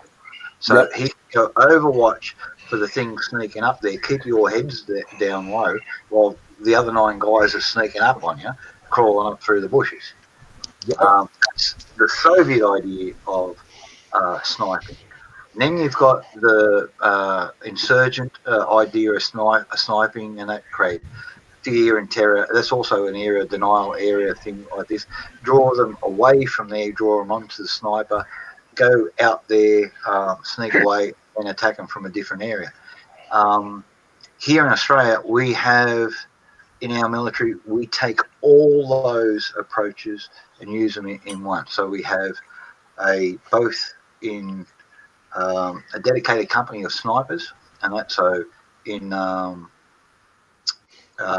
battalion, you would have a mortar platoon or a mortar company. Mortar company. You'd have a sniper company. You'd have recon, and that so the recon guys would be the dedicated recon. Then you have also an assault plane, and so that's the guys who sneak up there, clear your minefields, all that sort of thing, go in before, sort of like combat engineers. And that's what I started off life in, as an assault planee. So sneaking there before, clear all the mines, booby traps, make a pathway through, find the bad guys, and send the heavy duty guys up there with all the tools so they can, TOT. So, and destroy the target scene. But the American military role of sniper is so limited because of the bullshit that everybody has limited against you over the last 30, 40, 50 years. Your snipers in World War One kept their Krauts heads down while your guys were going out. You don't do that anymore. You send out a 2-man team here, you send out a 2-man team out there, you send a 2-man team out there, and they do wonderful work and all the rest of it. You should have 1,000 fucking teams out there and one team backing up every bloody squad. Well, every squad in the military and in the Marine Corps, they're having what they call a designated marksman. So this guy kind of runs like a sniper, like what you're talking about. Now, when I was in the Army, one of my jobs that I had was advanced party. So we go in, we clear the area like you're talking about. We clear the area. I carried an M203 grenade launcher, and if you have to, you blow up a sniper nest. But we would be the first ones to get shot if there were snipers in the area. We used Marines for that. No. Not when you're in an artillery unit. You don't use Marines. You're in an artillery unit? I was in an artillery. So we used to go in there, and the artillery would borrow the infantry, and so the assault pioneers would go in. An area and like this, but I couldn't figure that out. If they were artillery, and why don't they just flatten the joint, and then we'll go in there and clean up what's left? But no, we go in there, we come down on ropes, you're either chainsawing or using explosives, clear out an area. Then they can drop the Chinooks off, and that wheel the guns out at the time, and they set up their base, and they've got their engineers, and they've got these little bulldozer that they sling underneath the Chinook and all that, so they can drop all that stuff in there. But they need their initial landing spots, and that's why they borrow folks like me. And I was going to say, because what you got is you got your scouts out first. They're going to be there before anybody else, and they're going to be basked on. And your advanced teams are only catching reports from the scouts. Before your artillery's way behind the second line. So I don't know what artillery you're talking about, but even the 40 need to on the ground to make a perimeter before you can put anything else there. Oh yeah. You got target alignments before you got target coordinates before before any artillery ever goes off. And that comes straight out of the scouts. I know. I During took the care Cold War, of it. That's one of the things I did. I was in the Cold War, and Yeah. our concern was being artillery. We're what they call an easy target, and if we were to go against the Russians, the first thing that the Russian Air Force would look for is us, because we're going to blow shit up. No, first And we thing they move do slower is take out than the tank. no, we move slower than Their the tanks. priority was take out the tanks. Well, one of the things that the Russians were really good at in the late Cold War and now is their anti-artillery tracking radar systems, Right. where as soon as you launch a barrage at them, they can pinpoint its source and shoot off like their version of the MLRS and just wipe you guys out. Use your rockets. So a Soviet doctrine was to take out the anti-aircraft first, that use their high-speed anti-radar missiles, SRAMs, and all that sort of thing. And now, guess what? You folks copy Soviet doctrine. It's actually how you fought Gulf War One was 100% Soviet doctrine. Yeah. 100%. Mm. Right now, Yeah, took out all not the aircraft first. How so, Jack? How so? How so? How Straight out of the so? book. Yes. First of all, straight What's out, the took Soviet out all the doctrine? aircraft, massed artillery, and that MLRS and all that sort of thing. Go through as soon as anybody starts getting bogged down on that. Don't worry about it. Just let them slug it out. Reinforce the success, punch through, come in behind, and that way you are bogged down, hit him from the rear, and just keep on going. Well, we had air superiority, so we took out a lot of their stuff. And that was like how I got with your pilot there, and that we knew that Desert Shield was going to turn into Desert Storm in 3 days. So we stuck the bloody pilot under a burnout tank. I sat up there with the bloody Barrett, and we had a team out there 250 yards around everywhere. Anything to come within 2,000 metres, we sent it around downhill. We had Apaches backing us up if we needed it, but we wanted to play quiet. And that because there was a spotting station close by, and that was the main entrance point, and it was pretty quiet there. So they were going to come through where it was nice and quiet and all that sort of thing. So we laid low rather than attract attention and get the choppers in and all that sort of stuff. A couple of trucks came in, sent around downrange in front of them, and that one of them just got out of the truck and ran back the way they came. The other folks just turned around and drove off. So I wasn't aiming to shoot anybody, and I didn't have to shoot anybody for the whole time we were there. We were there for 3 days. It was all good. I think the first unit that hit us was actually Saudis, Saudi National Guard, Humvees. And they come looking for us and that picked us up, all that sort of thing. Water, food, treated us real nice, all that sort of thing. Got your pilot on a chopper and all that sort of thing. Another chopper came for us about 15 minutes later, took us back to where we were. And then Schwarzkopf had his little tasking for us, and that because I don't know if you read the papers, and that the Aussie Special Forces at the time were nicknamed Schwarzkopf's private shot. So anything you wanted, your problem, and that someone was launching Scud missiles or something, they'd throw us in choppers and we'd go off there Scud hunting. So that sort of stuff. We raided. They didn't have your communication set. They had ours. Our communication set, other than our encrypted aircraft, were that it was all corrupted, and they could use your communication systems where they didn't feel the enemy didn't have your shit. We had your stuff, and they could act like fucking people. We had fucking people in our own government. In the I'm not going to say either Democrat or Republican that sold our secrets to the Russians. Yep. Yeah. We had traitors. We had traitors in our government that taught the Russians and the Iranians how to freaking beat us in a war. Yep. Yeah, it was called the Clintons. It wasn't just the Clintons. McCain's fucking advisor. McCain was a benefactor. Who had a car accident over there in Europe, and that was just a cover up because fucking British intel fucking tumbled on him.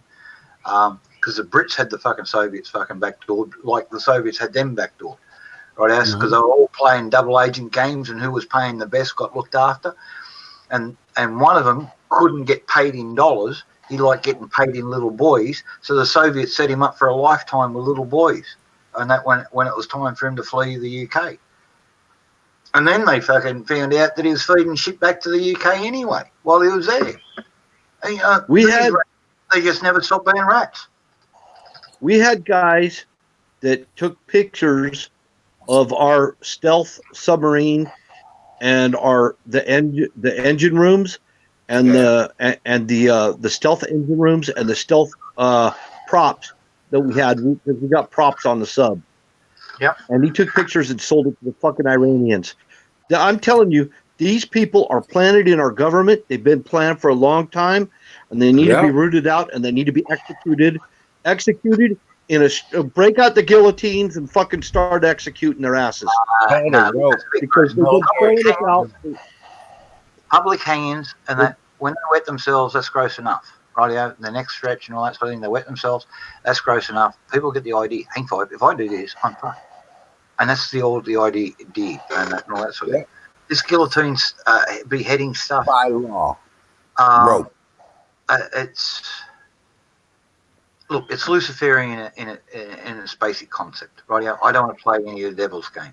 Hanging, I haven't seen anything like that that indicates to me like that. I don't see anything like a firing squad as being Luciferian. It's just a practical form of death. If I had to go, firing squad or hanging. I don't know if you're a firing squad. You got a shitload of things. I'm in favor of the firing squad. I just said squads were only used by those. Yeah, but the guillotines are bullshit. They're all that's bad. That's not even right. And, but the thing is that the firing squads were only needed for those that didn't have an enemy that had the charge. Okay. Now, if you had you had somebody in front of you that didn't give a shit, they'd go ahead, execution, boom. You know what I'm saying? But the firing squad was only for people that you didn't really want to know that you killed somebody, or there wasn't anybody with the balls to do it. That's why the firing squad was put up. Yeah, because one guy gets a blank. Of anonymity. Yeah, they give one or two guys blanks, so everybody can go home and think, well, I got the blank. But if you fired any real ammo and then fired a blank, you know the difference. You ever see that movie with, I think it was Martin Sheen, The Execution of Private Slovak? No. It was about. No. It was a movie done about World War II, Battle of the Bulge, I think, or no, maybe it took place in Belgium. But it was about a private in the U.S. Army who deserted his post and ran off into the woods like a little bitch because he was scared. And he got justice by the firing squad. That clown that did that and then defected to the Taliban and that because his old man was a fucking hardcore jihad he would want to be anyway. And then Obama fucking got him back and everybody died chasing him and all that. You know what I mean? What's he doing now? He's got a book and TV deal, I believe. What's his name? Dugan or some shit? Yeah, he's on Netflix. It's coming out next year. Shit. Look, I gotta go. Phone call. Yeah, so. phone call time. Yep. Take care. I'll see you in a bit. We'll see it. Yeah, I was just gonna say something about it. Yeah. Yeah, No. I forget that dude's name, but that John Walker Lynn, the American Taliban guy, he was released from federal custody last year, like May 29th or something like that, and he's subject to 3 years of probation. That's it.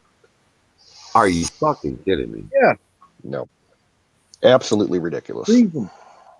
Treason.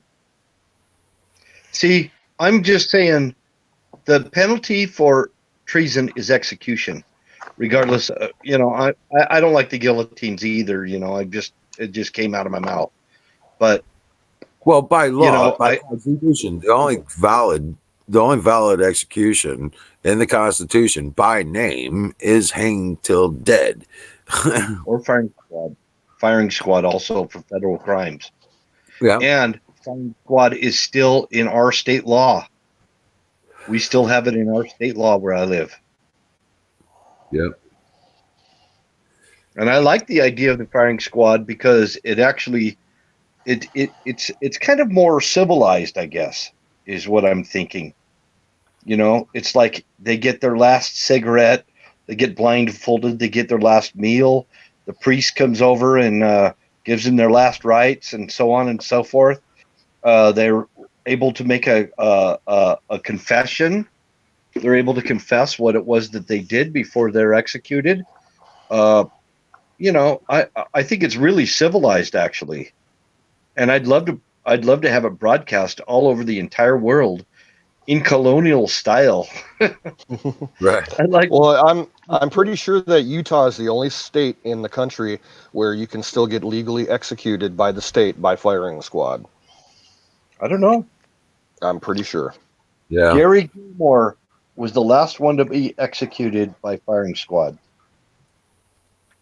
Jimmy Bean says, I found that other than the Delta Force fellas, the Rangers and Marine Recon were the funniest to extract from missions.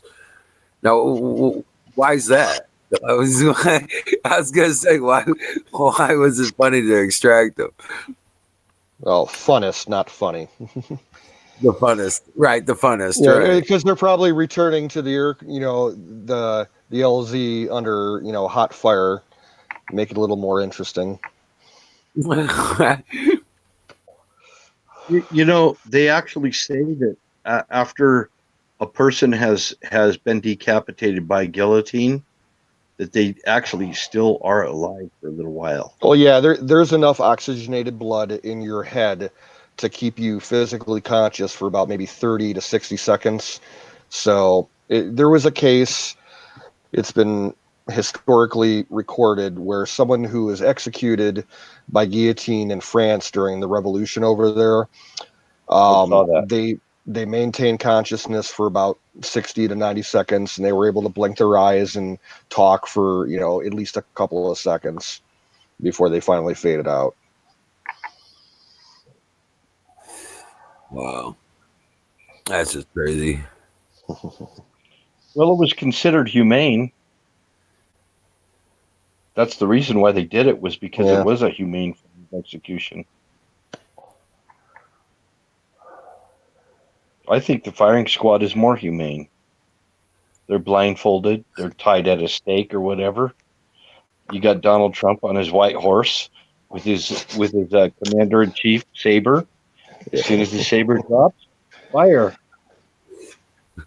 You know why, Jimmy B? Because they're telling each other, "Thank God we're alive. These motherfuckers are gonna get us the fuck out of here."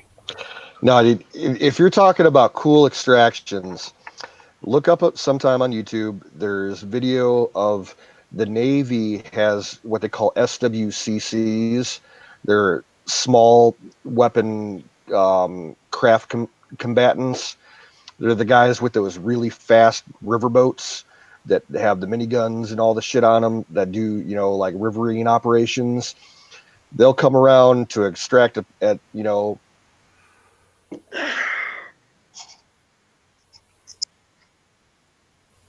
Oh, he froze up. Who? and the corner, let loose hollow on the backside of it. It's like a fucking hailstorm of lead. Absolutely crazy. They train. They do an annual exercise at Fort Knox, Kentucky, on the Green River in Kentucky. Oh wow. I didn't used to be a fan of. I'm still not a fan of the death penalty. I didn't used to be, and I'm not really now. But the thing of it is, I think for high treason, that should be a requirement. Oh yeah. I really do. We need to clean this is. country out. There's only one solution. Okay, okay, Bill, get this. Trump made political corruption, a treasonous treatment. In other words, they will be tried by military tribunal. There will be no public courts. Treason only has to be proven once. Treason only has to show violation of oath of office. That is high treason. You only have to prove it once. These Which people is will be tried. constitutional. Which is what? It is constitutional. Yes, That's and the there's way. only That's one the way it's result supposed for to be. treason. For high Yeah. treason, death by hanging Yep. until dead. Back after Firing probably squad. 6 months after the Civil War ended, they did a huge trial for treasonous motherfuckers who were on the wrong side of the Civil War. And on the National Mall in D.C., they built public gallows and they executed publicly about 300 people for treason and spying and shit. And they had a crowd of about 3,000 people watching it. They need to bring that back. Yeah. Do you think the gallows are a humane form of execution? If it's done correctly. It Doesn't matter if the inhumanity they performed while alive. if Is if you're being hung, the correct way to do it is your neck is instantly broken. You don't suffocate. You know, right. they have a way of measuring your body weight and your height, and they attach a counterweight to humanely break your vertebrae so that you die instantly. If it's done correctly, it's humane. Everything what you're saying right now completely justifies the guillotine.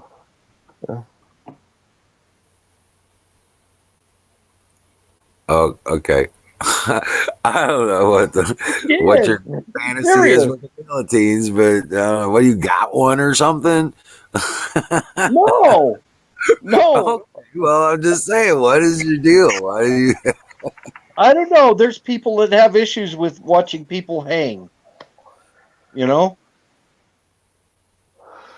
Personally, I think that every, county seat in this country, whatever city your county seat is, usually, I'm pretty sure 99% of every county seat in this country has a public square.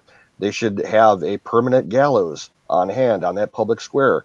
And if you're convicted of murder or rape, you should be executed publicly by hanging in front of a crowd.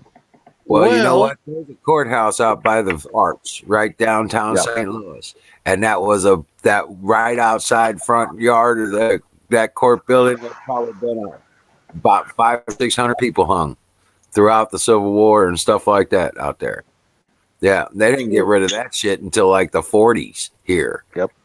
They were still hanging people for that kind of shit around here in the 40s. Yep. So you know where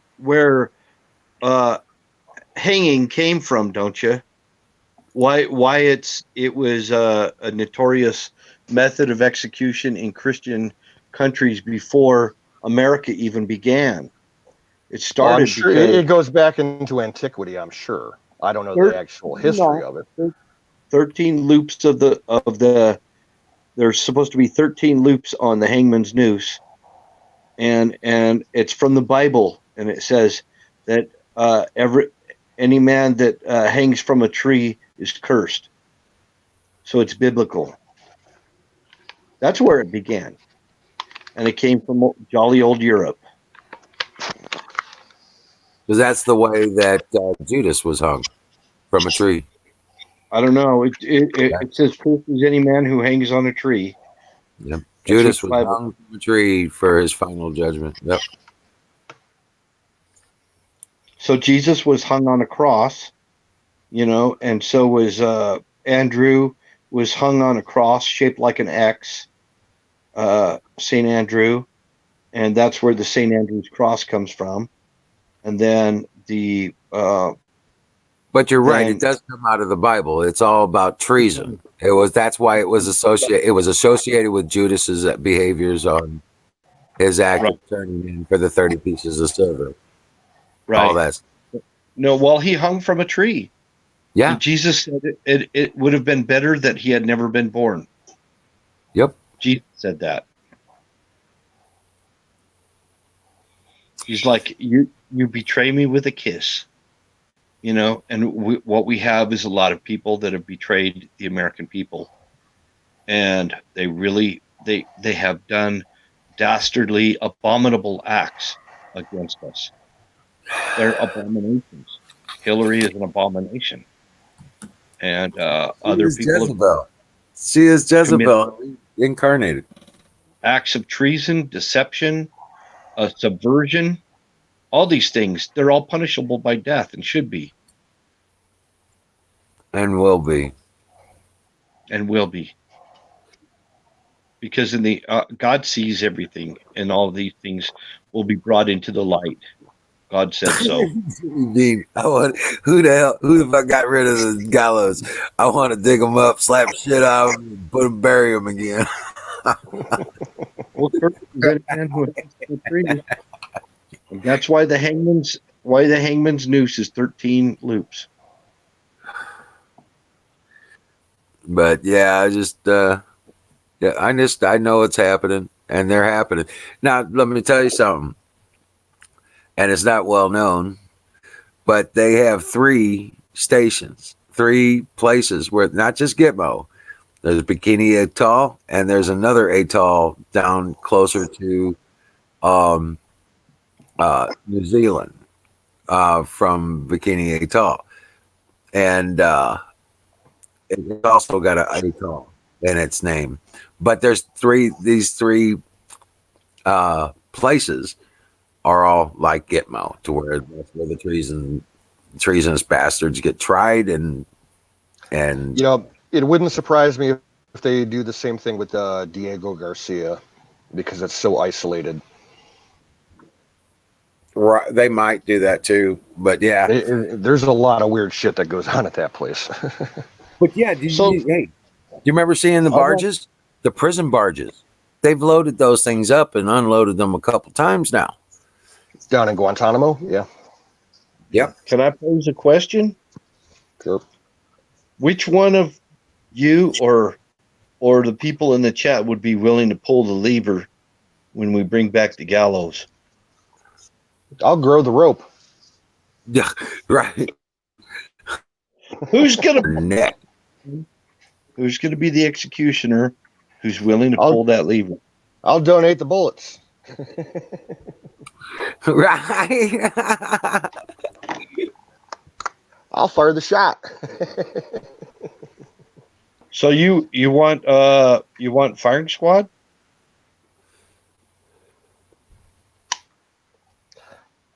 If they were to bring back, capital punishment, it shouldn't be just administered by the military.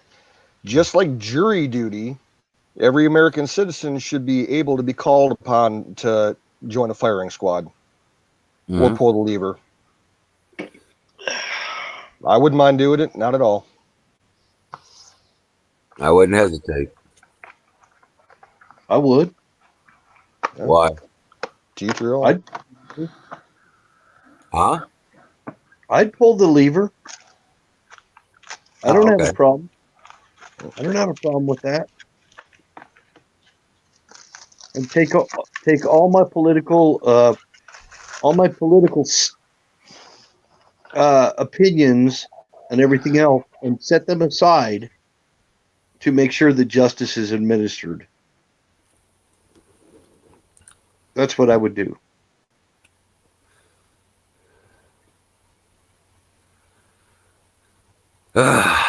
Well, I'd feel it my civil duty. They'll probably pay you so much or whatever.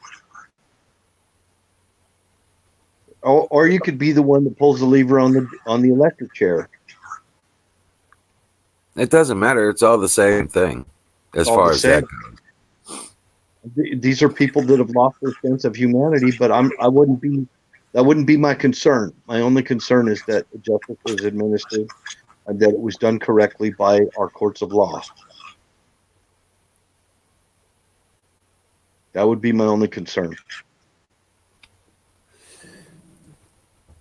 And that it was done constitutionally.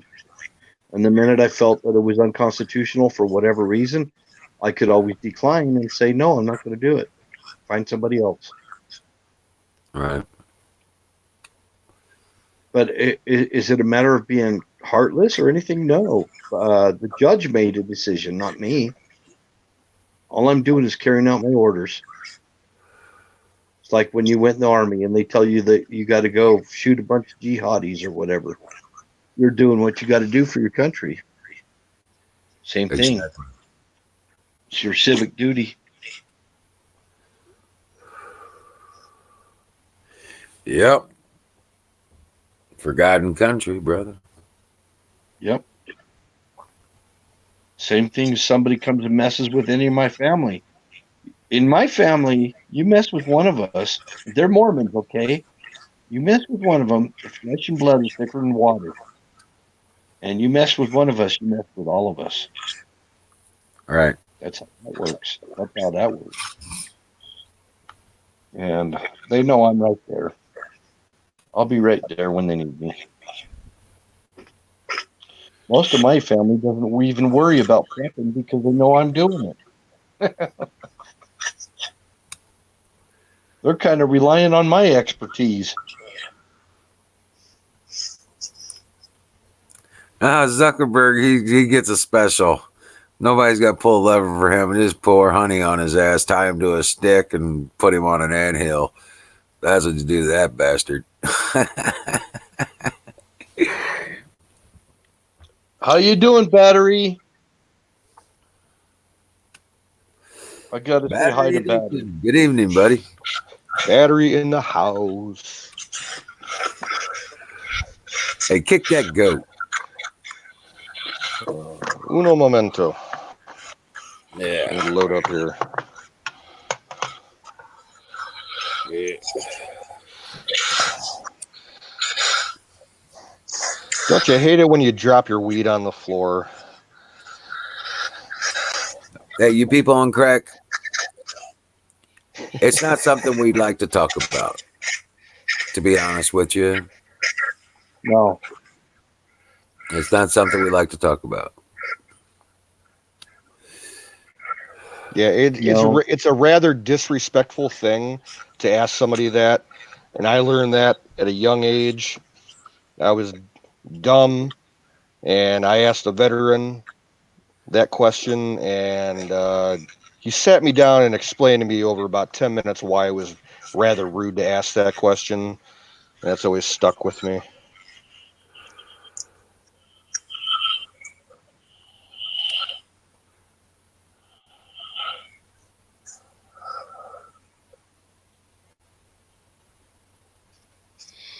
Jimmy Boom. Oh, he's going all Cajun on us. He's going all swamp creature on our ass. Jimmy Bean. Cut a liver in half, rub it all down her legs, and wait out. Oh, yeah. Those Crocs are going to come get his ass. Oh, you know what? I gotta tell you. You know, he's talking about when you kill somebody. Nobody wants to kill anybody, and yeah, your conscience.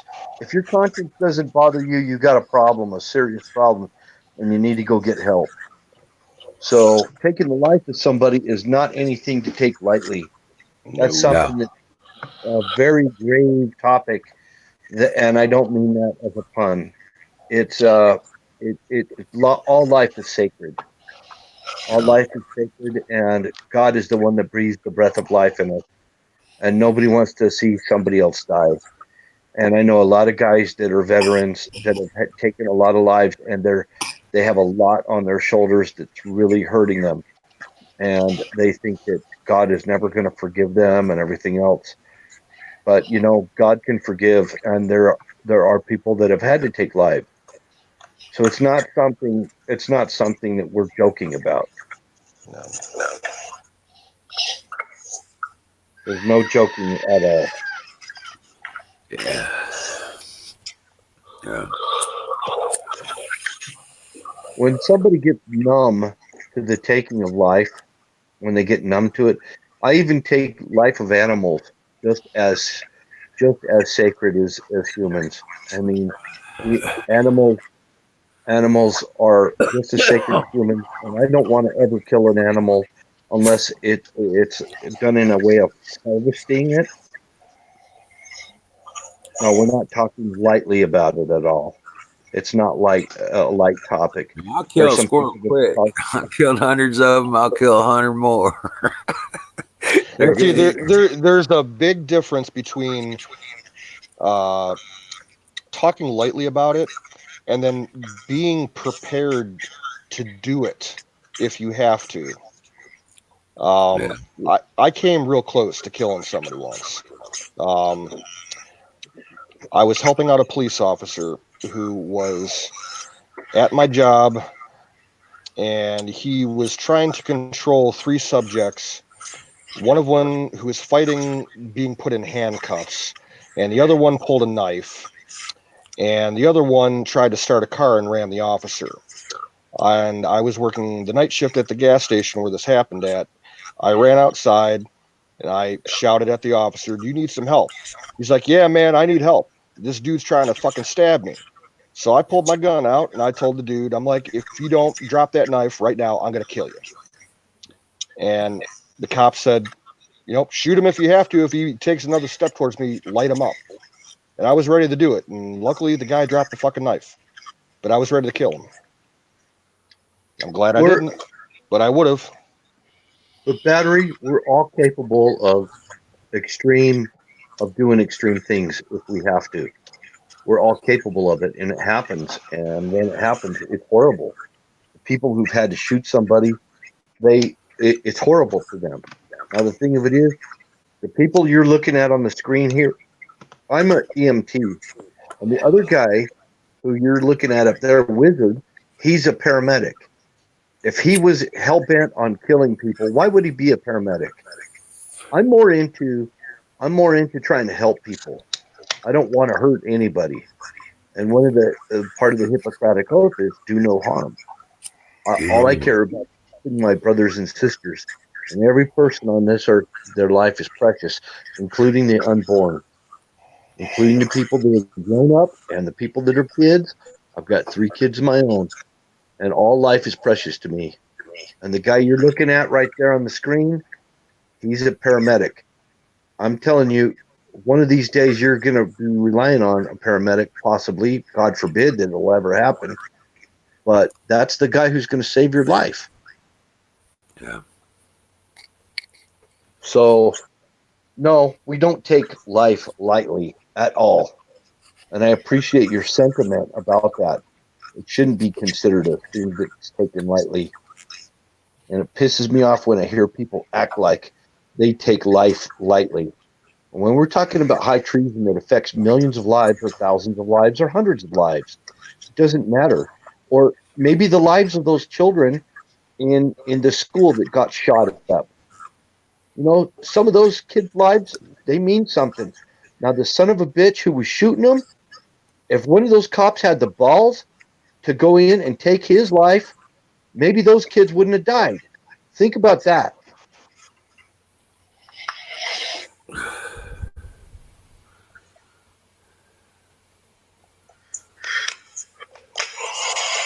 Sometimes you got to take a life to save a life. Yeah, but Jimmy, guess what? They ain't gonna get rid of water, and I know how to turn it into hydrogen. I can launch shit like you never seen. So easy to put one another under a microscope and try and size them up and figure them out. Nobody up here wants to freaking take anybody's life. I don't want to see it. I didn't want to go to war with Russia. I don't hate Russia. You know, Russia was our enemy. Why were they our enemy? For political reasons? I didn't want to go, I still love Russian people to this day.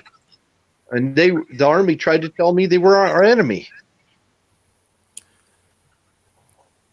No, Bill, it wasn't battery that was doing that. It was saying that Yeah, it was somebody else. it was you people on crack. Yeah, Yeah. that's what it was. Yeah, I just wanted to clear the air on that because it's simply not true that people that are, care about life and everything because they're willing to defend life, that means that they don't care about life. That's not true. We can do that, Jimmy Bean. We can put hydrogen on your Harley. You damn straight. Wow.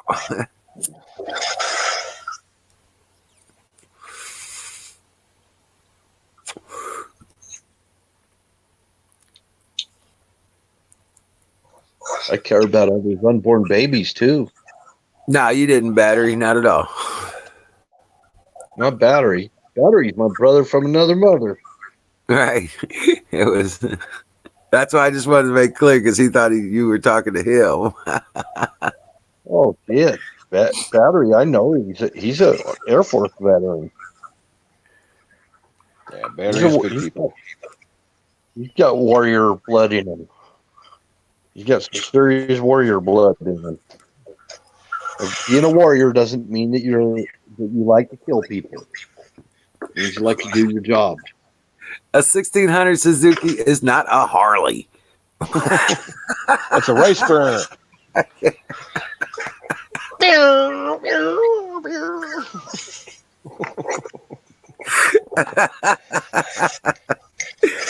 Now Suzuki does have some pretty standard low boys. You know what I'm saying? Almost like the Rebels.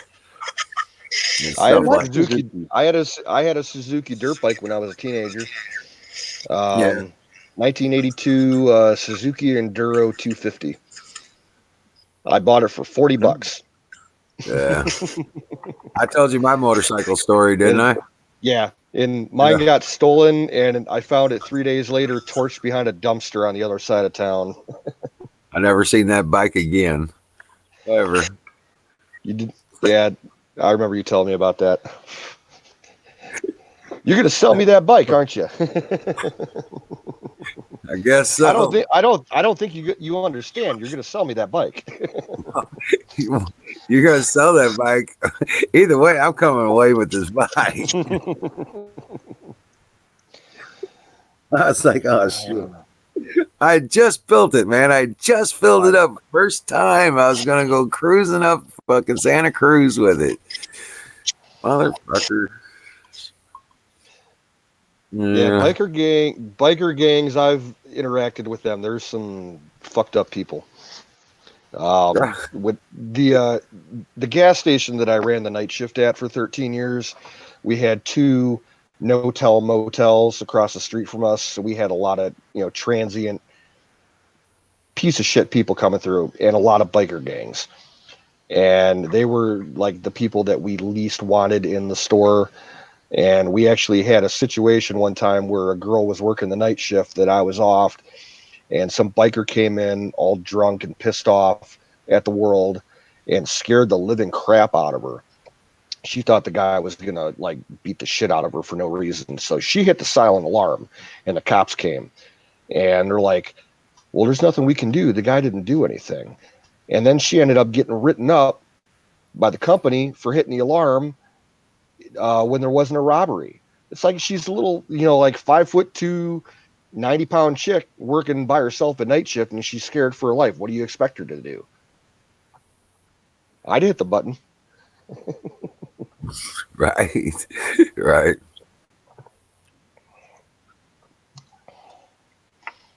Jimmy, we had pretty much, it was a fucked up policy at my store.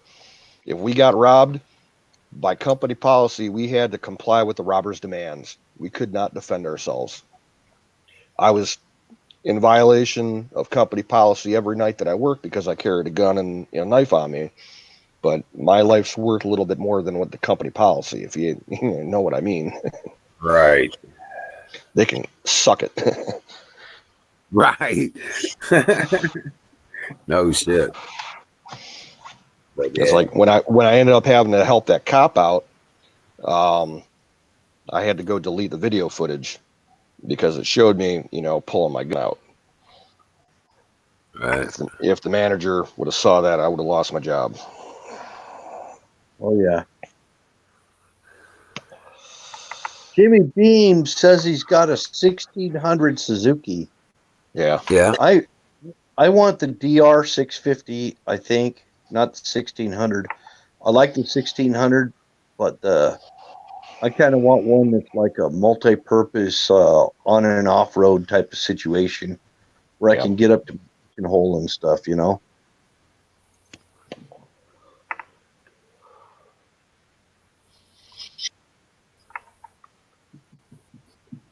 Yeah.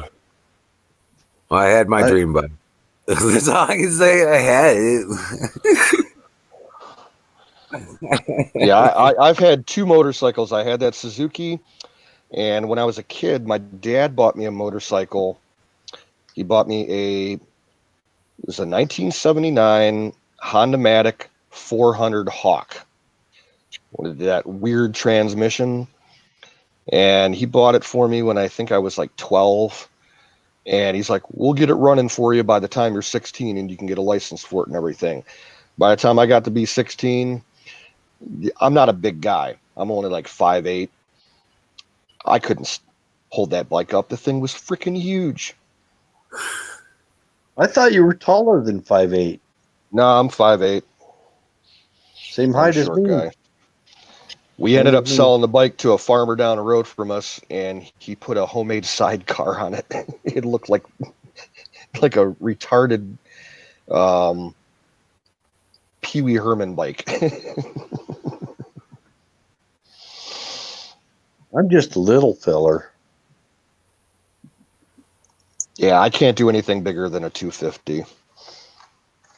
I have I short got a legs. I got the same problem. My dad has a Kawasaki 450 in the barn. Um, I can't even hold that thing up. I'm gonna end up just getting a scrap title for it because it's got like 20 years of cat piss on it, all seized up. I don't think anybody needs all that much bike. I mean, unless you're going to do a lot of road trips. You know, I I'd have a rather have a little four Yamaha. wheeler or a snowmobile, to be honest with you. I got. I just There's got a too many little old Yamaha 250, and I bought it biking. because Obama was president and gas prices were jacked up. Yeah, biking around here is not very safe. There's way too many idiots on the road that don't look out for bikers. And I've seen way too many accidents with people just not looking and driving right in the bikes. Seen way too many. I know too many people that have gotten hurt or killed. Got relatives that have been killed on bikes. It's just not my thing. Rather have a four wheeler or a snowmobile. Right. Give I me a like good old pickup truck. Shit. I kind of like the Kawasaki 650 that battery's talking about. The only problem is, well, if you're a tall guy, it's probably not a problem at all. But I'm not, and the DR sits a little bit lower. The DR Suzuki, it's a little lower than the Kawasaki 650 KLR. I like those KLRs. They're kind of I'm thinking kind of like an adventure bike mode, Mhm. instead of something I could take down a gravel road and not worrying about it messing up all my chrome and everything.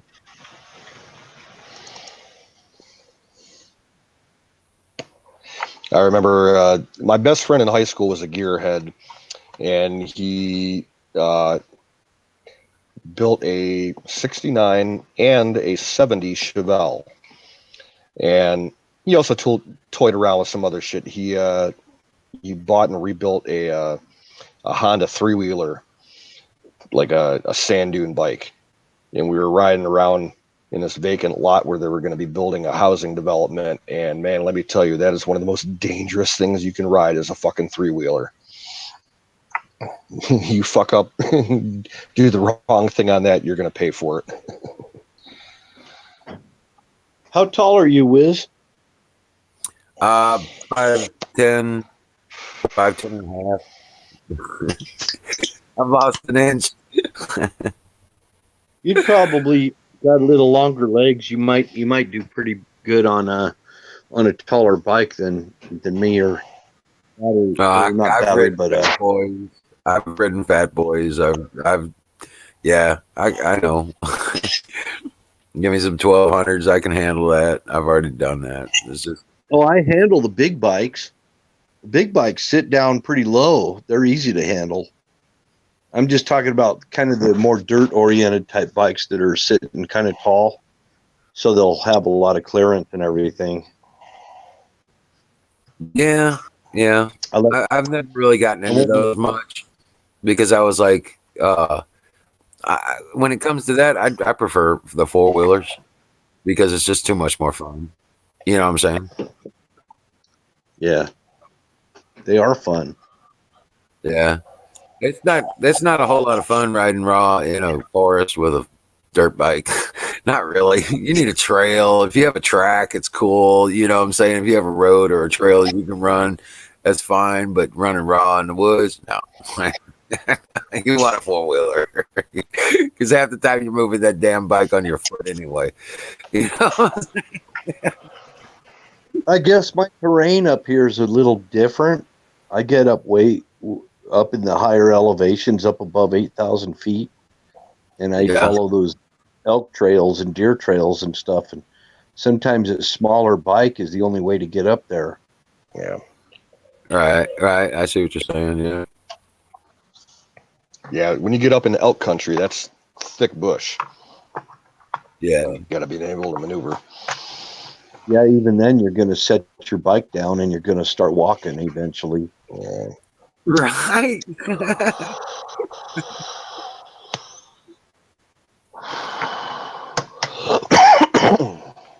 I can smell deer. I've got this like keen sense of smell. I can smell deer. I smell elk. I can smell a bear, and I'll know it's a bear. You bring that damn nose down here and tell me where that fucking bear is, man. Shit, I'll find squirrels down there with my I nose. got a black bear running around here, dude. I know I do. And I just, I still say you should put a trail cam up by the den.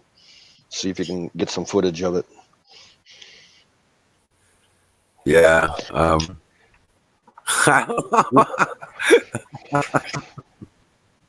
We got a Yeah, I guess I should. You know. we got a Yeah. big switch yard, big train yard downtown Salt Lake City, and they found a mountain lion, female mountain lion that had her cubs down there at the rail yard.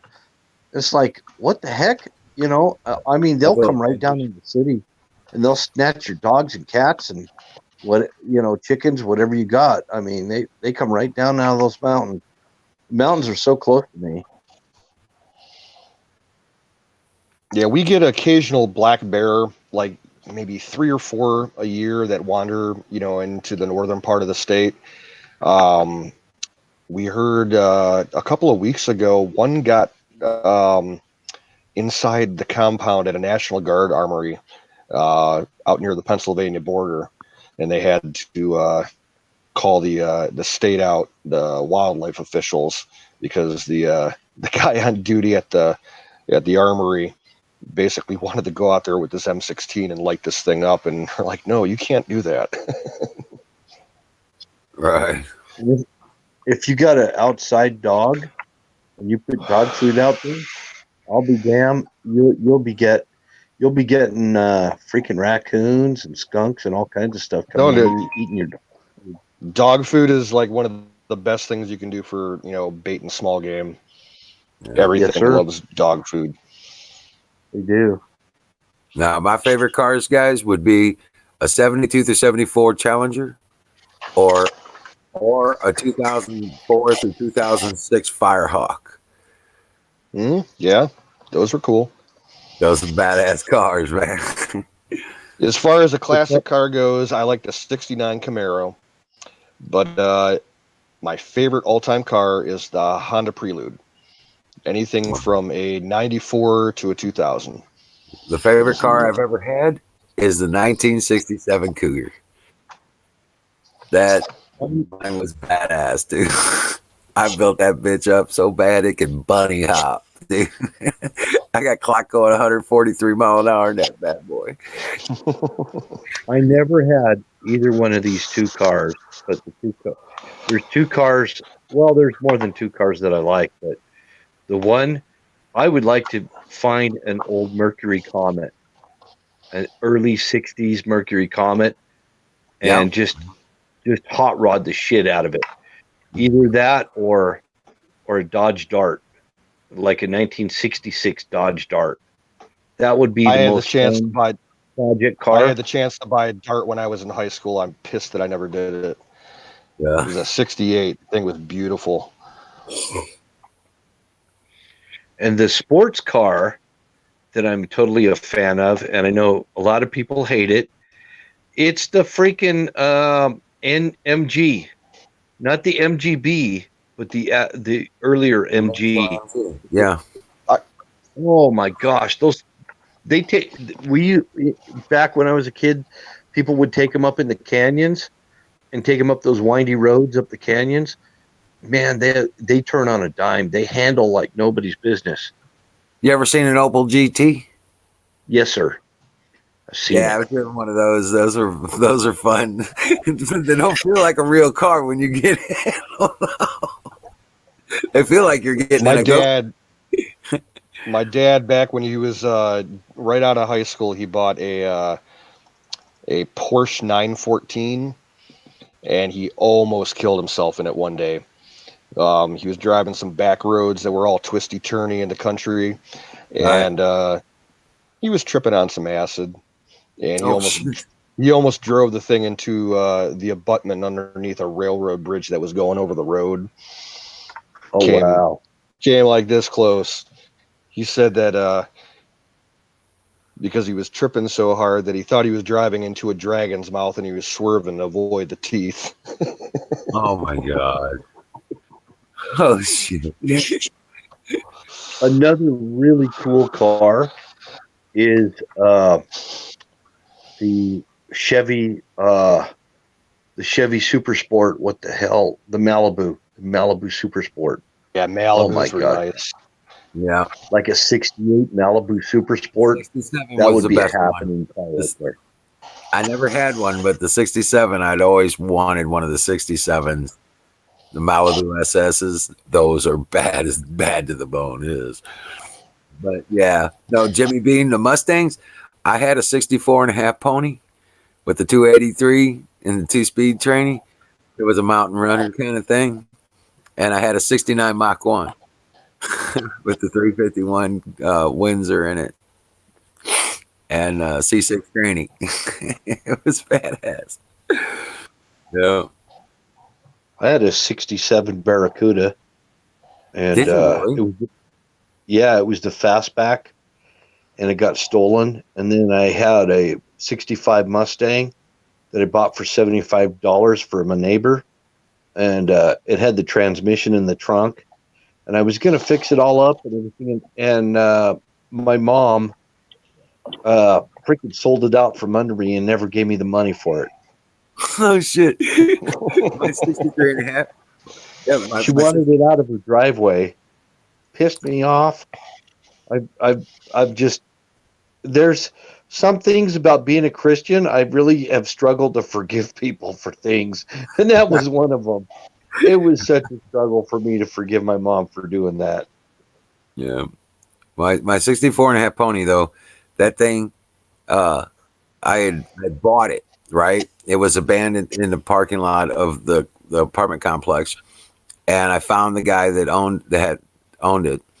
And he gave me the pink on it, just to turn it over so I could deal with it. He didn't want to deal with it no more. I moved it the day I moved it, and I put it under a car cover over on my side of the complex because I had my condo was over there. This was in Madera, Salinas, California, and I moved the day I bought it. I got it, and I moved it, put a car cover on it. The next day, somebody came and stole that. Why was the it? very next day. And I'm like, what the hell? The day I get it, somebody comes and steals that son of a bitch, right? Well, a month goes by and I get a knock on the door. It's the cops. And they say, we found your car. and you can go get. I says, well, it's going to need a tow truck. He goes, I don't think so.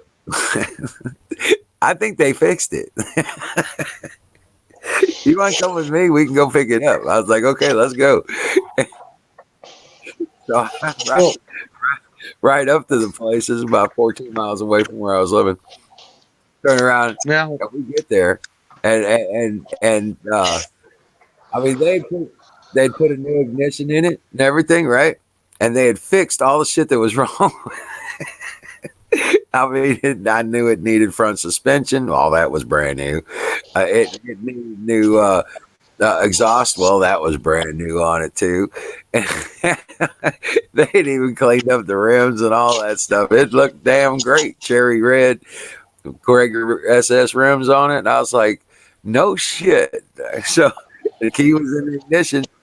So they didn't want any charges. Yeah, they didn't want to go to. So turn around and I drove it home. Turn around. I drove it around. I think maybe about 6 months back and forth. Had a bunch of fun with it. Sold it to some kid gas station. He was his dream car, and I was like, okay, here you go. And yeah, well, he didn't quite pay me off. He got like about $500 from paying me off. I think I sold it for like $4,000, and he got like $500 and blew the engine away from paying it off. Well, he abandoned it at an apartment complex where he was staying because he couldn't move. Right. Well, the owners of the complex, they called me and they said, we got your car over here. Can you come get this thing? I was like, well, I kind of sold it to somebody else, and I guess they abandoned it. He goes, well, it don't matter. It's left here. It's in your name. You want to come get it? So I went and got it. And turn around at that time, I was like, okay, well, he had blown the engine in it. And so I sold it to a buddy of mine for $3.5 again. So I sold that car twice. I made $7,000 off that car. Yeah. Cherry red little 64.5 pony Mustang.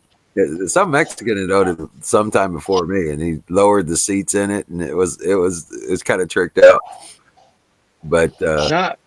I want to loan some of these young whippersnappers out there a little and a little bit of wisdom from old geezers, and one of them is,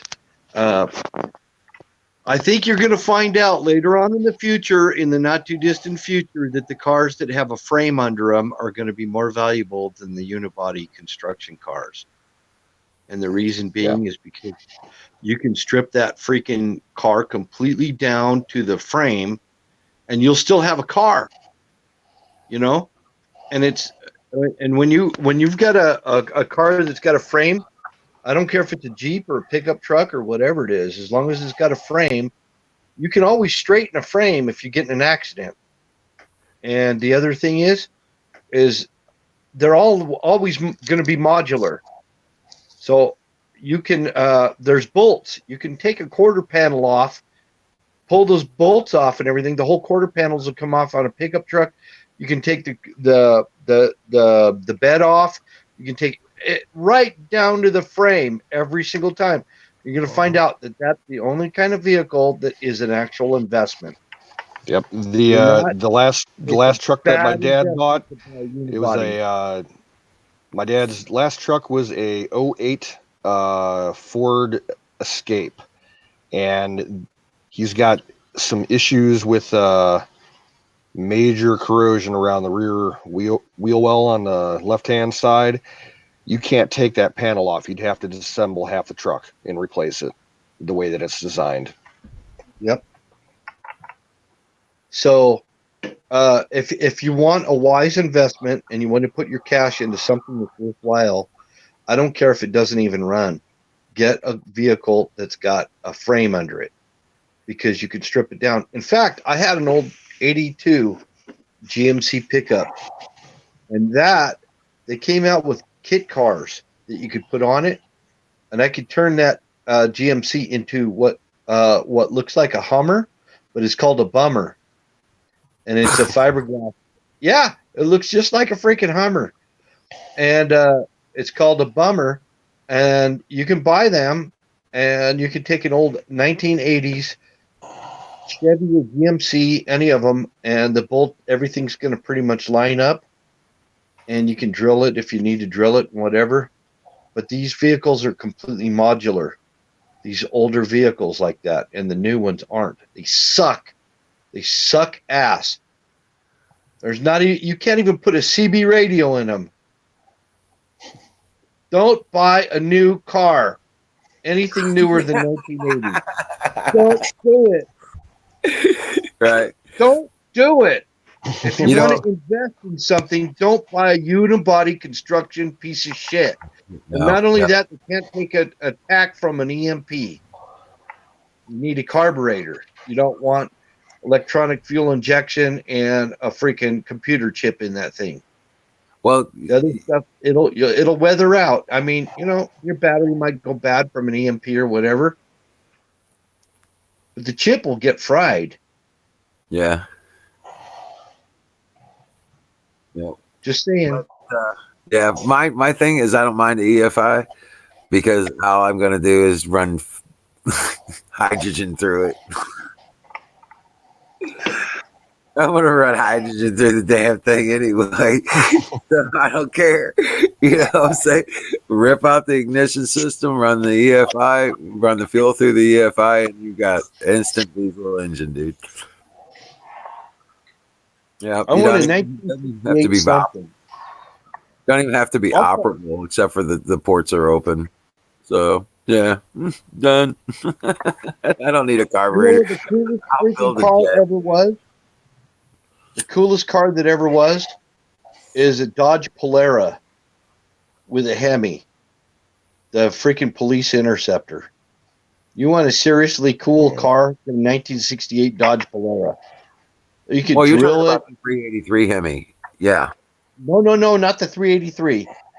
That was going to be my project for my Barracuda if it didn't get stolen. I was going to put a 383 in it. That's called the Mini Hemi. No, this is the big four something. I can't remember. 440. You're talking about the 440 they had in the new 72 new ports and shit like that. My grandma drove one of those cars. Dude, she didn't go under 80 mile an hour, dude, even on Granville Road with that. So it sounds like in the floorboard half the time when she was driving because I didn't want to see where we was going. I was just a little kid and I was scared shit. Grandma's going to town. That's okay, Grandma. I'm fine. I wait. No, you coming with me. My grandma was a big old Indian woman. It's like Cherokee kind of black hair all the way through, right? And she's sitting in front of that. When I was born, she used to dye her hair gray. She was gonna be a grandma. That's the kind of woman she was. Yeah, just old world kind of in your face. There you go. Beat that shit out of me with that big old Newport, man, that 440 wedge in that bitch. I was like, I just putting on seatbelts and shit. That didn't hold me. I was too little for him. I was getting the floorboard. Just brace myself as best as possible. So I did it.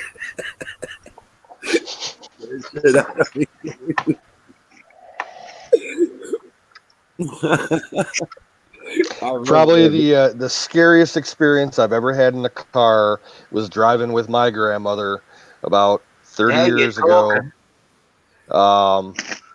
She had this piece of crap. I'm getting too Buick, similar. two-door Buick. I forget what model it was. Driving in the wintertime, we were on a highway overpass and it iced over, and she lost control. And she's all like, woo, woo, woo, woo, with the wheel, but she's hitting the gas instead of the brake. She, hit the wrong pedal. I swear to God, I thought I was going to die and go over the side of this bridge about 100 feet down to a river. Grandma, what are you doing? Hit the brake. We No, must have she's spun like, around. I'll never let We you, must have boy. spun around in a circle 6 or 7 times. I don't know how we didn't hit any other cars. Right. But she was a pro at drafting. I'll tell you what, long before it was a sport, Grandma was drafting that car.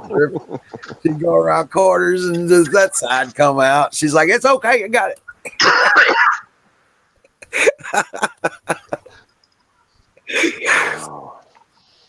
Shit, I do tractors. It's good fun.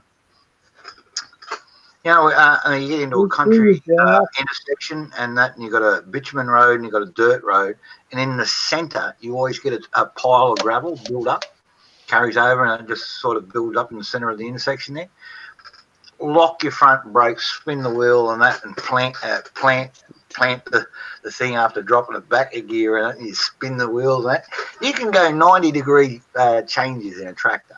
And then if you've got some gravel, especially if you've got the back wheels filled up full of water, give it some weight. Oh yeah, there you go. Plant that sucker. Man. Now I'm just this year I get to fix up my dad's pickup truck. He's got a 1999 Chevy Z71 off road. It's only 2-wheel drive, but it is an off road build. And it's got the extended cab on it. Huh? It's got the Jimmy big. Beam says Grandma had a Buick Regal. Yeah, those Buick Regals or LeSabres, those things were badass too. I think this car was. I'm pretty sure it was a Regal. Well, the Regal motor, that V6 bloody thing that was all encased. We used to put them in. We bought the license here and that, and redid them up as Commodore engines out here, and then you folks were buying them back from us and that, putting them in your police pursuit cars. But that started life as the Buick Regal engine, and we just took it out here and gave it some herbs. Right. Throw away all that anti-pollution shit. That's first start. Give it a decent set of jets on the injectors, and pump the fucking fuel and aspirate the fucking thing. Well, you guys always built the baddest ass heads. I mean, because they were always the closest. I can never understand why the Americans took off, because they're far more fuel efficient. You get a lot more horsepower out of them because they're burning the air better. The air is the secret. It's not how much petrol you get into it. That bloody Viper. Mm-hmm. Right. The fuel on that thing. Well, your standard 30-second edge too. Say again? Well, the big thing was you guys always put the third edge, the 32nd degree edge on it, on your valves and stuff like that. And I was like, why wouldn't they make that standard here? Because they never did, and they never. Because the oil companies are paying the motor companies and that to make them not fuel efficient. Right. With all this environmental fucking shit and all that sort of stuff, why is it that one of the most fuel efficient motor vehicles that was ever invented in the world now no longer in produced, and now we've got these things out here that are getting using 9 litres per 100 kilometres. This is just how we do it out here now, mile a gallon and all that sort of thing. My Nissan out the back of my old truck gets 6, because it was a manual too, so stick shift. So it's pretty lean on the juice. You've got these little 1.5 buzz boxes out from China. They're using 9.5 litres city cycle, 8 litres 100 kilometres country cycle, like highway. That's not fuel efficient. No. They're all little buzz box autos. And autos aren't fuel efficient. So the environmental movement has no say over the motoring industry. Well, the UK built a car. I'm sorry. Did I interrupt you? No, it's going. But I was going to say, the Mini Cooper S, right, for the speed that it put out and all that sort of thing, they were dangerous. If you crash that thing at 150 mile an hour, and that you're fucked. But it would do 150 mile an hour, and it'd use quarter of the juice of anything that you're running around today. Well, they did have a car over there in the UK that gets like, it's a diesel engine. It gets like 60 to 80 miles per gallon. Oh, the taxis, the little black taxis. They have an engine that gets like they won't allow it in the States because it's some kind of regulation for and it's like, what the hell are you talking about, you bastards, man? You got these engines that'll do these designs that'll do 60 miles to a gallon. The London cab is a Jack. 3-cylinder diesel. Yep. Question for you. Yep. What do you see more in Australia, American cars or British cars?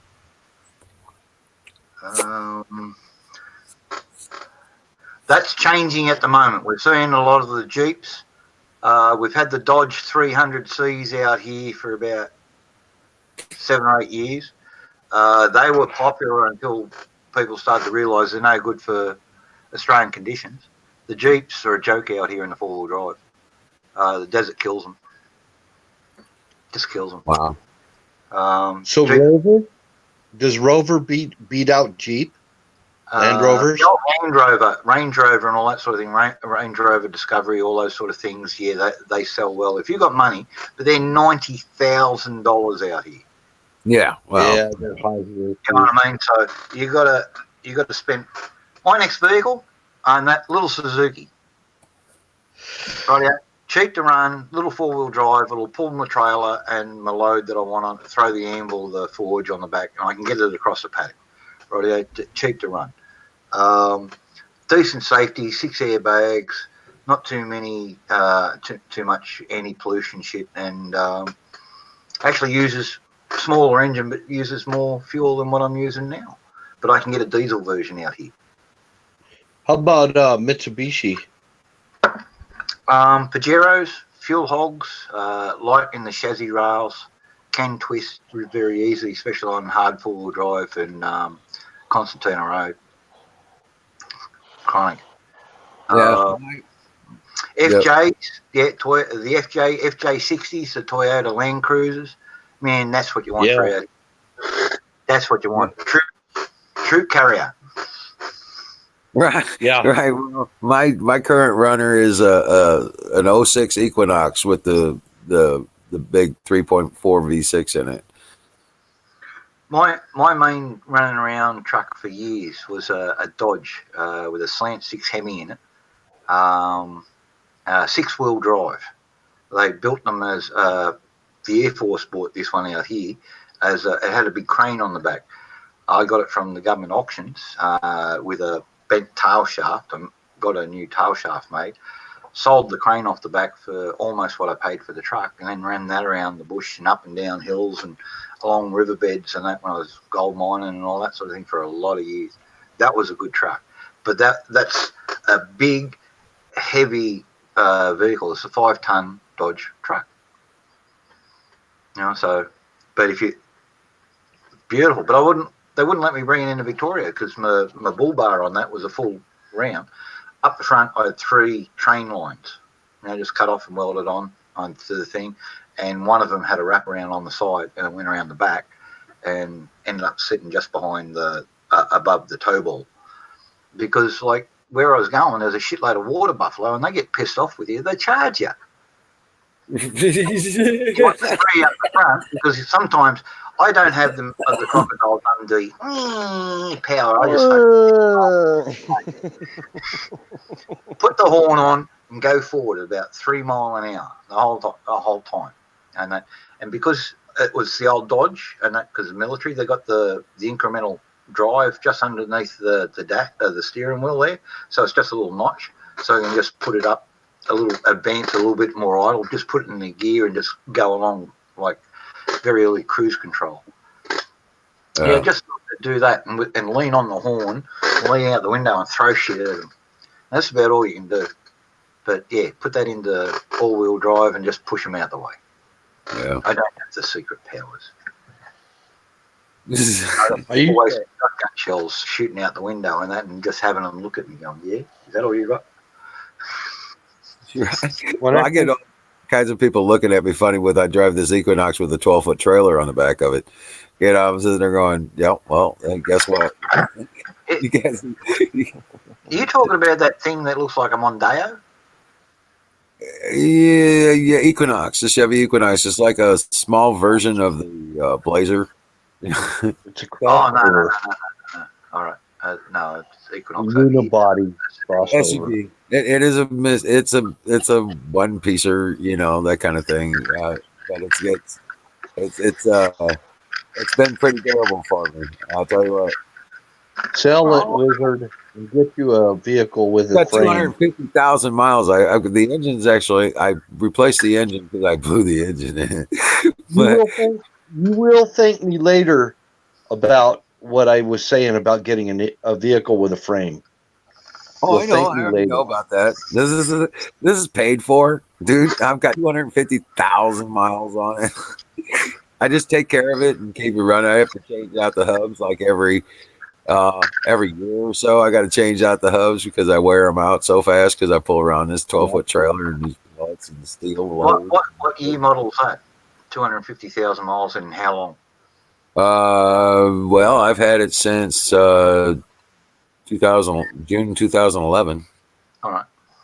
I got about 270,000 on the X Trail out there. That's a 2004. Yeah. So Well, it's got 2006. All the anti-pollution gear here got ridiculous. right. In here too. Guess Our what? semi trucks over here, we got to put that freaking cow piss Yeah, in that our bullshit. truck.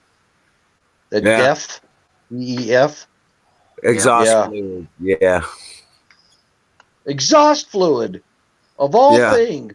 Yeah, Yeah, another way of right. getting rid of an industrial byproduct and that for free and actually selling it for a premium price when they used to have to pay to get rid of it. High That's all what it is. You know the It stuff. was a money thing. You know the stuff is more toxic than the diesel fuel. Yeah. I believe you. Yeah. Have a look at the materials data safety sheet that comes along with that, and then compare it to your safety stuff with dealing with diesel fuel.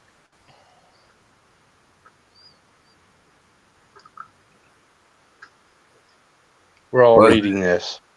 Look, the old Datsun 120Ys, they had these sloppy, bloody steering things too, and they always had to replace them. Yeah. But you know what was fun to do? I had actually gotten to drive one was a little like a 90. Hold on, we've got a call from the audience out there. Fire in the bowl from you people are on crack. Hey, there you go. There you go. I tell you what. Yeah. We worked on a 1978 Honda Civic CVCC. Yeah. You remember those little 78 late 70s shit? Those things were so fun to drive, man. You could get in and out of everywhere. It was quick as shit. Just little fast, little zip, zip, What were you zip. saying there, Bill? Nothing.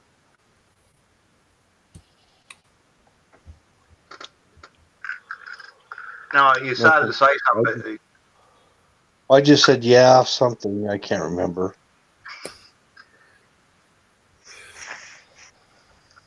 Toyota FJs. Yeah, I'm a fan of Toyota. I'm from back in the days of the Toyota Land Cruisers, so I kind of wish we had them around. Yeah, that there is my dream car. What's that? 94 Honda Prelude. 94 Honda Prelude. Yeah. Cool. Um, Why? Why? It's the nicest driving car I've ever been behind the wheel on. It's the smoothest ride. It handles like a race car, but it's small and it's not overpowered, so you don't, freak out when. I tell you what. Well, I guess you're a Flatlander. No, the fastest, why. the funnest, in control of a car I've ever been, and the most fun I've ever had was a BMW 535 Ti. Never driven a Beamer. Oh man, dude, 90 mile an hour around hairpin turns, and you never even steal a tire. The only like high performance European car I've ever driven was an Audi. I don't even remember what model it was, but it was like a 98, 99 little two-door coupe. That thing was nice. Oops.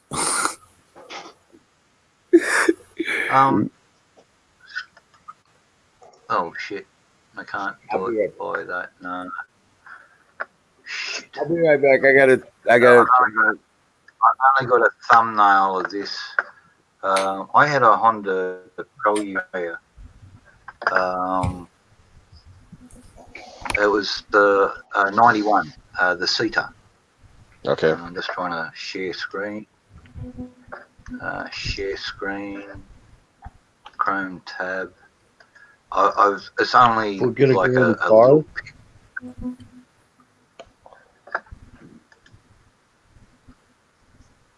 If we're going into cars, I want a Toyota Camry. So I kill that. It's only a small snapshot. It was a thing for the old. When I sold it, I think 98. The internet frame size and that just for the pictures and all that sort of thing. I think that's the only one I resized it down and didn't save the other. But I like the Hondas, especially the Prelli, and that Ceta. That was all drive and all wheel steer, and that thing stuck to roads like crazy. It's useless on the dirt, absolutely useless on the dirt.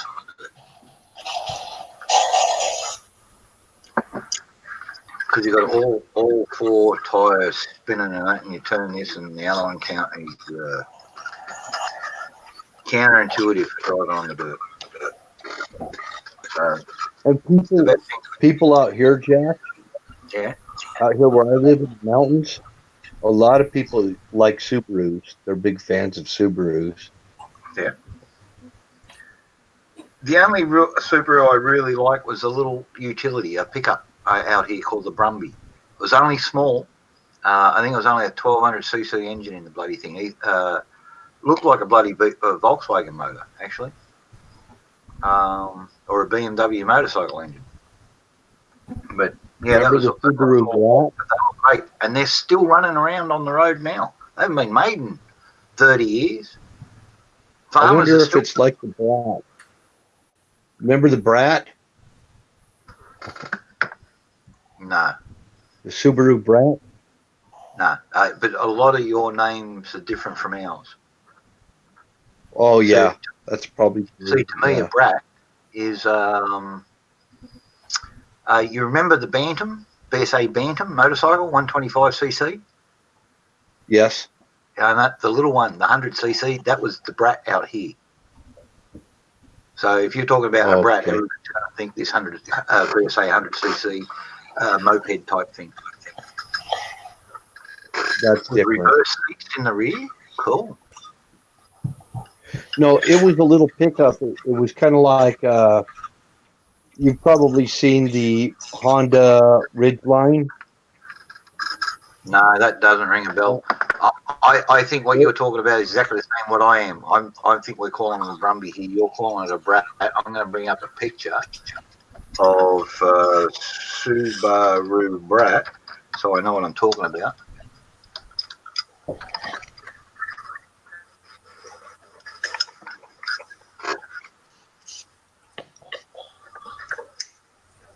Tell you what, not far different. I'm going to now bring up the Subaru Brumby. Yeah, over here we call them a Brumby.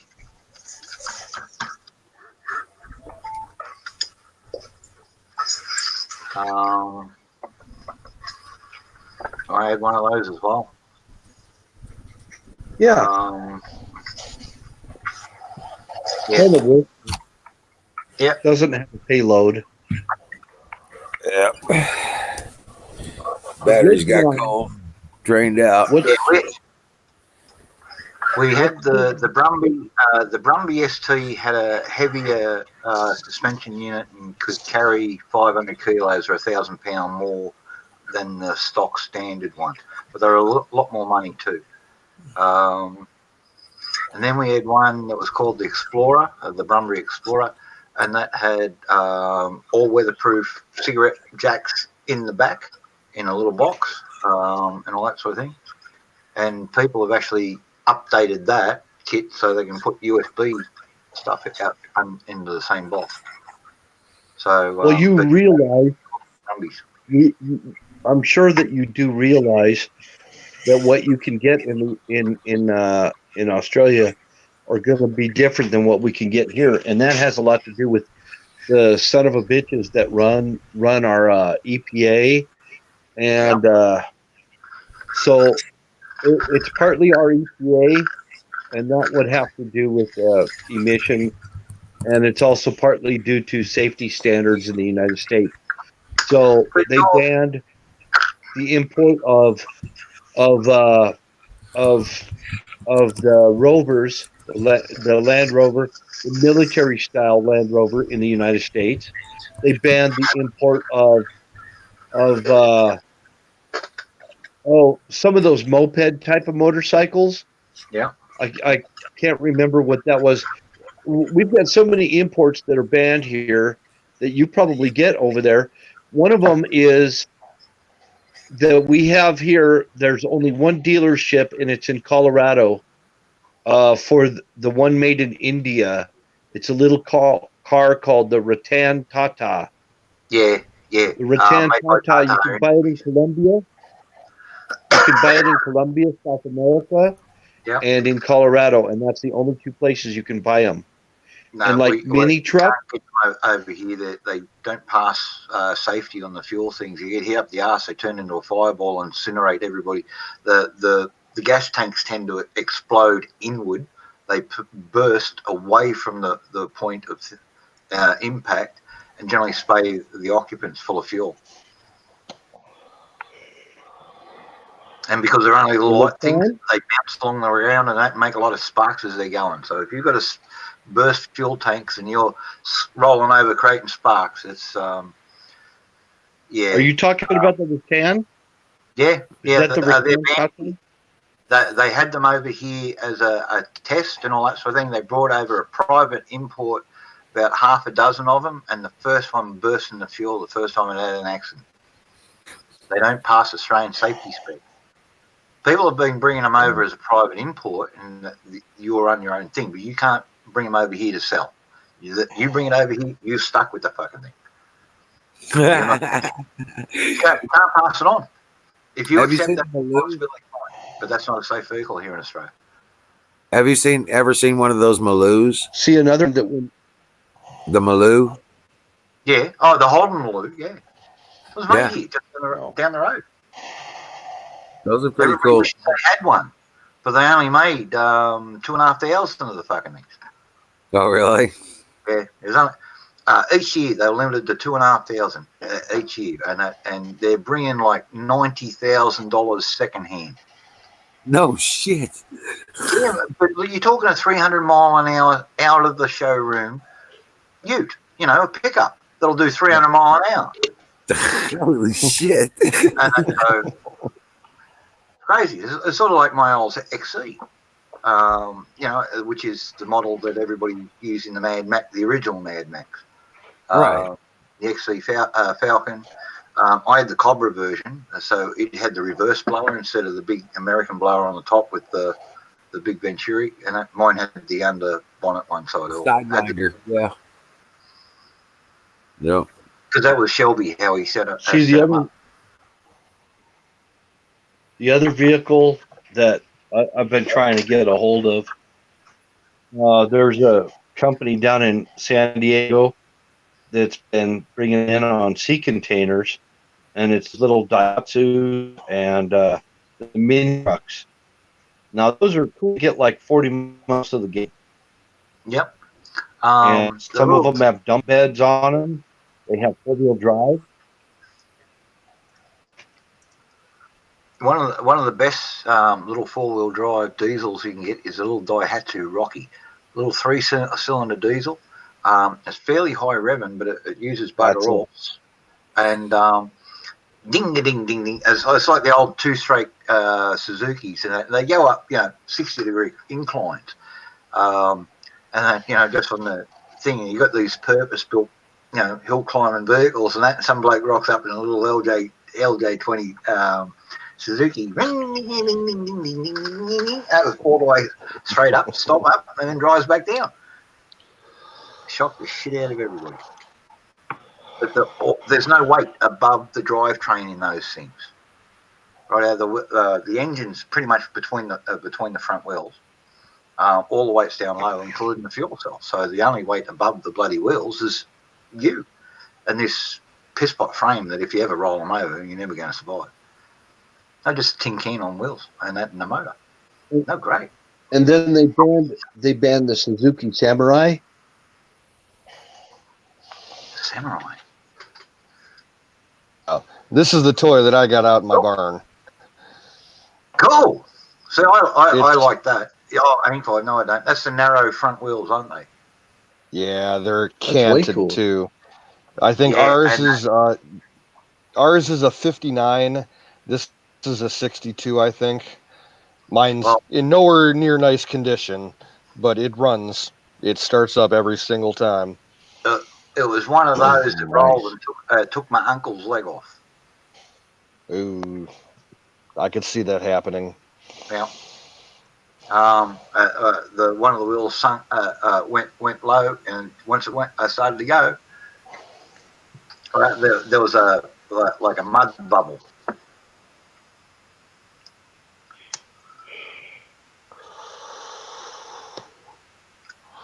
Yeah, that was the original BMP. The BMP 2, they put them in the floor, so everybody learned to aim low, and then they became a proper torch. Yeah, this tractor that we got, there's 4 generations of men in my family riding that tractor, and we got pictures of them all. Cool. You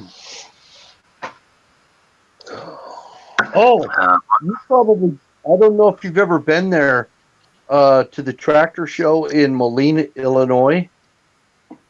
No, I haven't. Oh yeah, I've been there, and I'm a fan of Massey Ferguson tractors forever. I love Massey Ferguson. I used to have a friend that would collect them. Well, mine's a Massey 20 kerosene. So it doesn't run on gasoline; it runs on kerosene. Yeah, my family was always into Farmalls, International Harvesters, and Fords. Yeah, Massey Ferguson. This part of Australia, Massey Ferguson. I got a Ford sitting out back. We started up. We get it running every time. We never had the money for Deers. No. That's all rich man stuff out here. John Deere is overrated. Yeah. Over here, they're very pedantic. The worst one of the lot's New Holland. Each one of the new headed harvester-like things got 2 SIM cards in it. And if you're outside the mobile network, then you've got to pay to put a satellite connection on it. 2 of them. Yep. And so monitoring and all that sort of stuff. And you're paying for that to do things. You're paying basically $1.2 million for the base unit. And if they get a good deal, well, you get the basic 36 wide header unit, and then the 48 wide or the 60-foot wides they're all optional extras and shit like that. But if you open up the bonnet on those things and that to show your neighbour, and they phone you up and say, "What are you doing?" It looks like an unauthorised service to us. And you've got to take it to a New Holland dealer. They're the only folks that'll service it, and otherwise you void your warranty. Yeah, I just saw an article yesterday talking about farmers who are hiring professional hackers to hack their tractors so that they can service them and get the engine codes that they need. I tell you what, it's ridiculous.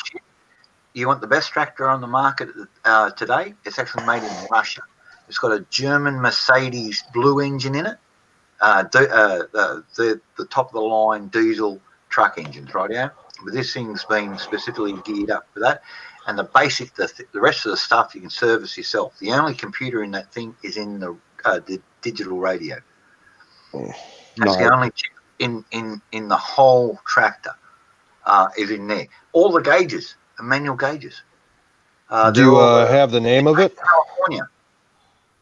What's the name Do you of have- it? Kirovits, Kirovits, or Z, I forget. Made in St. Petersburg.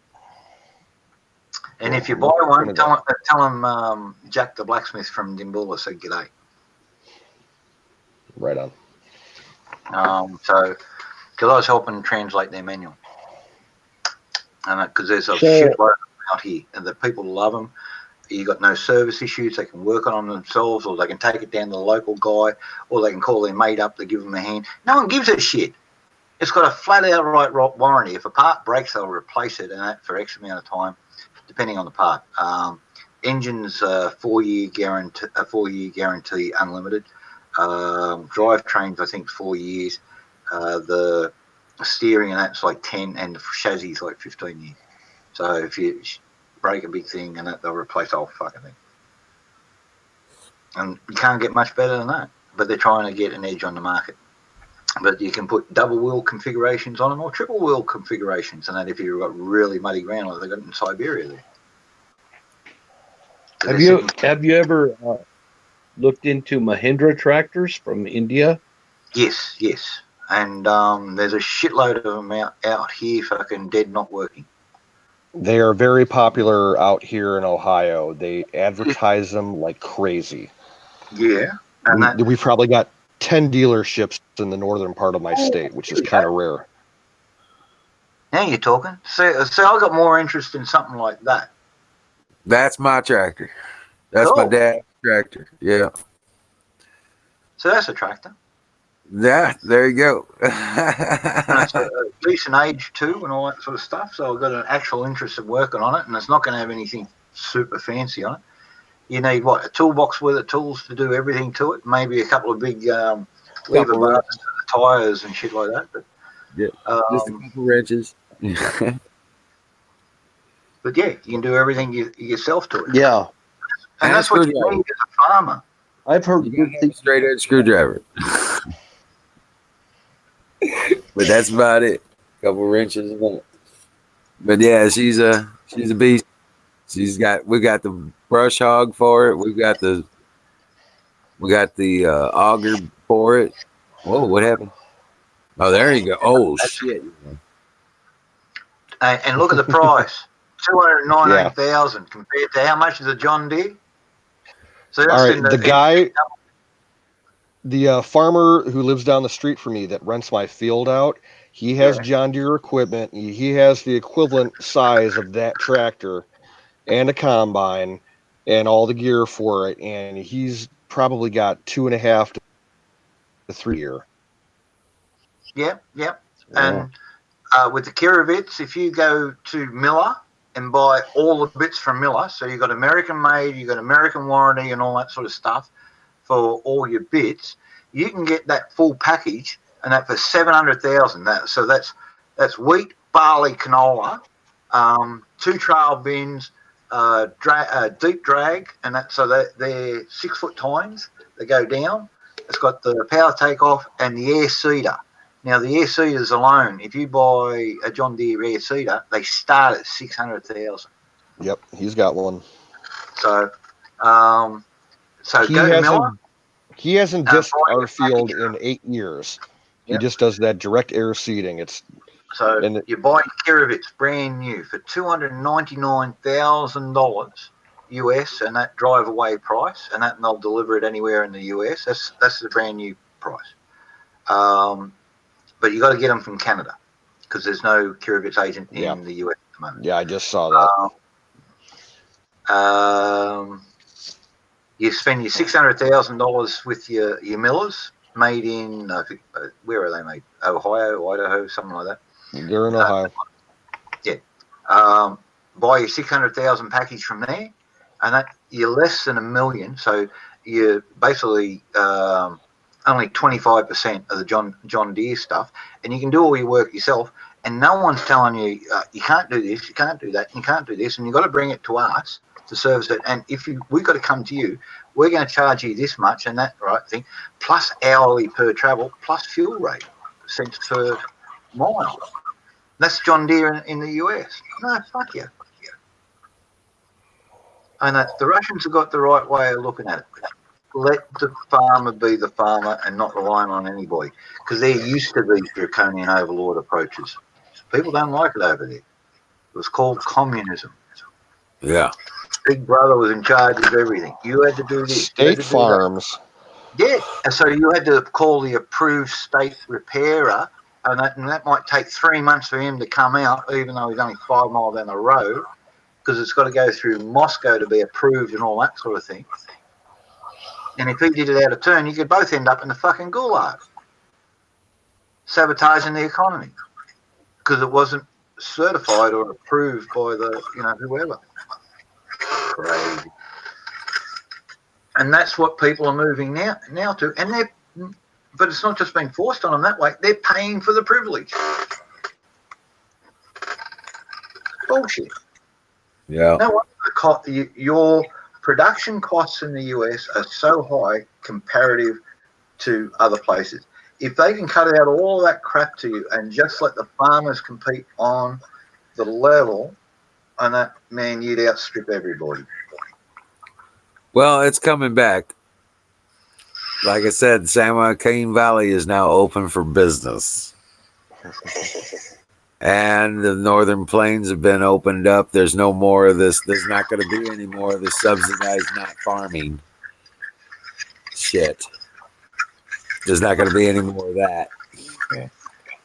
Look, you've got to subsidise your farmers because there's so many fucking middlemen bleeding them fucking dry. Exactly. Thanks to the fucking, from things, the chemical companies, the fertiliser fucking group, seed companies, you know, they're all bleeding them dry. The seed companies are the worst. Well, that's Monsanto and the ADM. ConAgra, everybody like that. Yeah. Well, that Agrotech over there and that little seed company and they've been regularly posting $1 billion fucking profit, but they've only got 132 employees. How do you do that? You rip off people. That's how you do it. Yeah, exactly. You know what the 32 people do?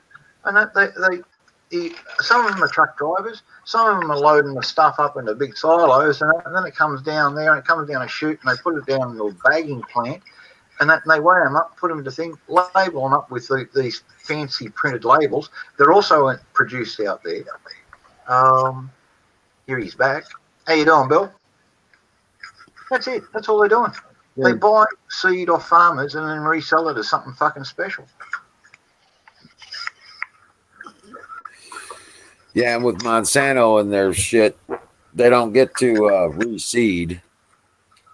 They don't get to save seed and reseed. They'll get crushed over it. We're banning Monsanto. A lot of states are banning Monsanto from being planted in their states. Yep. Monsanto's been thrown out of Brazil 100%. And the EU. Yeah, well, that's still ongoing. They've got appeals ongoing. Their offices are still open and that, but while they got appeals. But every day a lot of the corn in $80 million because they can still enforce contracts. So every day that they can stay there, it's worth about $80 million. Right. Wow. So they're fighting this hammer and nail. See, in Brazil, they did it the proper way. They got the military to go into the office, put everybody in cuffs, march them down to the police station and said, "Oh, you're a local. Okay, fine, we'll let you go." Like this, all the international guys go home, pack your shit. You know, you got 48 hours to leave the country. Otherwise, there's the cells. What's your choice? And they all fucked off and went home. Closed down the offices. No more Monsanto in Brazil. 48 hours. See you later. Yeah. This EU thing's going to stretch years.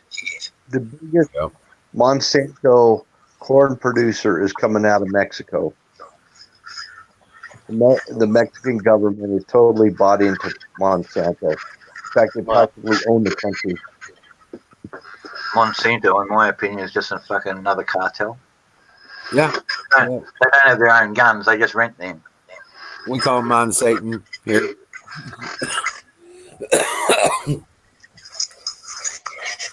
Hey, look, they identify a couple of unique markers in a thing that do know nothing.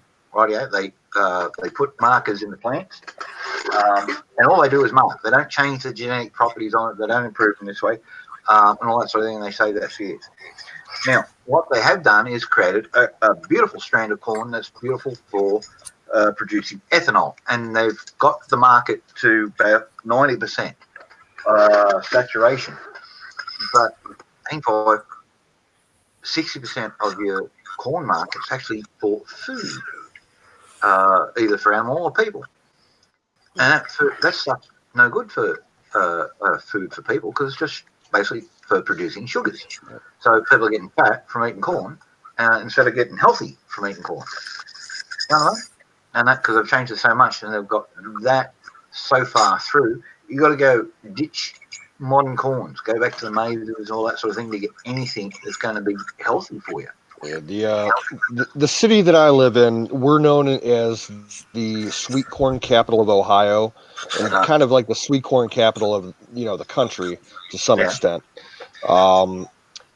There's only 8 farms left in my city, registered agricultural districts. I'm one of them. And the people that are growing the sweet corn, none of them are growing any kind of, heirlooms. It's all hybrid, like sugary enhanced HE2 type corn, and it tastes like shit. Yeah, it does. I agree. The only corn that you can get down here, you got to drive an hour and a half to Amish country to get decent corn that has any kind of flavor and nutritional benefit. Yep. We like our old ways. Hey, you people on crack, you're sort of on track there. Monsanto knew they were facing a whole pile of liabilities, so they sold glyphosate, Roundup. They sold all that to Bayer. Bayer now own Roundup and the glyphosate thing, and Monsanto got out of making glyphosate, and then all of a sudden the lawsuits come in. So guess who's going to cough up on all the lawsuits? Not Monsanto. Right. Now, how Bayer fell for that, don't know, because that lawsuit had been in the papers for like 6 years, and they still bought into it, knowing that they were going to take between a $2 and $9 billion initial loss with no top end. So, yeah, I don't know what happened there, but yeah, Monsanto bailed out at the last minute, dodged everything, sold the Roundup brand and glyphosate production to Bayer, but yeah, they're still a standalone organisation that's. Yeah. Well, they're And moving to third world countries. They're moving it in third world countries and Africa. Monsanto is connected to Deutsche Bank. Yeah. Yeah, which is funny thing because so is Bayer. Yep. That's the one problem I have with my farm here is that they've been using Roundup and Roundup modified, soy and corn for the last 40 years. I have 2 wells on my property. I do not think I'd want to drink any water out of my wells. No, unfortunately. You have 7 years to wait. See, people laugh at me because I've got all the weeds down the back, and the chooks have a field day, and all the other critters love it. And yeah, I've got snakes here and all that sort of thing. I don't have chemicals here. I can pull the weeds out if I, take a weekend off and that. And if I instead of talking here and spend 2 hours out the back for a week pulling weeds, I'd be done and all that sort of thing. Can't be fucked. I'll do that later. Yeah, it sucks because my nephew comes over here when the weather's decent to go play, run around in the field, fly a kite, all that kind of shit. And every late spring and early summer for, a couple of weeks, I have to tell him, you can't run out in the field. Well, why can't I? Well, because there's stuff in the field and you don't want to get it on your clothes and on your skin. Sucks. Yeah, that's why I can't figure it. Deutsche Bank should have, as their financial advisors, and that let them know that Monsanto was facing, billions in liability claims and all that sort of thing. That first lawsuit's just the opening of the gates. There's about 16 more cases coming from all around the world, and Bayer's the one who's going to fucking go it. So I can't figure that. I really can't figure that. Bayer, this is a way of killing off Bayer. Seriously, it really they're big. Bayer is big, and but this has the potential in that of being bigger than what they are. And if so, to what point was it neglect? Because like everybody knew that it was coming. I can't. This is one of the big announcements of recent ones. It's sort of like, just as remember the thalidomide stuff, all the my babies, no arms and legs and all that sort of stuff. Otherwise, perfectly normal, which was horrifying. The thing about it is, people sue them over this shit, though. Yeah. The people that are suing them over this shit, they can stretch this shit out for decades. Yep. Oh yeah. We still get public announcements on the radio stations for people joining up on class action lawsuits about all that. It'll take decades, and only people going to make out on it are the damn attorneys. Yeah. That's generally the way it goes, or the politicians. You're going to check for $42 because you were in on a class action lawsuit. $40 billion settlement, and everybody gets $40. Give me a fucking break. Yeah, because they had $39 million in cost. Yeah, shit like that. Well, it ain't like the two lawyers from the firm and their 3 staff each cost $39 million and that for 10 months. Oh yeah. Mm-hmm. Well, look what they did with the housing thing. Bank of America screwed up and ended up in class action lawsuit over the way they managed and mismanaged the settlements on their mortgage sets. Yeah. Okay, you know what the people got for that? You know what? $2,000. I'm talking about they took their fucking houses, $152,000, and you got $2,000 in a settlement. Yeah, it was a $40 billion. Yeah, it was supposed to be like a $40 billion settlement, and the individuals only got $2,000. Bank of America is one of the most evil institutions in this country.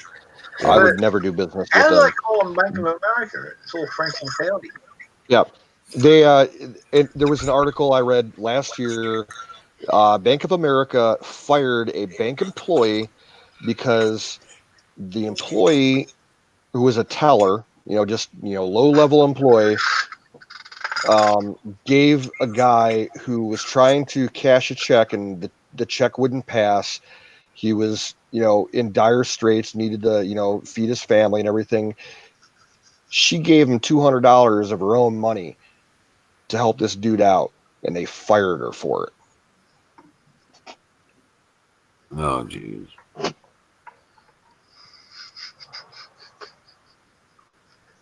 Yeah. Dear. And this is the world we're leaving for the kids. All right. No, it's not. Makes you want to go around and fucking whack all these fucking executives, Yeah. We're cleaning. Right across the back of the head. Hey, what are you doing? But nobody does that. But it's getting cleaned up. Yeah, slowly but surely. Yeah. I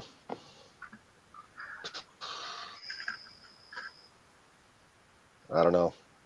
We need to expedite some flights and ships down to Guantanamo. Need to hang a few bastards, make them responsible. Yeah, no shit. You do have the death penalty for RICO Act, do you? Oh, that's a good question. I believe so. Yep. Let me check real quick.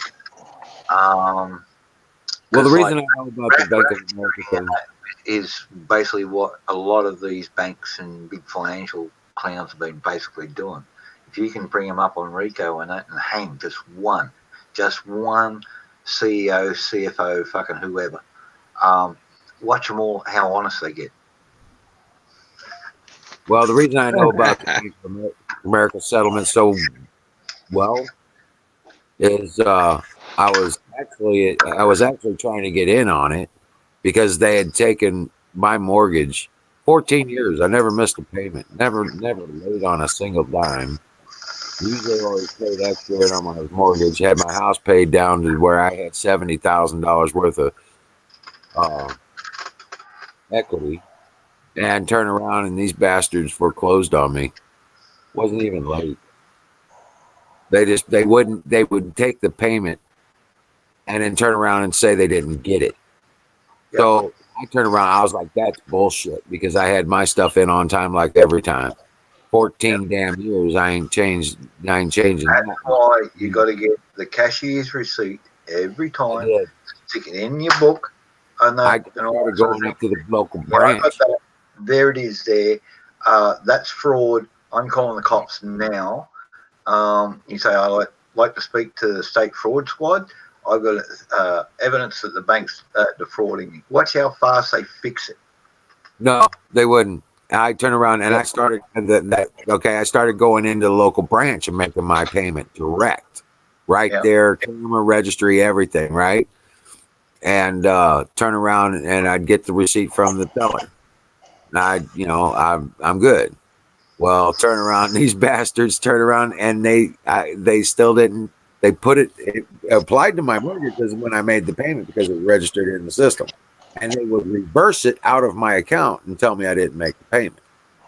Then the stupid bastards even sent me the paperwork showing my deposit and the reversals that happened. And turn around and I'm sitting there going, you guys sent me the damn paperwork. What do you mean you ain't got the paperwork? Well, fax it to us. Okay, well, I faxed it to them. Well, we didn't get the fax. Oh, okay. Well, guess what? I fired up my computer, put a fax program on that bitch, loaded that fax up in there, and just set it to redial every time it got a dial tone. Okay. They finally called me and say, "Will you please stop faxing us?" I was like, "So you got it? Oh, we got it. Okay, great. This is being recorded, just so you know. Bam." And I hung up.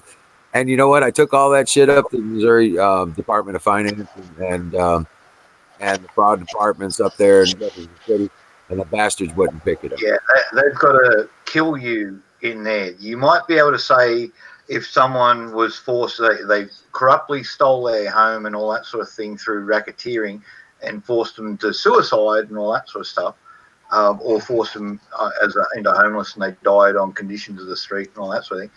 You might be able to get use that as a basis and that for criminal homicide or negligent homicide. It turned out to be a political assassination, is what they did to me.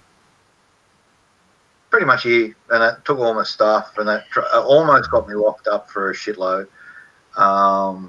They had to manufacture evidence, and thankfully I'm a paranoid fuck and documented everything. So when they said this, that, and that, they even tried the guy. They got nasty. They even wanted to try to shoot my geese.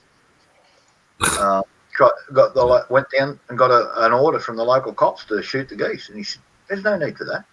We're not shooting any fucking geese." And just go up there and ask the guy. They said, and that because he got pecked by the geese, he was trespassing. You don't have to come to the house to deliver the paper to him. Stick it in a mailbox. This is not the US. Right. It's arrived after 7 days by law here. If you send registered mail, it's deemed arrived after 7 days, and that it passes through the last post office. So no matter. And that's so the postman, it arrives, say, Tuesday. Postie delivers it the next day, Wednesday morning. The following Wednesday, any court in the land will deem that you have had that. Because it's a registered letter. The postie's taken it up and he slips it under your door. He doesn't stick it in the post box. Yeah. Or knocks on the door. I'll take another fire on that bowl. Yeah. Oh, I got to go get a lighter. I just ran out of matches. They fucking stole my retirement. Dude, it was all fucked up, Did man. yeah, I've heard you talk about it before. That's some fucked up shit. Dude, the only That's all I reason gotta say. I tell you what, the That only would reason that would make me killing mad. If that was done to me, there'd be a trail of bodies all the way down the block. because, like I said, like I've told you canoes on many occasions, there's good reason why I say there are a lot of people alive today because I smoke pot. Amen to that. Okay, I'm not kidding.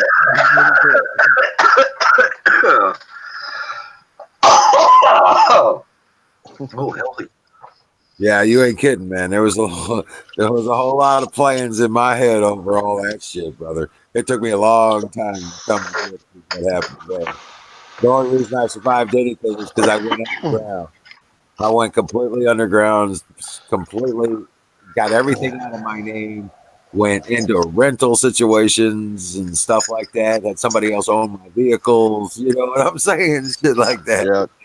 My I father, completely- he kind of got screwed out of his retirement where he was working at because he made a lot of enemies with corporate because he was a health and safety official with the local union. And basically, he got to the point where he was pulling like hardcore revenge shit on some of the people that worked at corporate, like the stuff you read out of the Hayduke books. Right. Like he was leaving urine bombs on their front door. He would take like a fake UPS box or a FedEx box and put it on their door and have it full of urine.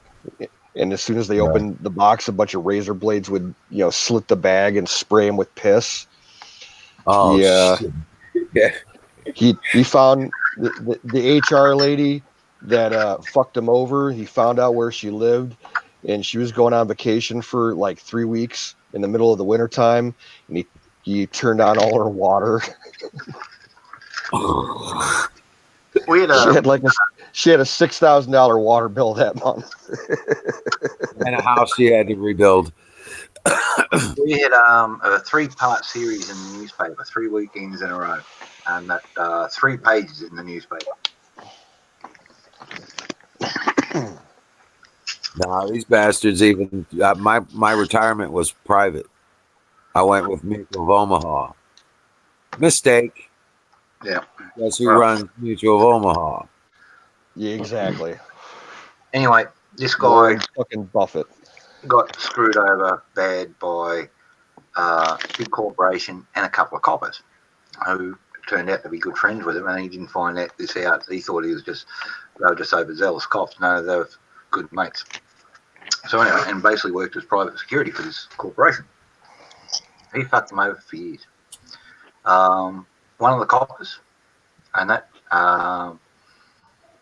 went through, and that until he got a plastic bag out of his garbage, filled it up full of speed, and that put it back up thing and hid it under his back stack of the copper's house. Rightio. Then got a 14-year-old street junkie girl, trained her up to scream rape one day, and she had this story about the drugs. And he said, yeah, he keeps them under his back step. I followed him one night. And one day, his missus works during the day, so we go there and he'd fuck me and he'd duck out the back and get me some drugs. And he keeps on the back step. I snuck a look one day, and I was planning to go back, but today he's beat the shit out of me. He's treated me badly, and he's ripped off all my money. So I'm putting him in. But she didn't go to the cops. She went to the journalist, and they called the cops. I want a witness. And they broke the story and all that sort of stuff. So he was fine. The other one went down very similar ways, got caught out, and that's something a publican said he was doing standovers and collecting protection money in the district, and 2 or 3 shopkeepers come up and backed them, and they all sued the state government because of this road copper, and they all got $50,000 victims compensation levy. Big corporation, it had major transport troubles. So then they outsourced all their transport to Fox Transport and all that sort of thing, and that was fine. And then all of a sudden, someone started all the fuck up things. So they would have a system. There'd be a couple of dispatchers in there. They'd say to Fox, "We need truck for this run, that run. Turn up here, turn up there, turn up there." But people were getting orders all screwed up and all that sort of stuff, and it was a shit fight. So they dropped Fox and went to TNT, and the same fucking thing happened. And what they worked out later was someone knew their inside stuff and was phoning all the right people with all the right info and all that sort of thing, ordering stuff that was wrong, and so deliberately screwing up stuff.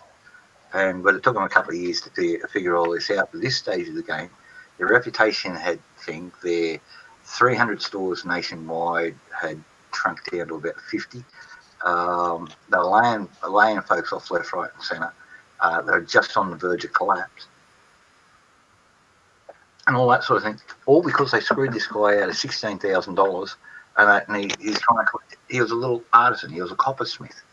You know, does decorative copper work and all that sort of thing. Makes copper saucepans, all that sort of stuff. Up there in Queensland.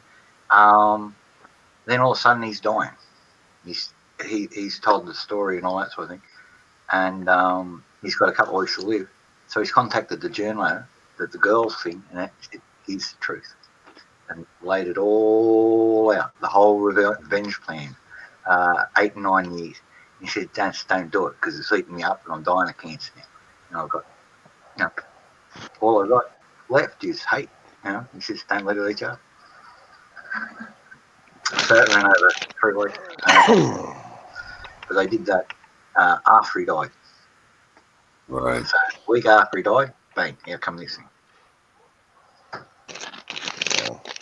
So the copper was set free, but at this stage of the game, he'd already been in like 6 or 7 years.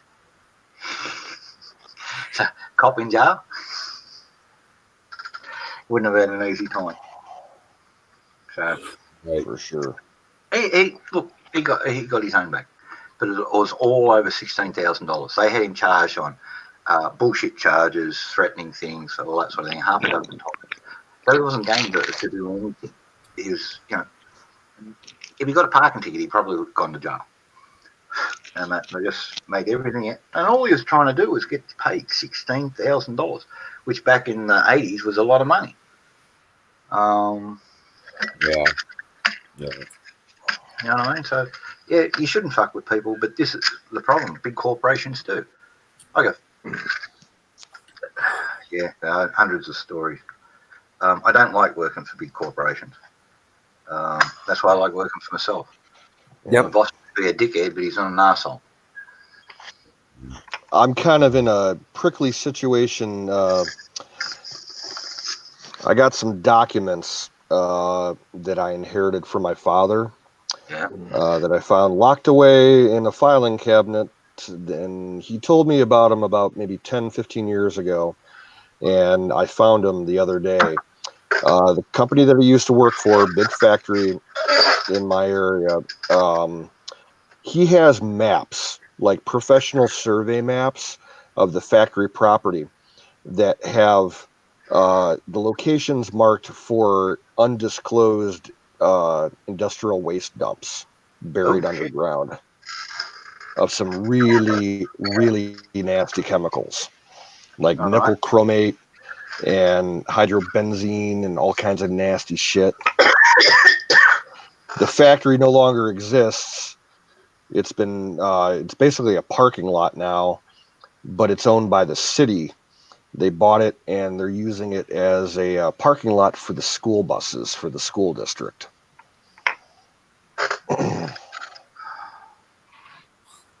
If that's all they use it for, and that's sealed and that's under the thing, and that it shouldn't do too much harm. But I think somebody should know about that sort of stuff. Yeah, and like the only surviving part of the actual facility is like the office complex, and you can see stains leaking out of the building, out of the brickwork, and moving across the sidewalk to the street drains.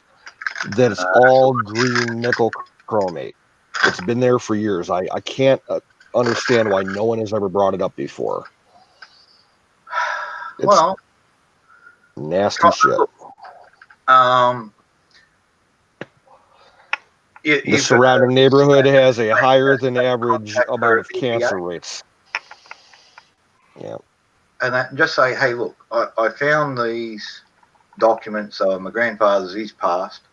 I've been trying to figure them out, and that. I think this is a toxic a chemical dump. Do you know about this? And that hasn't been dealt with. If you'd like a copy of it all, and that, yeah, fine, take them away and get them back to me. Take a copy of them to them. Or yeah, that'd be better. But I was going to say get a receipt, because that way you can then claim like, I got a receipt here, they got that. They're family heirlooms. Like, you know, 10 grand. See you later. If they're going to bury it, fucking make it. You know, you're worthwhile. Say hi to them. Is that Ruby? Hey,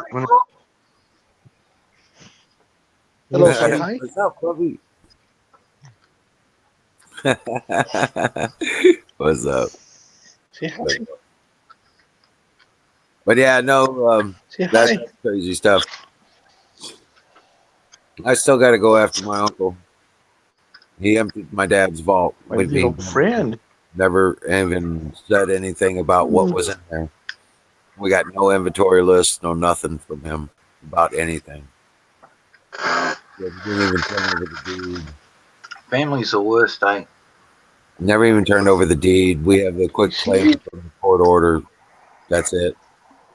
My grandmother passed away, so she's getting cremated, right? We go up there. Places, you know, there's 15 people up there and that. So, but where's everybody else? All that sort of thing.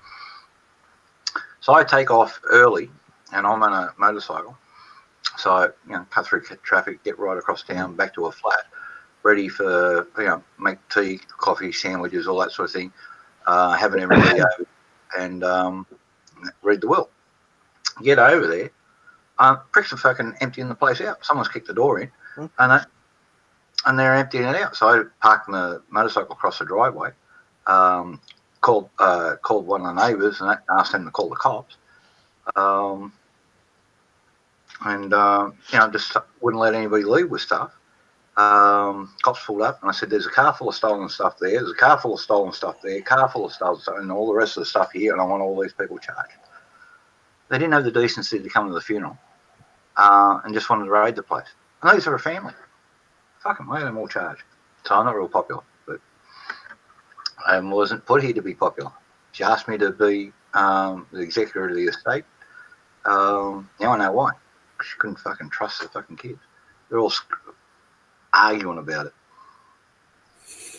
Well, me and my brothers weren't arguing about anything. But my uncle was he wasn't even in the will except for the guns, and he wasn't due anything, and yet he was trying to take everything. Yeah, that's generally how it goes. I was my father-in-law's executor. He had a couple of lawyers as well doing that. I was overseeing them, keeping them honest and all that sort of, making sure it got as his wishes. Told him I didn't want anything, but he left me this beat-up old Bentley that had been bastardised with a big Chevy motor put into it. So it was a beautiful car for driving up and down the highway. You know, the smoothness of the thing and that, and this big thumping big Chevy motor into it, but it was worthless because it was a bastard. You know, if it was an original Bentley, it'd be worth 30, 50 grand. With the Chevy in it, 5. You know what I mean? It was a bastard. But anyway, I'll get rid of it. But yeah, the shenanigans and the finagling and all that sort of thing, because that estate was worth a lot of money, and that he was a very wealthy guy. So,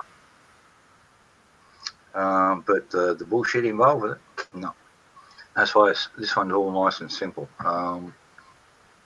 If I drop off the perch, Tracy can do what she likes with this place. You can stay here. She can move back to the States. The only thing is, she can't sell it because it's going to go to RSL.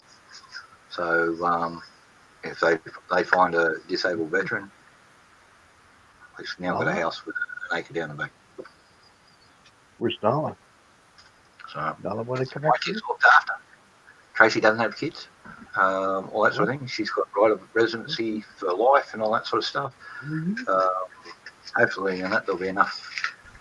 If I drop off the purse to take care of everything for a good long while, Right. and it's that's what all you can plan for. So yeah, she doesn't need a house and that. So after she dropped off the perch.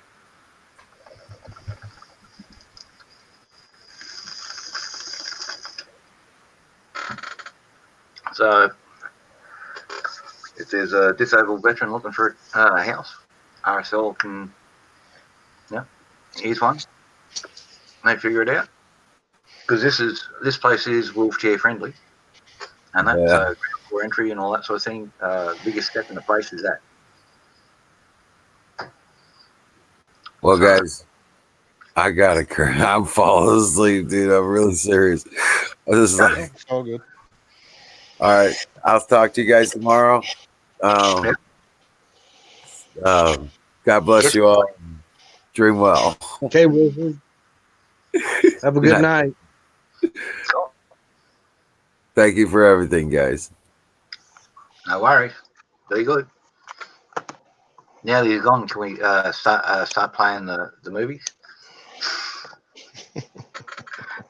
Oh, it was on tonight. Yeah. What's that latest thing you got out?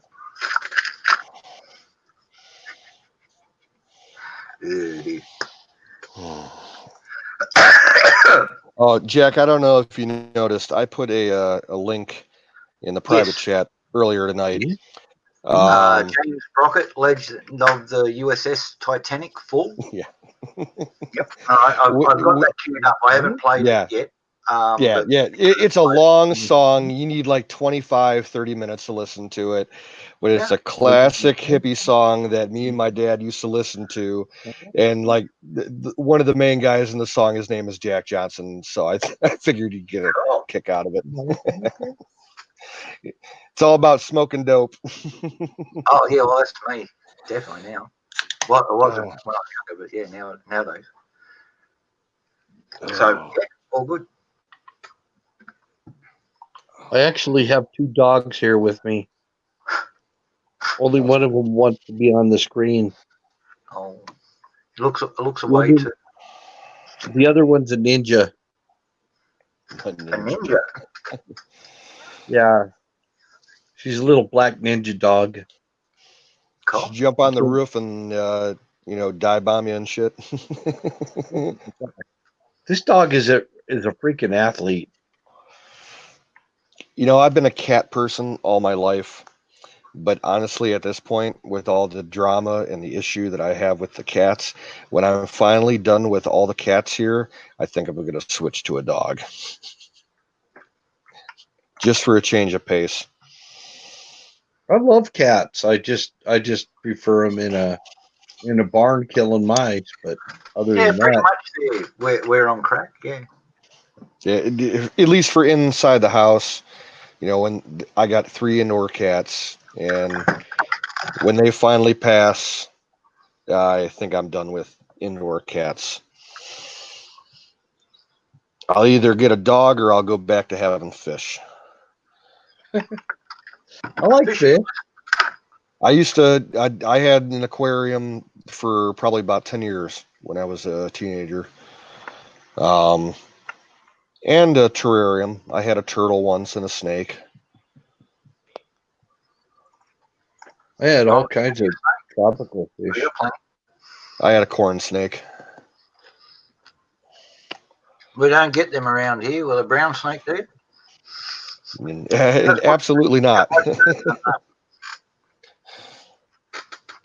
My friend had a caveman alligator that he kept in a terrarium, kind of a aqua terrarium thing, and that thing got so big that he wound up he had to get rid of it, so he turned it loose in a creek.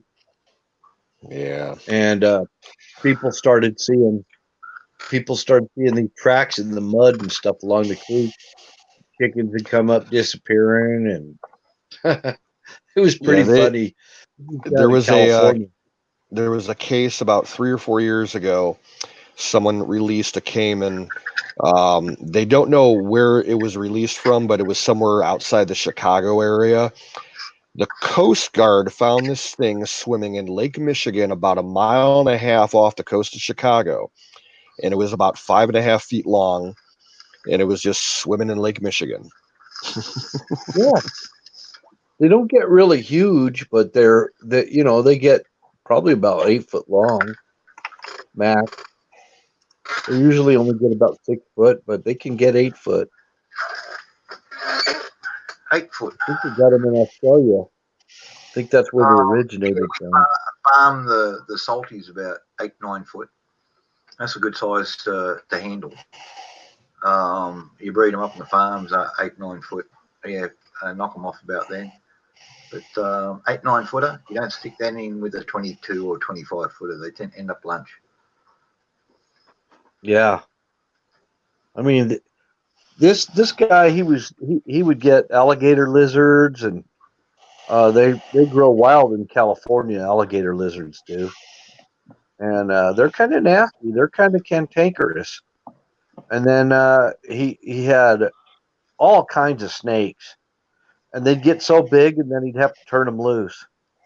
We're talking like boas, pythons, everything. He'd turn them loose. So they're running around up there in California, and they had up there. You turn over a rotten log or something in California, and they have those great big black scorpions. Oh yeah, yeah. We're lucky. I've actually got one of our little ones. This is about as big as they get. I used to have a preserved one. I had it in a keychain in a piece of acrylic. It was like freeze dried. It was pretty cool. Was it a tan color one? Yeah, tannish brown. Yeah, light colored. It's probably about maybe 3.5, 4 inches long. Well, these black scorpions get like 5 times that size. Yeah, I've Yeah, seen pictures even that. ours are tiny compared. Yeah, that's about the size of the one I had. Yeah. So we get these every summer. Start of summer for about a month, and then the rest of the year you don't see them. And that most of them get eaten by the chooks. They're good eating, aren't they? Chooks love them. Yeah, high protein. I do know the chooks grab them by the tails, bite the tail, the stinger off first. So what they generally do is they grab them by the stinger, and they put their foot on them. Rip. Don't know whether they toss it and all that sort of thing. It's too quick, and then they gob it. And if they don't gob it, their mate will gob it for them, and that's why they're so quick. We used to. Well, you can buy suckers. You can buy suckers over here that come out of Mexico Yeah. that have a scorpion in them. Some kind of lollipop thing. You can buy tequila with a scorpion in it too in Mexico. I saw that in Tijuana. Oh, I didn't know that. I bought it with the worm in it. China's full of drinks with scorpions in it, and centipedes and other venomous bastard things. Yep. No, you're 58. Yeah, I'm 63.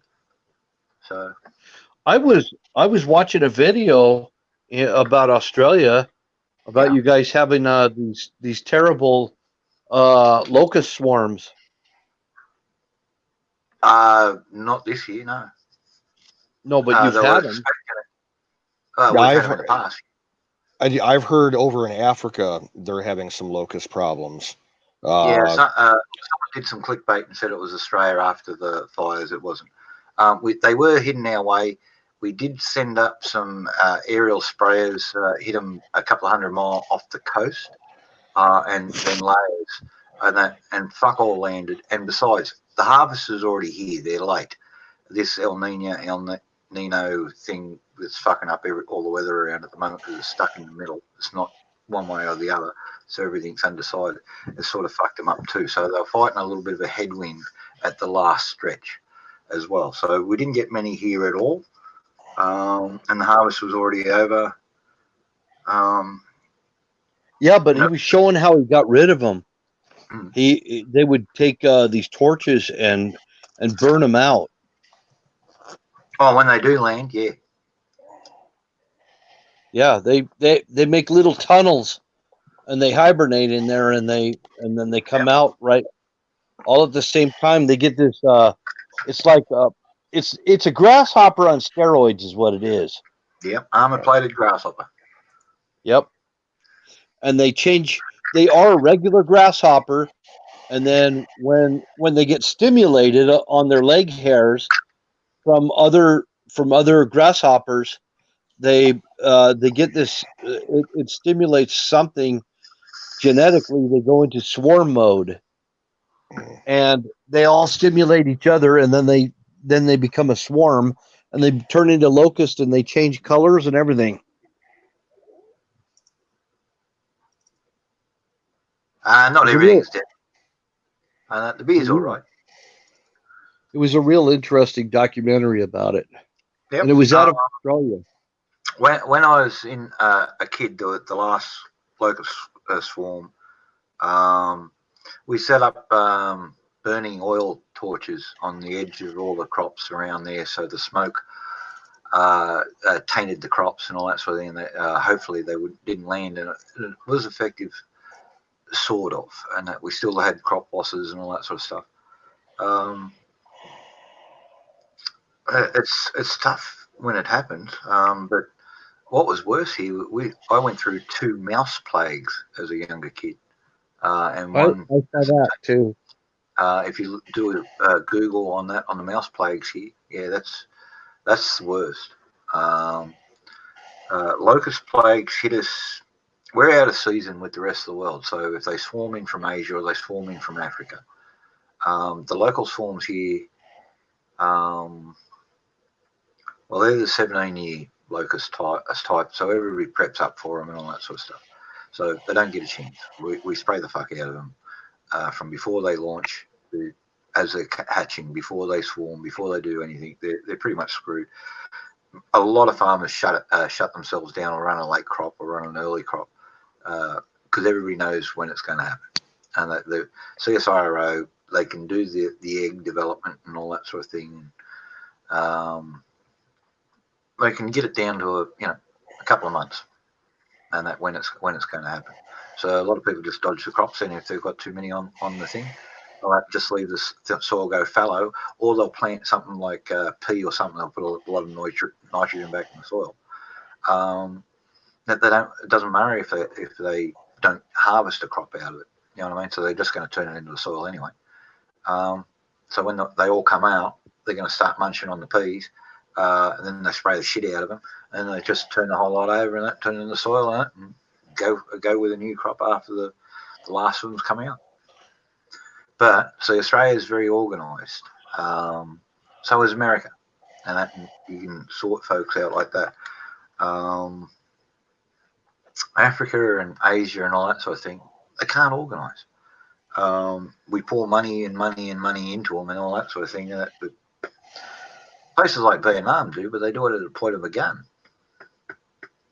I like the Vietnamese, and that they fight things and that, and they get their military aircraft and tankers and all that sort of thing, and they spray all along the border. If they're coming in from Thailand, Chiang Mai, and all that sort of thing, they'll just put a 2-mile swathe of insecticide over the Mekong, kill everything that's coming over, and keep on flying down. Problem is, by doing that, they're flying through the swarm sometime. Like we like to get ahead of them, especially with the African swarm, because we've got hundreds and hundreds of miles of ocean to do it.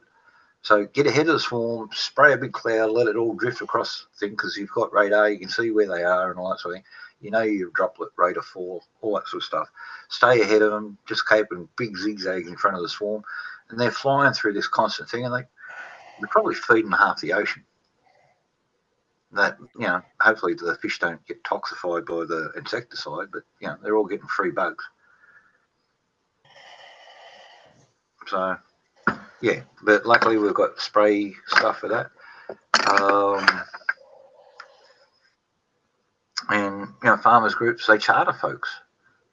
They get together, the Farmers Federation of Australia. They'll put money in and that, and they'll rent a couple of planes, fill them up full of chemicals and spray them. Everybody does it. You know what I mean? Because that's the national income. If the farmers fail, the cities will fail because the economy will fail. So that's pretty much how it works. A lot of city folks don't see that, but that's the reality. And thankfully, the government still realises that. How long for? I don't know. I guess you have an equivalent to our Department of Agriculture there. Yeah, exactly that. The Australian Federal Department of Agriculture, and most of the states have got their own department as well. How is your shooters, fishers, and farming party doing? As far as how many seats you guys hold in your Parliament or Congress? We've got 7 federal reps. We've got 11 state reps. In there. In federal, we actually hold the balance of power at the moment. Greens have got 1. They did have 2, and that one just had to retire because she got caught shoplifting. So that I heard about that. Seat. Yeah. And then went to the security guard. Don't you know who I am? Uh-huh. Video, fucking great. So, anyways, there's going to be a by-election for that. That'll probably go to either another Greens candidate or a lefty thing because it's an inner-city suburb seat in South Australia, which is a very liberal leftist state. Melbourne, yeah. Oh well, Adelaide, South Australia. Adelaide. Victoria, capital city. So I'm in Victoria, and they're lefties as well, and that Labor, though not hardcore Greens. These are just straight out socialists. Darren Andrews and crew. Whereabouts is Geelong? Have you ever heard of that city? Yeah, Geelong. We used to go down to the markets down there. Tracy used to come down with us. It's about 4.5 hours drive from me. What's it close by, like major city wise? It is not far from Melbourne. It's on the same bay. Okay. Geelong actually is on both sides, so it's on the bay and it's also on the ocean. So It's the start of the Great Ocean Road. So it's very popular tourists and all that sort of thing. Shitload of motels, hotels, caravan parks, RV parks, all that sort of stuff. Yeah, I got a friend who lives down there. I was always wondering where exactly that was at. It's around about 45 minutes from Melbourne. So depending on which part of Melbourne. If you're down at Frankston, that's all the way down the bay. It's 45, 50 minutes drive from Frankston into the CBD, and then you've got another 30 minutes to get out of Melbourne, and then 45 minutes down to Geelong. So depending on where you are. Yeah, he's an IT guy that does storm chasing on the side. He's a weather enthusiast. Thankfully, that sounds familiar. His name's Chris. You've got a YouTube channel too. Probably, yeah. Does he do Airbnb with his house? I'm not sure about that. I haven't talked to him in a couple of years, but I like that guy that does storm chasing. That rang a bell. Geelong's where the Ford factory was here in Australia. Okay. So, big industrial city on the outskirts of Melbourne. Big port, so they can land cars here. They still land cars here, export stuff here. Geelong's a major grain port. So when the grain container shipping and stuff like that. Okay. Bulk stuff. Big port there. Passenger port in Melbourne. They've also got freight and all that sort of thing, but it's moving more to Geelong and Frankston. So the other side, cities either side of Melbourne. And look, it's a great place. It's got a lot of facilities in Geelong. Very nice beach, big long piers, good for fishing off. getting expensive. People can't afford Melbourne, so they're moving there, and there's more IT and these industries growing there and all that sort of thing. So people are going to Geelong. The median house price, I think, it's gone up $100,000 in the last 2 years. Wow. So you could buy a good place here for 200 grand now. There a couple of years ago. The last couple of years, about 300. And if you want on the water, you're looking $500,000. Well, the way I look at it, in about 2.5 million years, I'll have lakefront property. Hey, well, if we get a new ice age and that, not an ice age. Because slowly but surely, it's a geological certainty that it will happen where I live. I'm not sure how long ago the centre of Australia was flooded. Lake Eyre was like 100 metres or 300 feet underwater. We got big marine dinosaur type bones out in the middle of the desert there. And so do you up there. Where's that? Utah? Montana? Somewhere up there. Yeah. Big land seas and all that sort of thing. That'd be all right, because I'd be all right here. Yeah, here's a picture that my friend took. I think it's in Melbourne. No, that's Sydney. That's the Sydney. Okay. That's from Circular Quay behind the Opera House. The Opera House is on the far right-hand side of the picture. Gotcha. Looking out, that's one of the yellow thing right in front is one of the water taxis. You've got the catamaran ferry out there and the traditional old ferries over there. The harbour bridge, probably just right of centre. And just far to the left, you can see another one of those catamaran ferries just right on the far left of the screen there, actually at the dock. Yep. So it's used a wide-angle lens to take that shot. Yeah, I think it was it's a multi-pick HDR stitch together job. Cool. I used to mess around with some of that stuff. Than your viewpoint. It's one thing that I would love to get back into is photography. I just don't have time for it anymore. I used to do a lot of photography. And I prefer the film over the digital, to be honest with you. Well, you can take your film to digital, and that if you want, and that you just take it. I enjoyed the darkroom process. Cool. I grew up doing that stuff, and I got a lot of good memories of doing that stuff. Cool. Yeah, I know. 6 drops of essence of terror, 5 drops of yeah, I like playing with chemicals. That little bit of alchemy. It's fun. We had a darkroom in my high school, and my junior and senior year, I would stay after school for hours, just experimenting, doing weird shit. I used to take like 35 millimeter slide film, color transparencies, and put them in the film carrier for the enlarger and do black and white reversals on them. Cool. Do weird special effects stuff with it. The teacher said as long as I paid for, I brought my own paper in and gave him, $10-15 for the chemicals, I could do whatever the fuck I wanted in there. Cool. It's good when you got teachers like that. Yeah. I had one like that in uni, and they let us go and play. And even when I fucked up once, he still let us keep on doing it. He said, "You learn from it?" I said, "Yeah."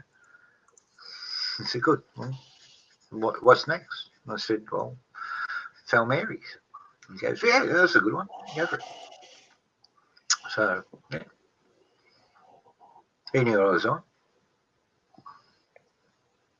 Nothing super dangerous. Yeah. And we'd always take it away and test it. That you never, detonate anything in the lab. He's all good with it. Even let me play with EMP materials, and that we're looking for a metallic thing that produced EMPs. Didn't find anything. Everything's got to be electronic, like capacitors and with it connected to a magnetron or something like that. It's got to be specific for a frequency. Because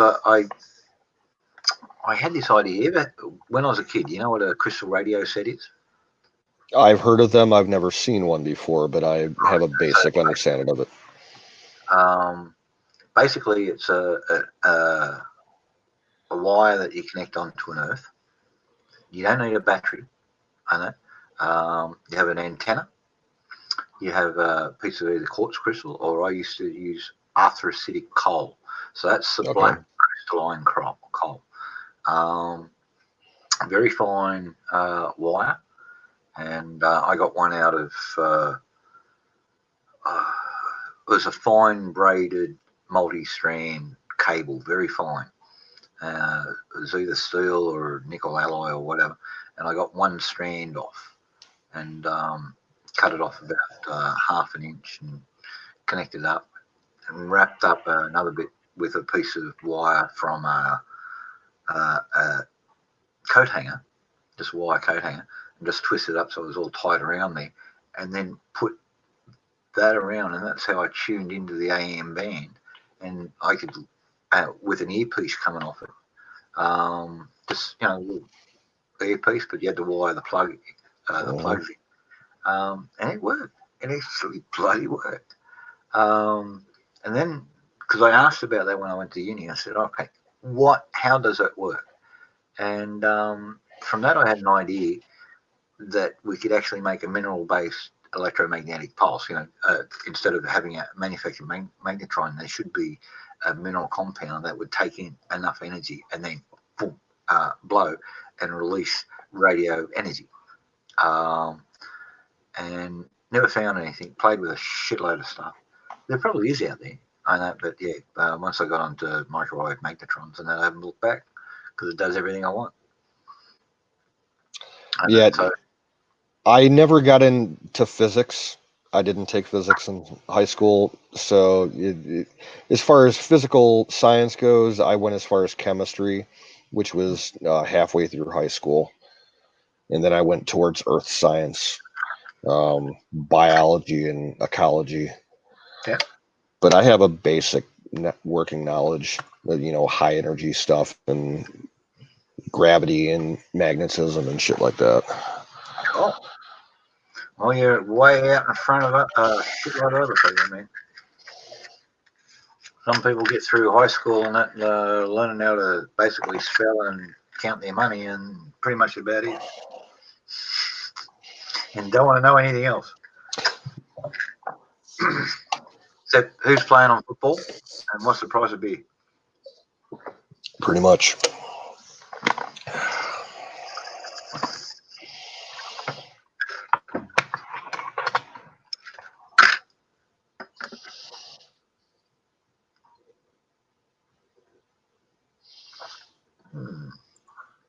That was nice. I might have another one.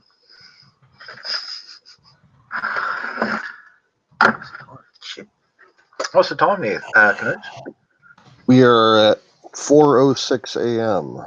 Yeah, I was just about to say, you're not working tomorrow, I take it. I am, but I'm feeling good tonight, so. All right, cool.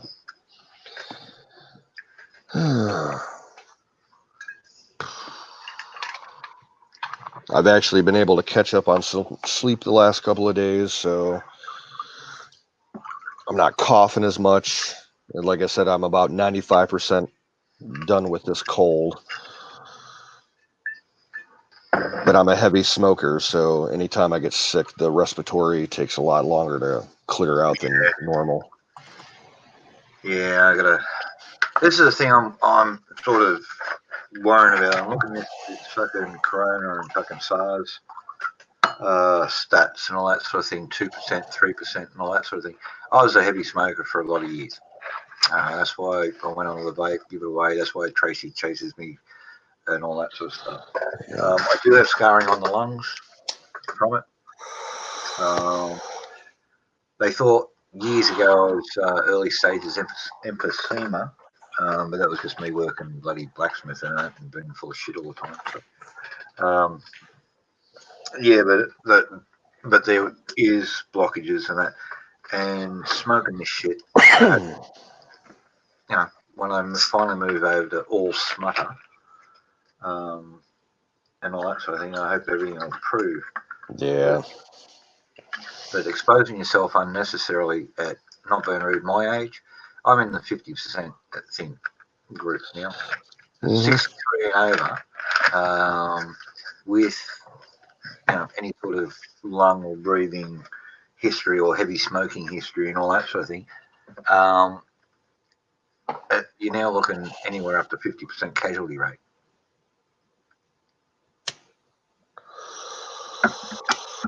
So crazy. I'm just going to steer clear up here for a little while. I think I got to go to Sydney next week and that, but it's not crazy yet. So I'm ducking to do that first. My only worry is, and that in May, they want to do an international convention up on the Gold Coast, and they want to bring over 200 folks from fucking Malaysia. Oh, lovely. Yeah, so I'm going to be shoulder to shoulder with them and that training, because that's what it's hands-on training. When I was at work earlier today, we have a new machine that got installed about a month ago. It's a self-serve state lottery kiosk where you can, it's got a touch screen and you can play your fucking Keno and your lottery and everything. I had to do some service on it, and I'm looking at it, and I'm just standing there, and I'm like, holy fuck, how many people have touched this thing in the last, month? When was the last time this thing had a disinfectant? Maybe in the factory? I stopped what I was doing, and I put on a pair of latex gloves.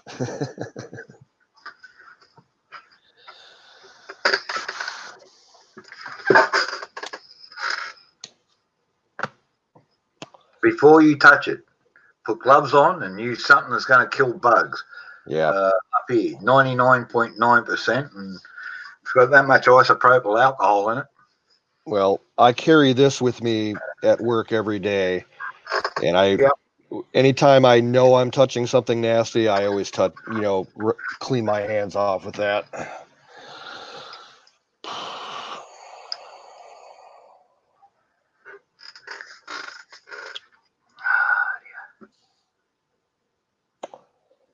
And then there's all the cash money that you have to handle.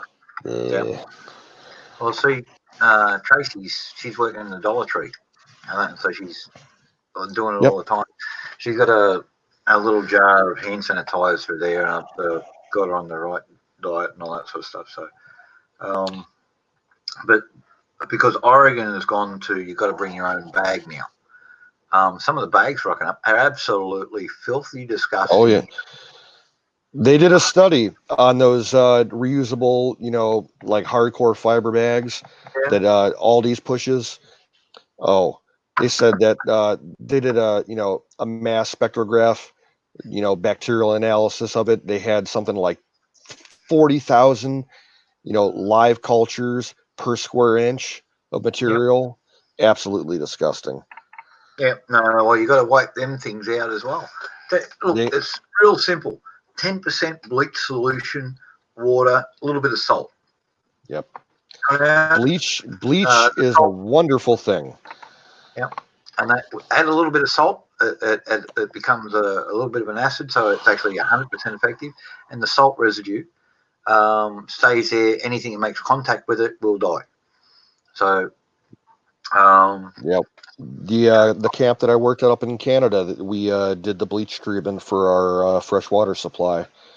We pumped it right out of the river, put it in a holding tank with bleach, and pumped it to the water tower.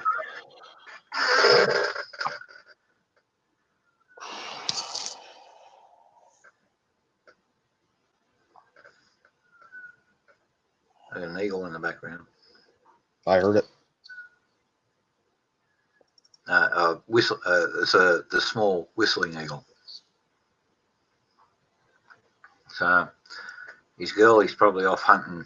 They'll parallel each other up high. It might be half a mile high. Now the magpies are going off. saying fuck off. That's what's going on. Bird wars.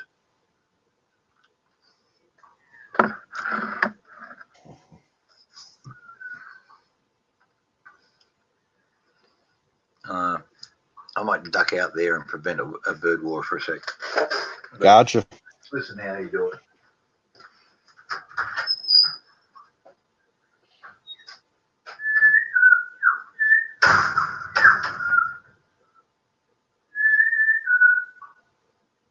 Wow, that's loud.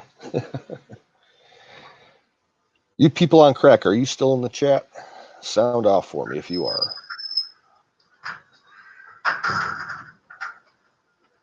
So I just went out there and added another clan call into it. Eagle will hear that and think, shit, now I've got 2 mobs after me and we'll fuck off.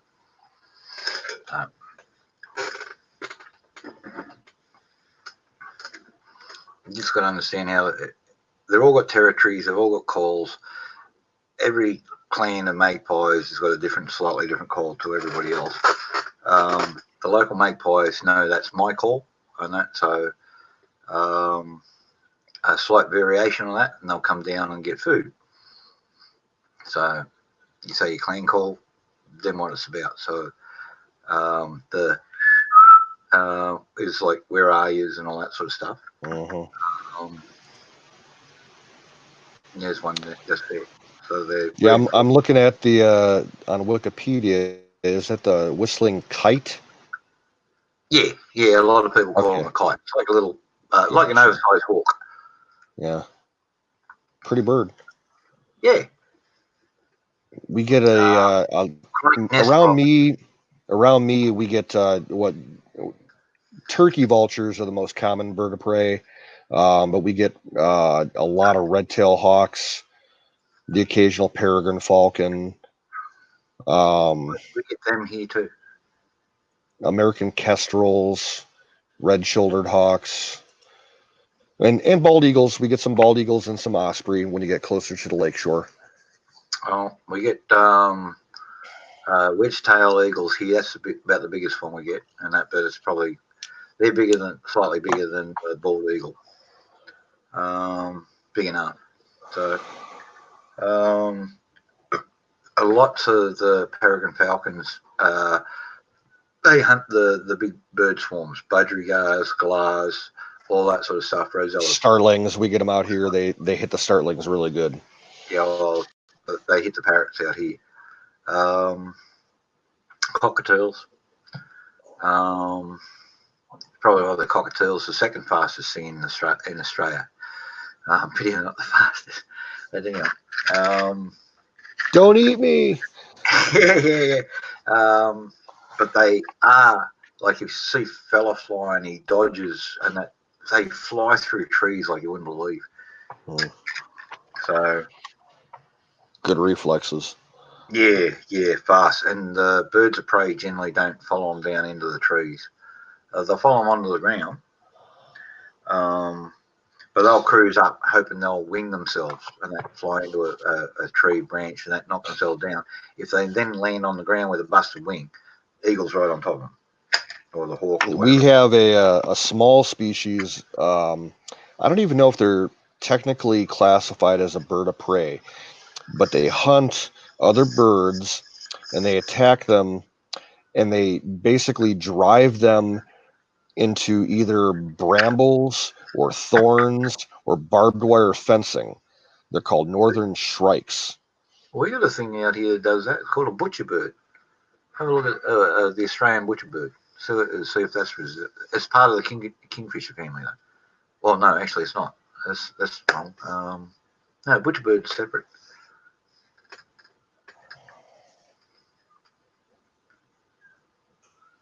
Yep, that looks similar. Yeah, and it almost looks like a kingfisher. Yeah, but it's actually not a member of the kingfisher family, or it could be. I'm not sure. There's one that looks like a kingfisher and it's not a kingfisher, and there's other ones that don't look like kingfishers, but yet they are. So I know birds, but it's long in the day. Yeah, it looks very similar to the shrike. I'm going to pull one up here. Yep. and they'll hang dead birds if they catch 2 or 3 in a day. They'll hang them off barbed wire or the gorse bushes. They go up there, grab them, and hang them off there, and that's why they call them butcher birds. Over here, they'll hang them up on the gorse or barbed wire fence.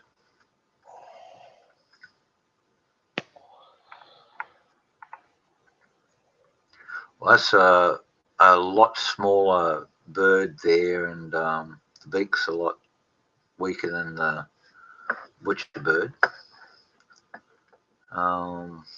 Colours are similar, or sort of. They're black, greys, and whites. So,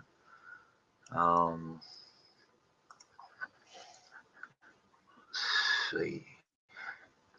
Back when I was in Scouts, I used to keep a bird log, and I had about 180, 190 entries. Cool. I don't even know if I still have the damn thing. You can do that in probably about 2 weeks here, depending on where you are. And I had a plant and tree log too. Oh, you're part of the Gould League? No. No, they do that. Yeah, this class I took in high school, it was an honors ecology class my senior year for science, and we had to memorize 180 different species of plants and trees. We had to identify them by sight. We had to know their English name and their Latin name. Crikey. That was a pain in the ass. Yeah, the botanical names would have sucked. So yeah, I've never been able to do that. I can point out, I don't know, lots, few hundred, 500, 600 somewhere. I don't know. Different plants here, grains, grasses. I can tell you if they're edible, if they're medicinal. Most of them. I learned well. But Yeah. slightly out of my area here, because I grew up and learned that stuff, so I'm still learning stuff here because this is very different. So, Coonabarabran, that was mountains. It was like hillbilly and all that sort of stuff. We had Warrumbungle National Ranges, and we had plains around there. Dead set flat plains. Yeah, you people on cracker here. Yeah, this here is probably the most valuable book that I own. I love this book. Yeah. Hey, some of it tastes like shit, but it'll keep you alive. Yeah. There was one thing in that, because I grew up with some Aboriginal friends and all that sort of stuff, I learned the shit that way. But I also learned not to trust what they were eating because some of the stuff is rank. I'm sure they've got no sense of taste. Although they do go crazy over, a nice scone and jam and all that sort of thing, so they've got all that dexterity of their palate. But like, crikey, caterpillars with green bloody guts inside from eating bloody banksia plant.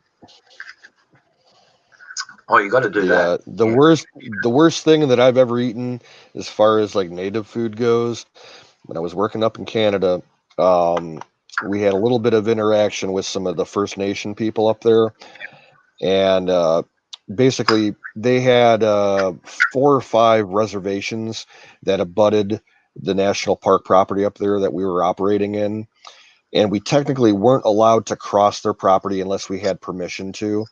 And a few times we had to, approach one of their, dwellings to ask if we could portage our canoes across their land. And we got invited to dinner one time. These guys were serving muskrat. Oh my God, it was horrid. So you know what you do next time? You go up there and take a side of beef. Then they'll welcome you back. Yeah. Now, another time we were up there, we had chili made with beaver meat, and that was very good. But I would never eat a muskrat again. I tried beaver and bear. Yeah, beaver chili. It was pretty tasty. Little, chewy, but Yeah, they ain't. They're all. it didn't have that muddy flavor that you get from the muskrat. Never tried that. I got schemed into eating it. Excuse me. Where'd that come from?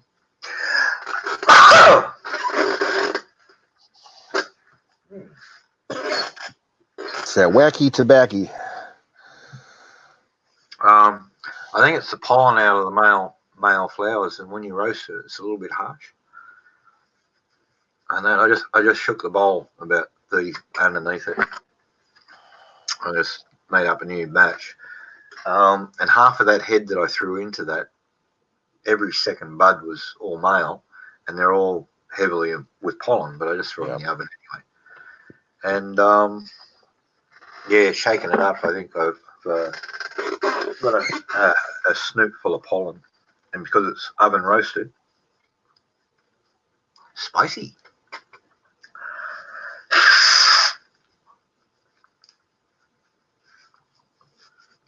And hopefully that'll get rid of it. I've been empty that. Crikey.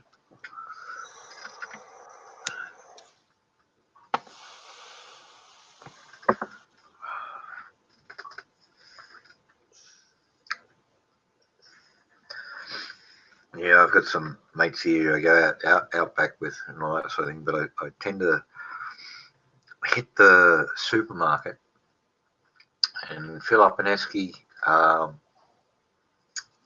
full of chicken legs and sausages and lamb chops, because I get plenty of beef up where they go up there. And that's all right, we can do it again. I just made a new mix anyway. Yeah, let's christen the bastard. Yeah. All right. We shall proceed with the Whenever you call are of the wild. king of the goats. There we go. Oh shit! That's faster than that. There we go.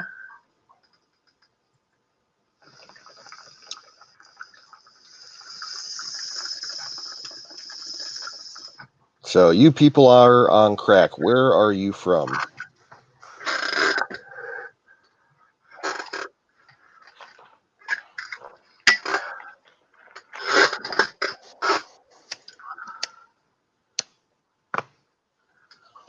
He's from the Australian Federal Police in Canberra.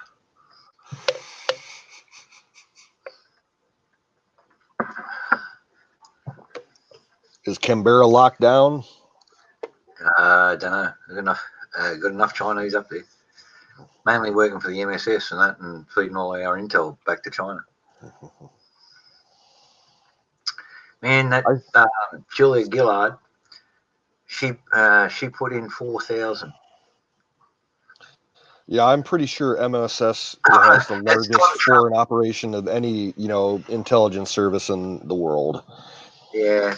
Look, a lot of majority of them aren't. We've got a shitload of Chinese folks out here. Oh, bloody good. You people are on crack. Says that he's Don T. Rump. Okay, cool. Yeah. Welcome back.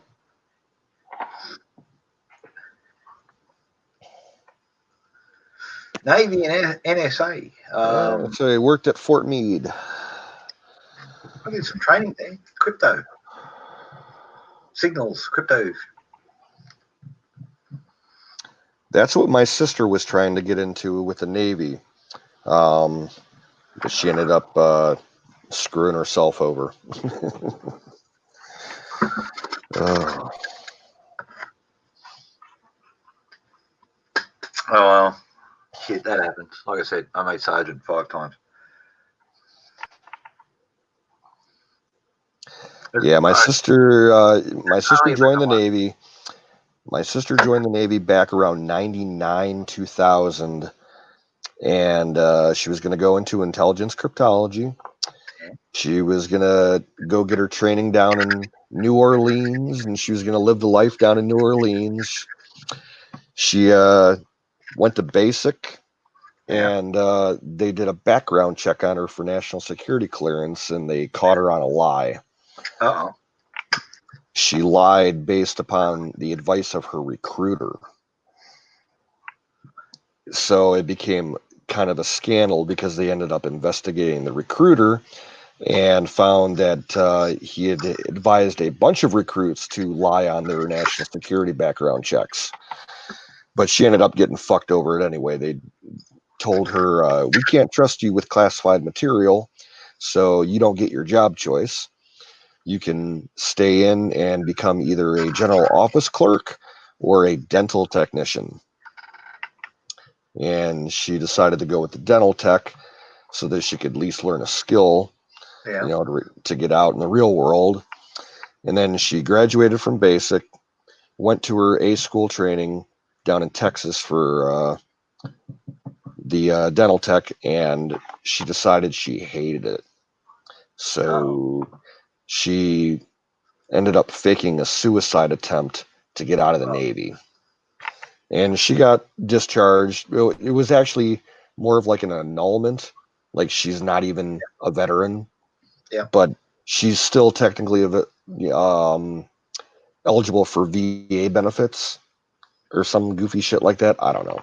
Yeah, because once you've been in, they can't. In the old days, they used to scrub your record, right? Yeah, so it failed start, we disavow you, right? Yeah. You've been too contentious. That generally happens up until the first like 6 months that you're in, right? Yeah. You're a fuckwit at basic. You go into core training. You're a fuckwit there. You're not going to graduate. They'll just piss you off. But yeah, because of all the equal opportunity and all that sort of stuff, well, they did join, they did sign up. They might have done something if they weren't such a fuckwit, so if in a time of war or something, but so they're eligible. But yeah, unfortunately, you can't weed everybody up. And it's sad when it's family. You know, I had a brother, he applied to join the Navy and that, and they just wouldn't even look at him. Don't know why.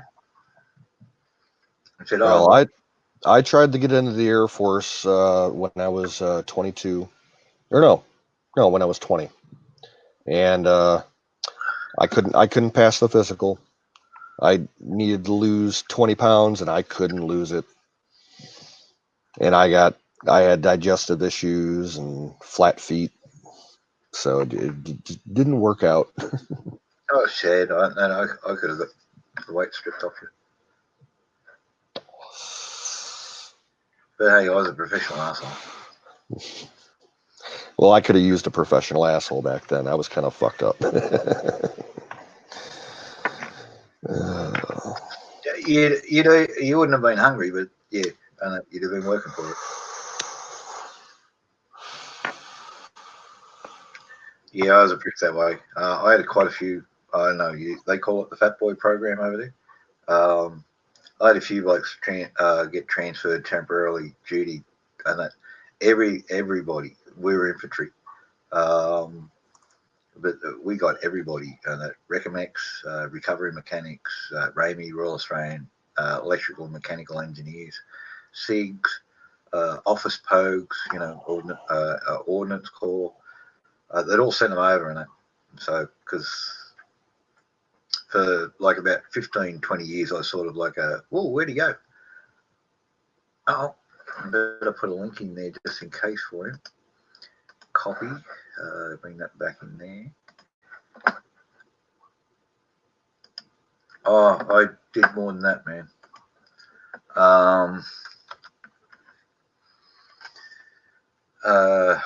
Route march, basic weight 60 to 80 pound, and that depending on how much water you drink. Here he comes. Oh no, I zapped him out again. Sorry, dark and red buttons. Yep, I know it's like, but yeah, they just sent him over. Route march and I'd walk along with us. And for a while, my daughters would come along. and that really would piss people off. Yeah. And that little girls, and they had their little backpacks on. They didn't know there was nothing else. But we do that. We do 20Ks, and girls will go away and all that sort of thing. And later that afternoon, we do another 5, and we do set piece work. Dinner. I didn't cut people back on food, but they ate 4 meals a day.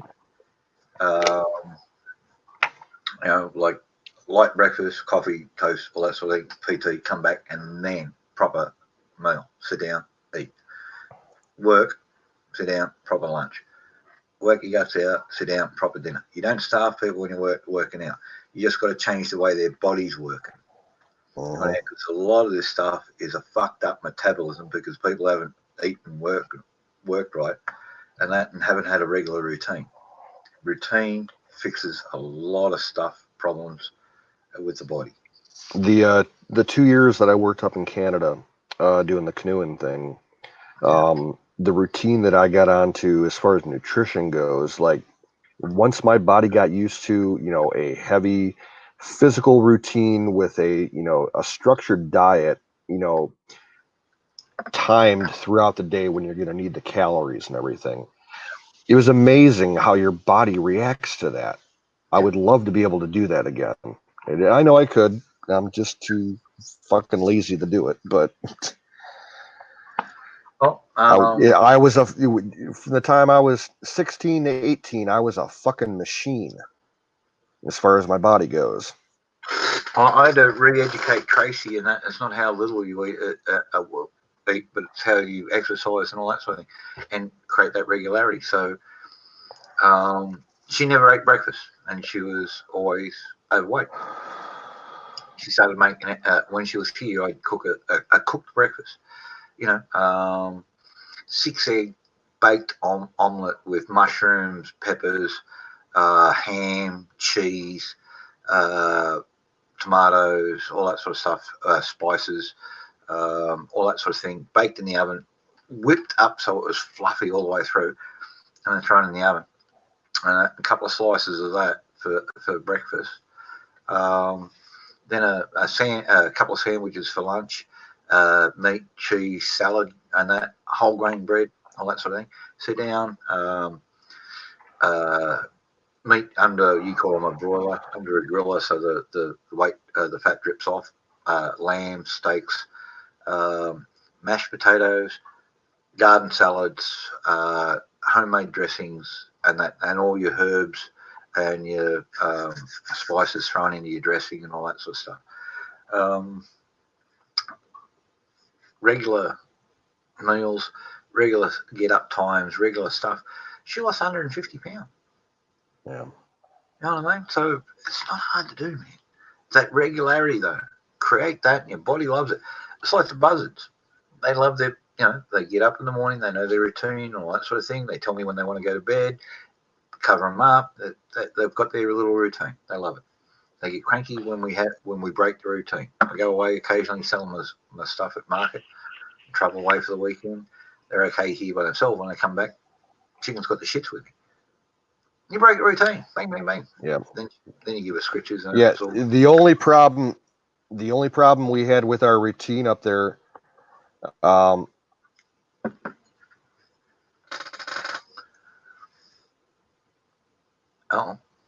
Yeah. I'm sorry. No, I'm lagging up here. Yeah. The only problem I had with my routine up there, during the week we'd be out on the trail and we were eating mostly freeze-dried food. So basically your 1980s, 1990s era MRE type shit. Yeah.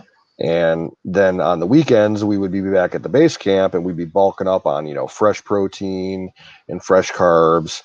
And you're at the end of the year when you go back home, your digestive system is trying to reevaluate itself with your regular food, and it wasn't fun. You were not regular for about a month. Yeah, true. Well, dehydrated stuff and that loses fiber, so you need a good scrub out. So you need plenty of stuff like mashed potatoes, all the high fiber stuff. Yeah, Corn, our on weekly cob. cycle, every Sunday we would be feeding the camp staff and the crews that were passing through a breakfast cereal that was like 3 times the normal fiber content of any kind of cereal you could find, just to get them regular again. Yep. When I was in Cambodia, I gave up eating rations. I ate the local stuff. I did. We all did so much better off it. Yeah. We got the ingredients everywhere. Look, you slip them a few bucks. We'll be back sometime tomorrow morning and all that sort of thing. And they'd have a feed, and they'd have all the cauldrons, hot water, so you can come along and get a bucket of hot water and go away, have a wash, and all that sort of thing. Great stuff, and a few bucks. And because we travelled around, never left any sign of ourselves around the place. Tried not to anyway. And because if KR came out and inspected the place and that there's signs of us there, they'd probably get them all killed. So, but yeah, we travel around, but we always partnered up with the local vills, and they looked after us. We looked after them. When we did get resupply, they got our rations, because that tin dog and that just makes you stink. And you fart that stuff and that stands out. If you eat the local stuff, at least you smell like a local. Mayor will tell you that. I had a good friend who was in the 75th Ranger Regiment serving back in Nam, and he said similar things about eating native food. It was just a lot more convenient and a lot more healthy for you in the long run. And look, and I spent that much time with the folks. I ended up learning how to cook it myself because I enjoy it. And I do it pretty damn good. Last time I was back in Cambodia, my friends got me over there to cook up, because I make it a little bit weird, and I throw it, I'm heavy on the meat. They like it that way. And I barbecue the meat a little bit more than what they do, and they like that. And I know how to water the beef as I'm cooking it, so it makes like the gravy on the plate and swish it around, swirl around, and get that flavour off. So it goes back into, then you wok and that with everything off. Bang, bang, bang, fly, throw it in there, big pile, everybody hose in. It's good. I love the stuff.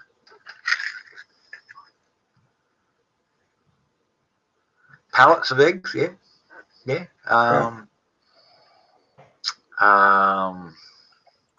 What was it? Fucking carrier. Essex.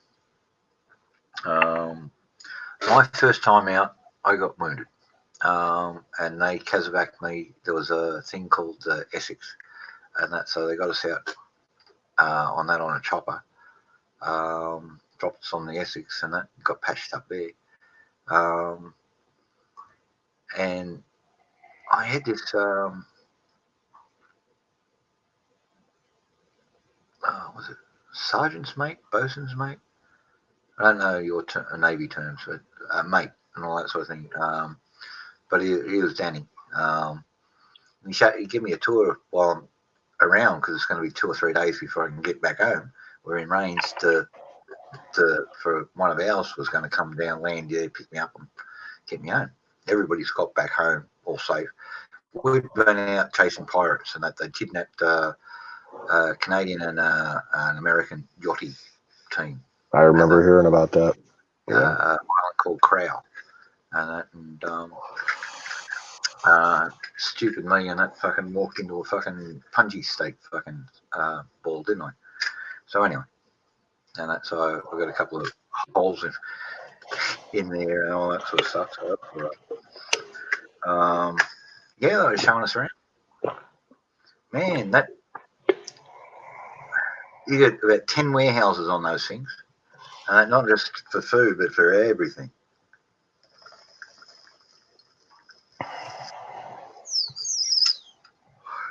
It holds 250,000 gallons of aviation fuel. 250,000 gallons of aviation fuel. And that's broken up into like about 15 different fuel cells all the way around the joint. JP5. Or whatever it is, and that. You had like about 10 galleys or kitchens or messes or whatever you want to call them, all the way through the thing. Got a shitload of Marines on them fucking things. I thought they're all Navy, but fucking everywhere I go, you're fucking tripping over fucking Marines. Yeah. Yeah, I think those are they consider them amphibious assault carriers, the Wasp class. This thing had apparently it had a hovercraft that they could launch. And that could Out of a take fantail, yeah. Yeah. You could launch carry 100 blokes or 2 tanks or like 4 Humvees or. I actually saw some of those hovercrafts operating in Virginia. We took a family vacation. I was probably about 13 years old, and we were driving through. We went past Norfolk Navy Yard and Little Creek Amphibious Base, and then down to Virginia Beach where the SEALs were training. And we watched them take those. They called them the LCACs, the big 4-rotored hovercrafts. And they watched right across the point from the base of Chesapeake Bay around into the Atlantic, and then they were landing on Virginia Beach for exercises. And they closed the beach off, and they wouldn't let you get too close.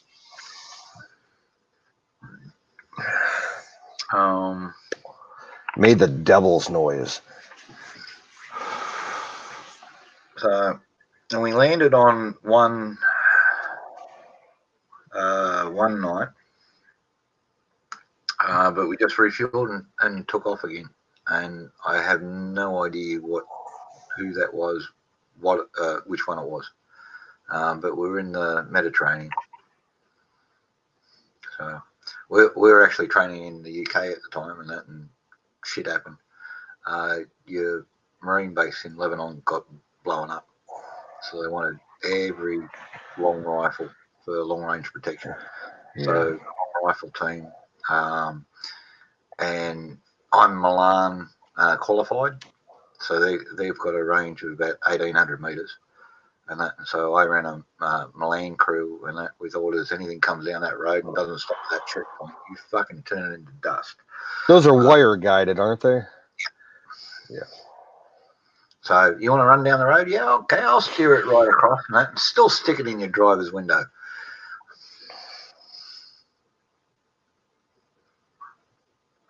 So, you're rated on tow, aren't you, as well? Yeah, I did that in Hawaii with you guys. And we were based at Area X above Schofield Barracks. And we went, it was about an hour and a half drive along there. We got the flat, it looks like it was all cane fields around there except for the little military base in there. And you got the mountain going up behind it. And you got all these old dead tanks at the base of the mountain and all that sort of thing coming forward. I've seen pictures of it, yeah. I think it's around about 6 or 7 miles along that thing, almost 10 miles to the highway. That was 25th Infantry Division. Tropical Lightning, yeah. That's them. So that's who we played up against and all that sort of thing. And that we did some sneaky peeks against them at night time. Stole one of the battalion commanders' radio, his signals radio, and all that sort of thing, fucked off with him. Then started playing with brigade headquarters, but we didn't get the codes right, so we fucked it up. So probably the Aussie accents on the end of the phone gave it away. But we tried. That was a bit embarrassing, but yeah, that was fun.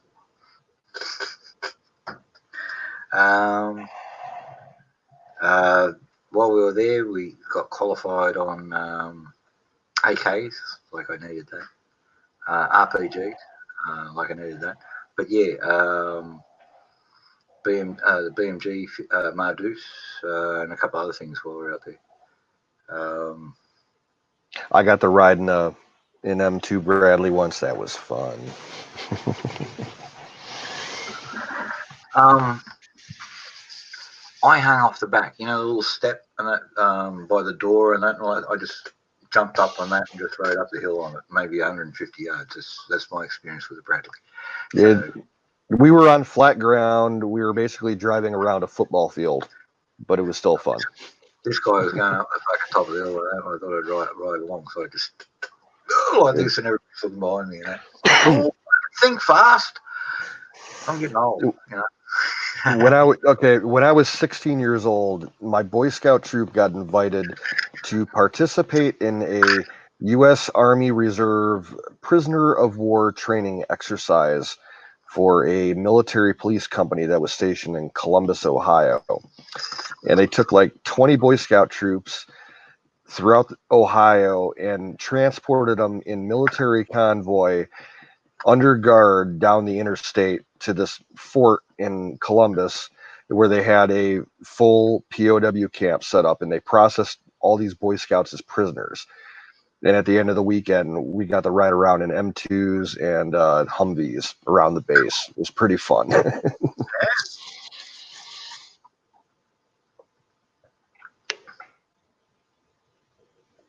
Yeah, only bloody Hummer I've been in. There was a bright yellow one that's owned by a football player over here. Yep, my neighbor 2 houses down from me's got one. Yeah. He bought it a couple of years ago, military surplus. No, he bought this one. Hummer set up a shop in Sydney in it, so they sell them the civilian versions. It'd be nice to have. There's actually one bloke over here who's got a couple of Hummers, Milcert, and that, but he rents stuff for making movies, and that. So I think he's got tanks. He's got everything. We got a guy here. He owns a construction and contracting company, and he has a bunch of surplus deuce and a half trucks that he hauls in like construction site waste in trailers with them, and he's got a couple snowplows for him that he runs, salt and snowplow operations on. Nice trucks. Yeah, man, nothing's gonna get in the way with him.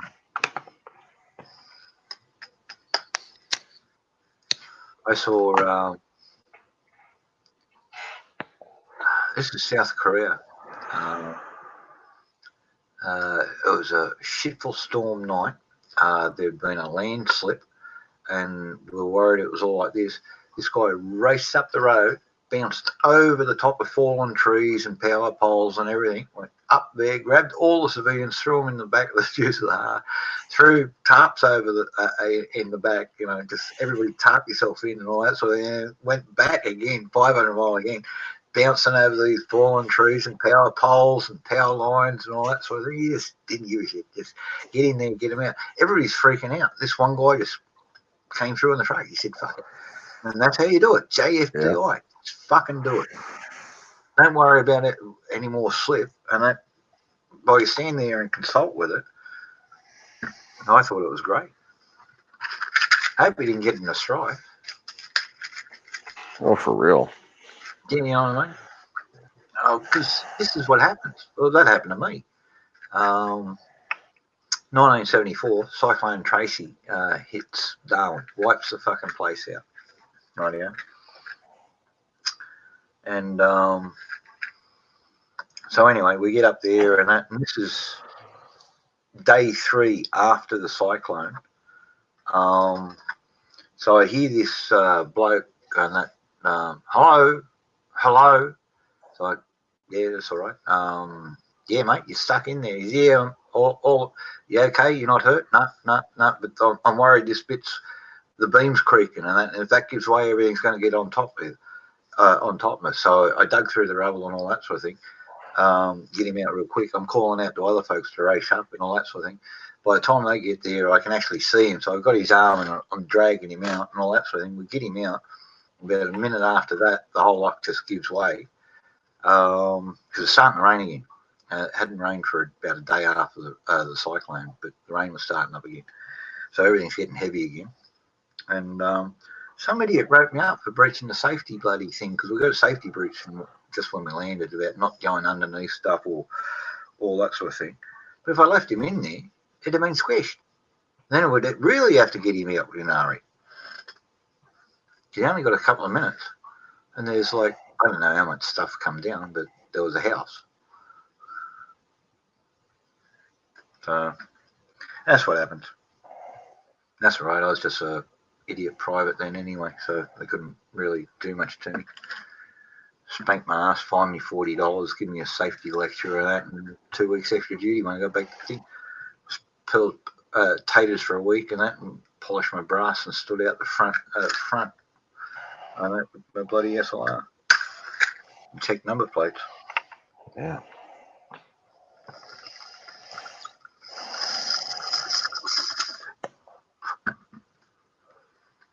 I was only young, but I learnt that there was a lot of idiocy in the army. That's all right. I just thought it was part of life.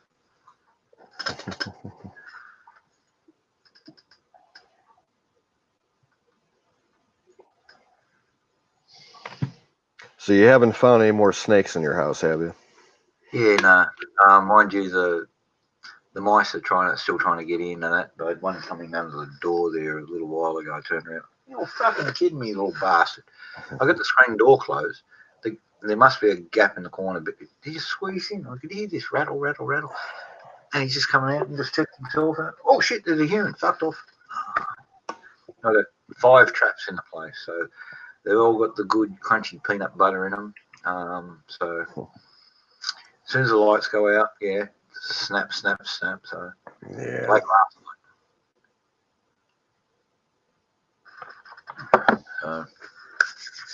And I was so looking forward to bed last night. Lay down, because I'd been awake for about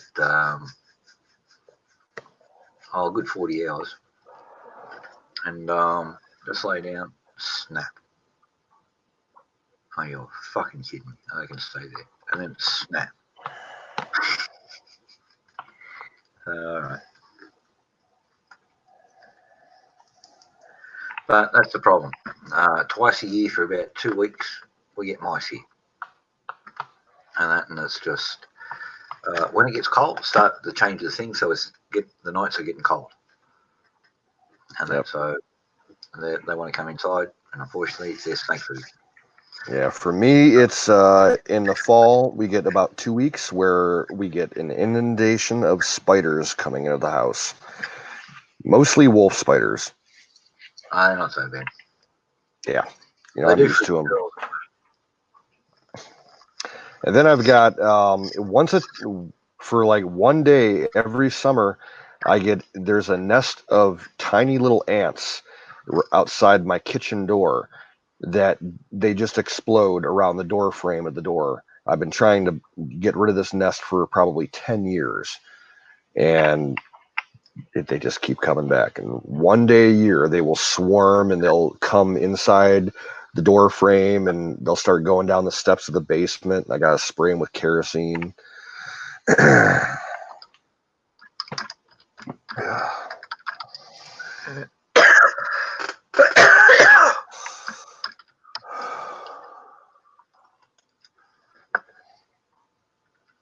I got a thing. Mix 1 tablespoon of borax with 1 cup of icing sugar. Stir well to evenly mix the borax through there. Maybe add a few drops of water to get it into it. Press it into lids of jars and put them out as ant baits. What kind of sugar? Icing sugar. Icing sugar, okay. Really mix the borax. Like really fine powdered sugar? Yeah. Okay.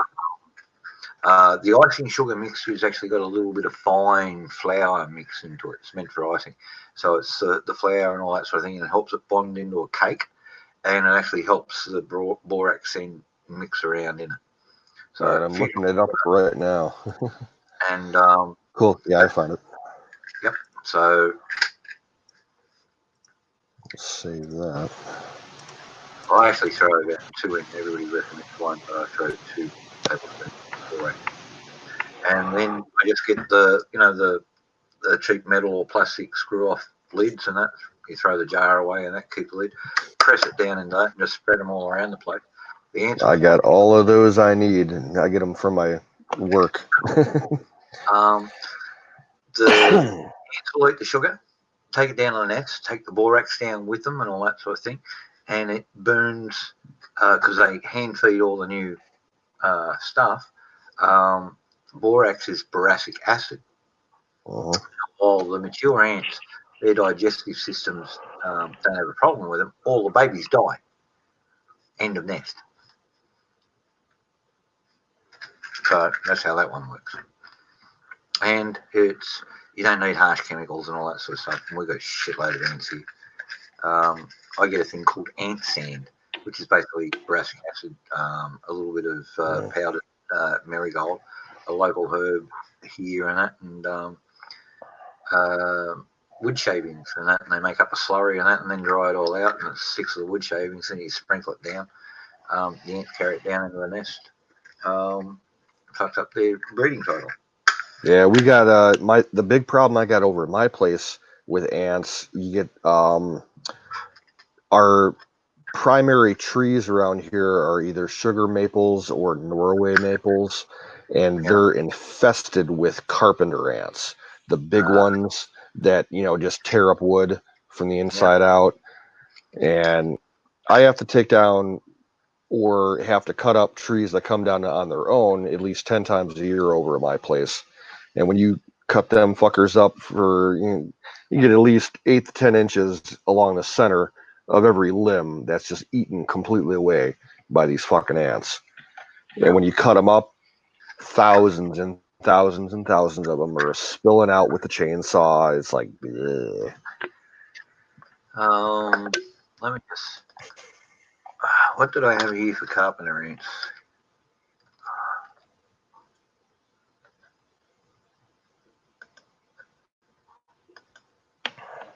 It's like some of the maple that I have over here, I actually should have professionally harvested because it's got some really good grain to it. Like curly top style maple that they use for making musical instruments.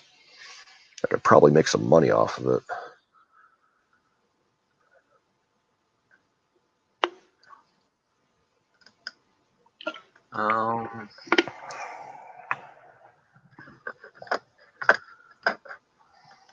Where is this one? Is that the right one?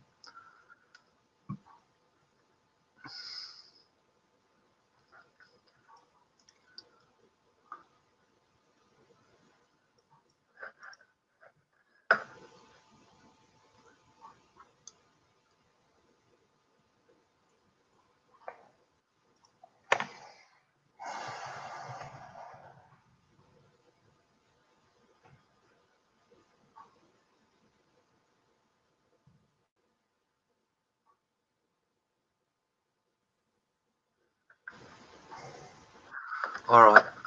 The sugar and borax apparently works on them as well, but I always thought it was diatomaceous earth was best. Diatomaceous, okay.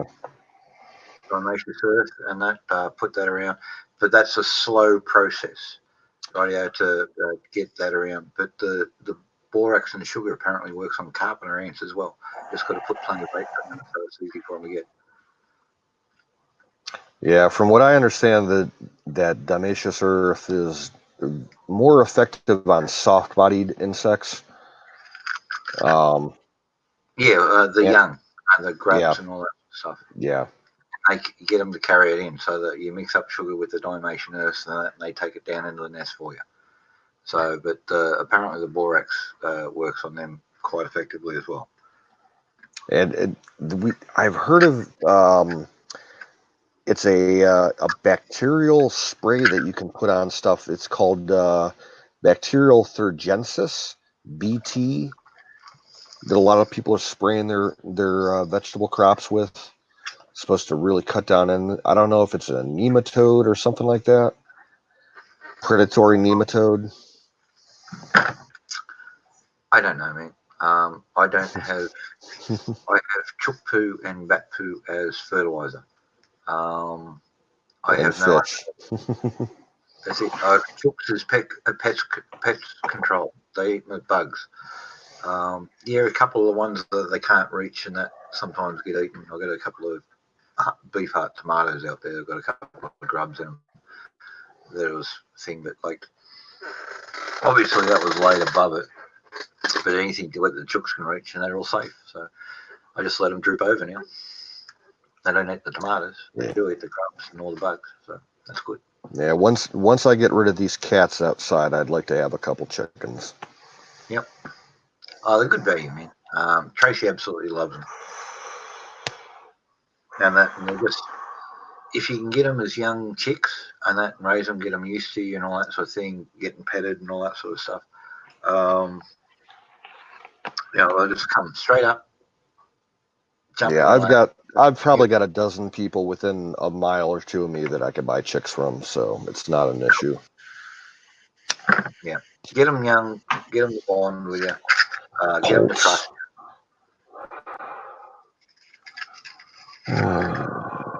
Yeah, 8 to 10 weeks is a good age to get them. They're pretty independent. They got all the gifts of thing. They're scratching for themselves. If you can borrow an adult chook with them so they can hang around, and that, then give the adult chook back, or buy a 16-week-old chook to go with it, so you got one senior one. That saves a lot of the pecking order crap that you get with getting them all at the same age. Because sometimes one of them, they get brutal. If you got one that's obviously more dominant, that'll change over time. But while they're young. Oh. Ooh. Looks like Wiz's video just posted. Cool.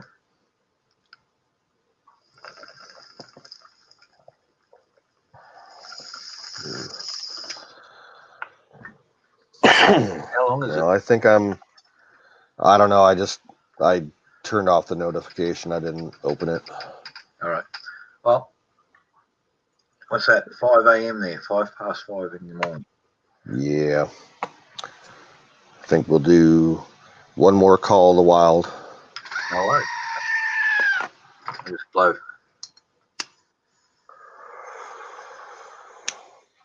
I'm giving it a workout tonight.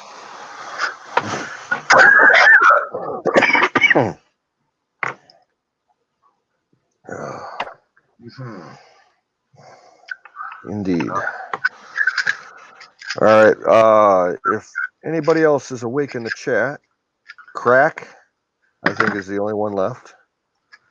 Yeah, Don T. Rump. Don T. Rump. Thanks for dropping in. I'm going to call it a night.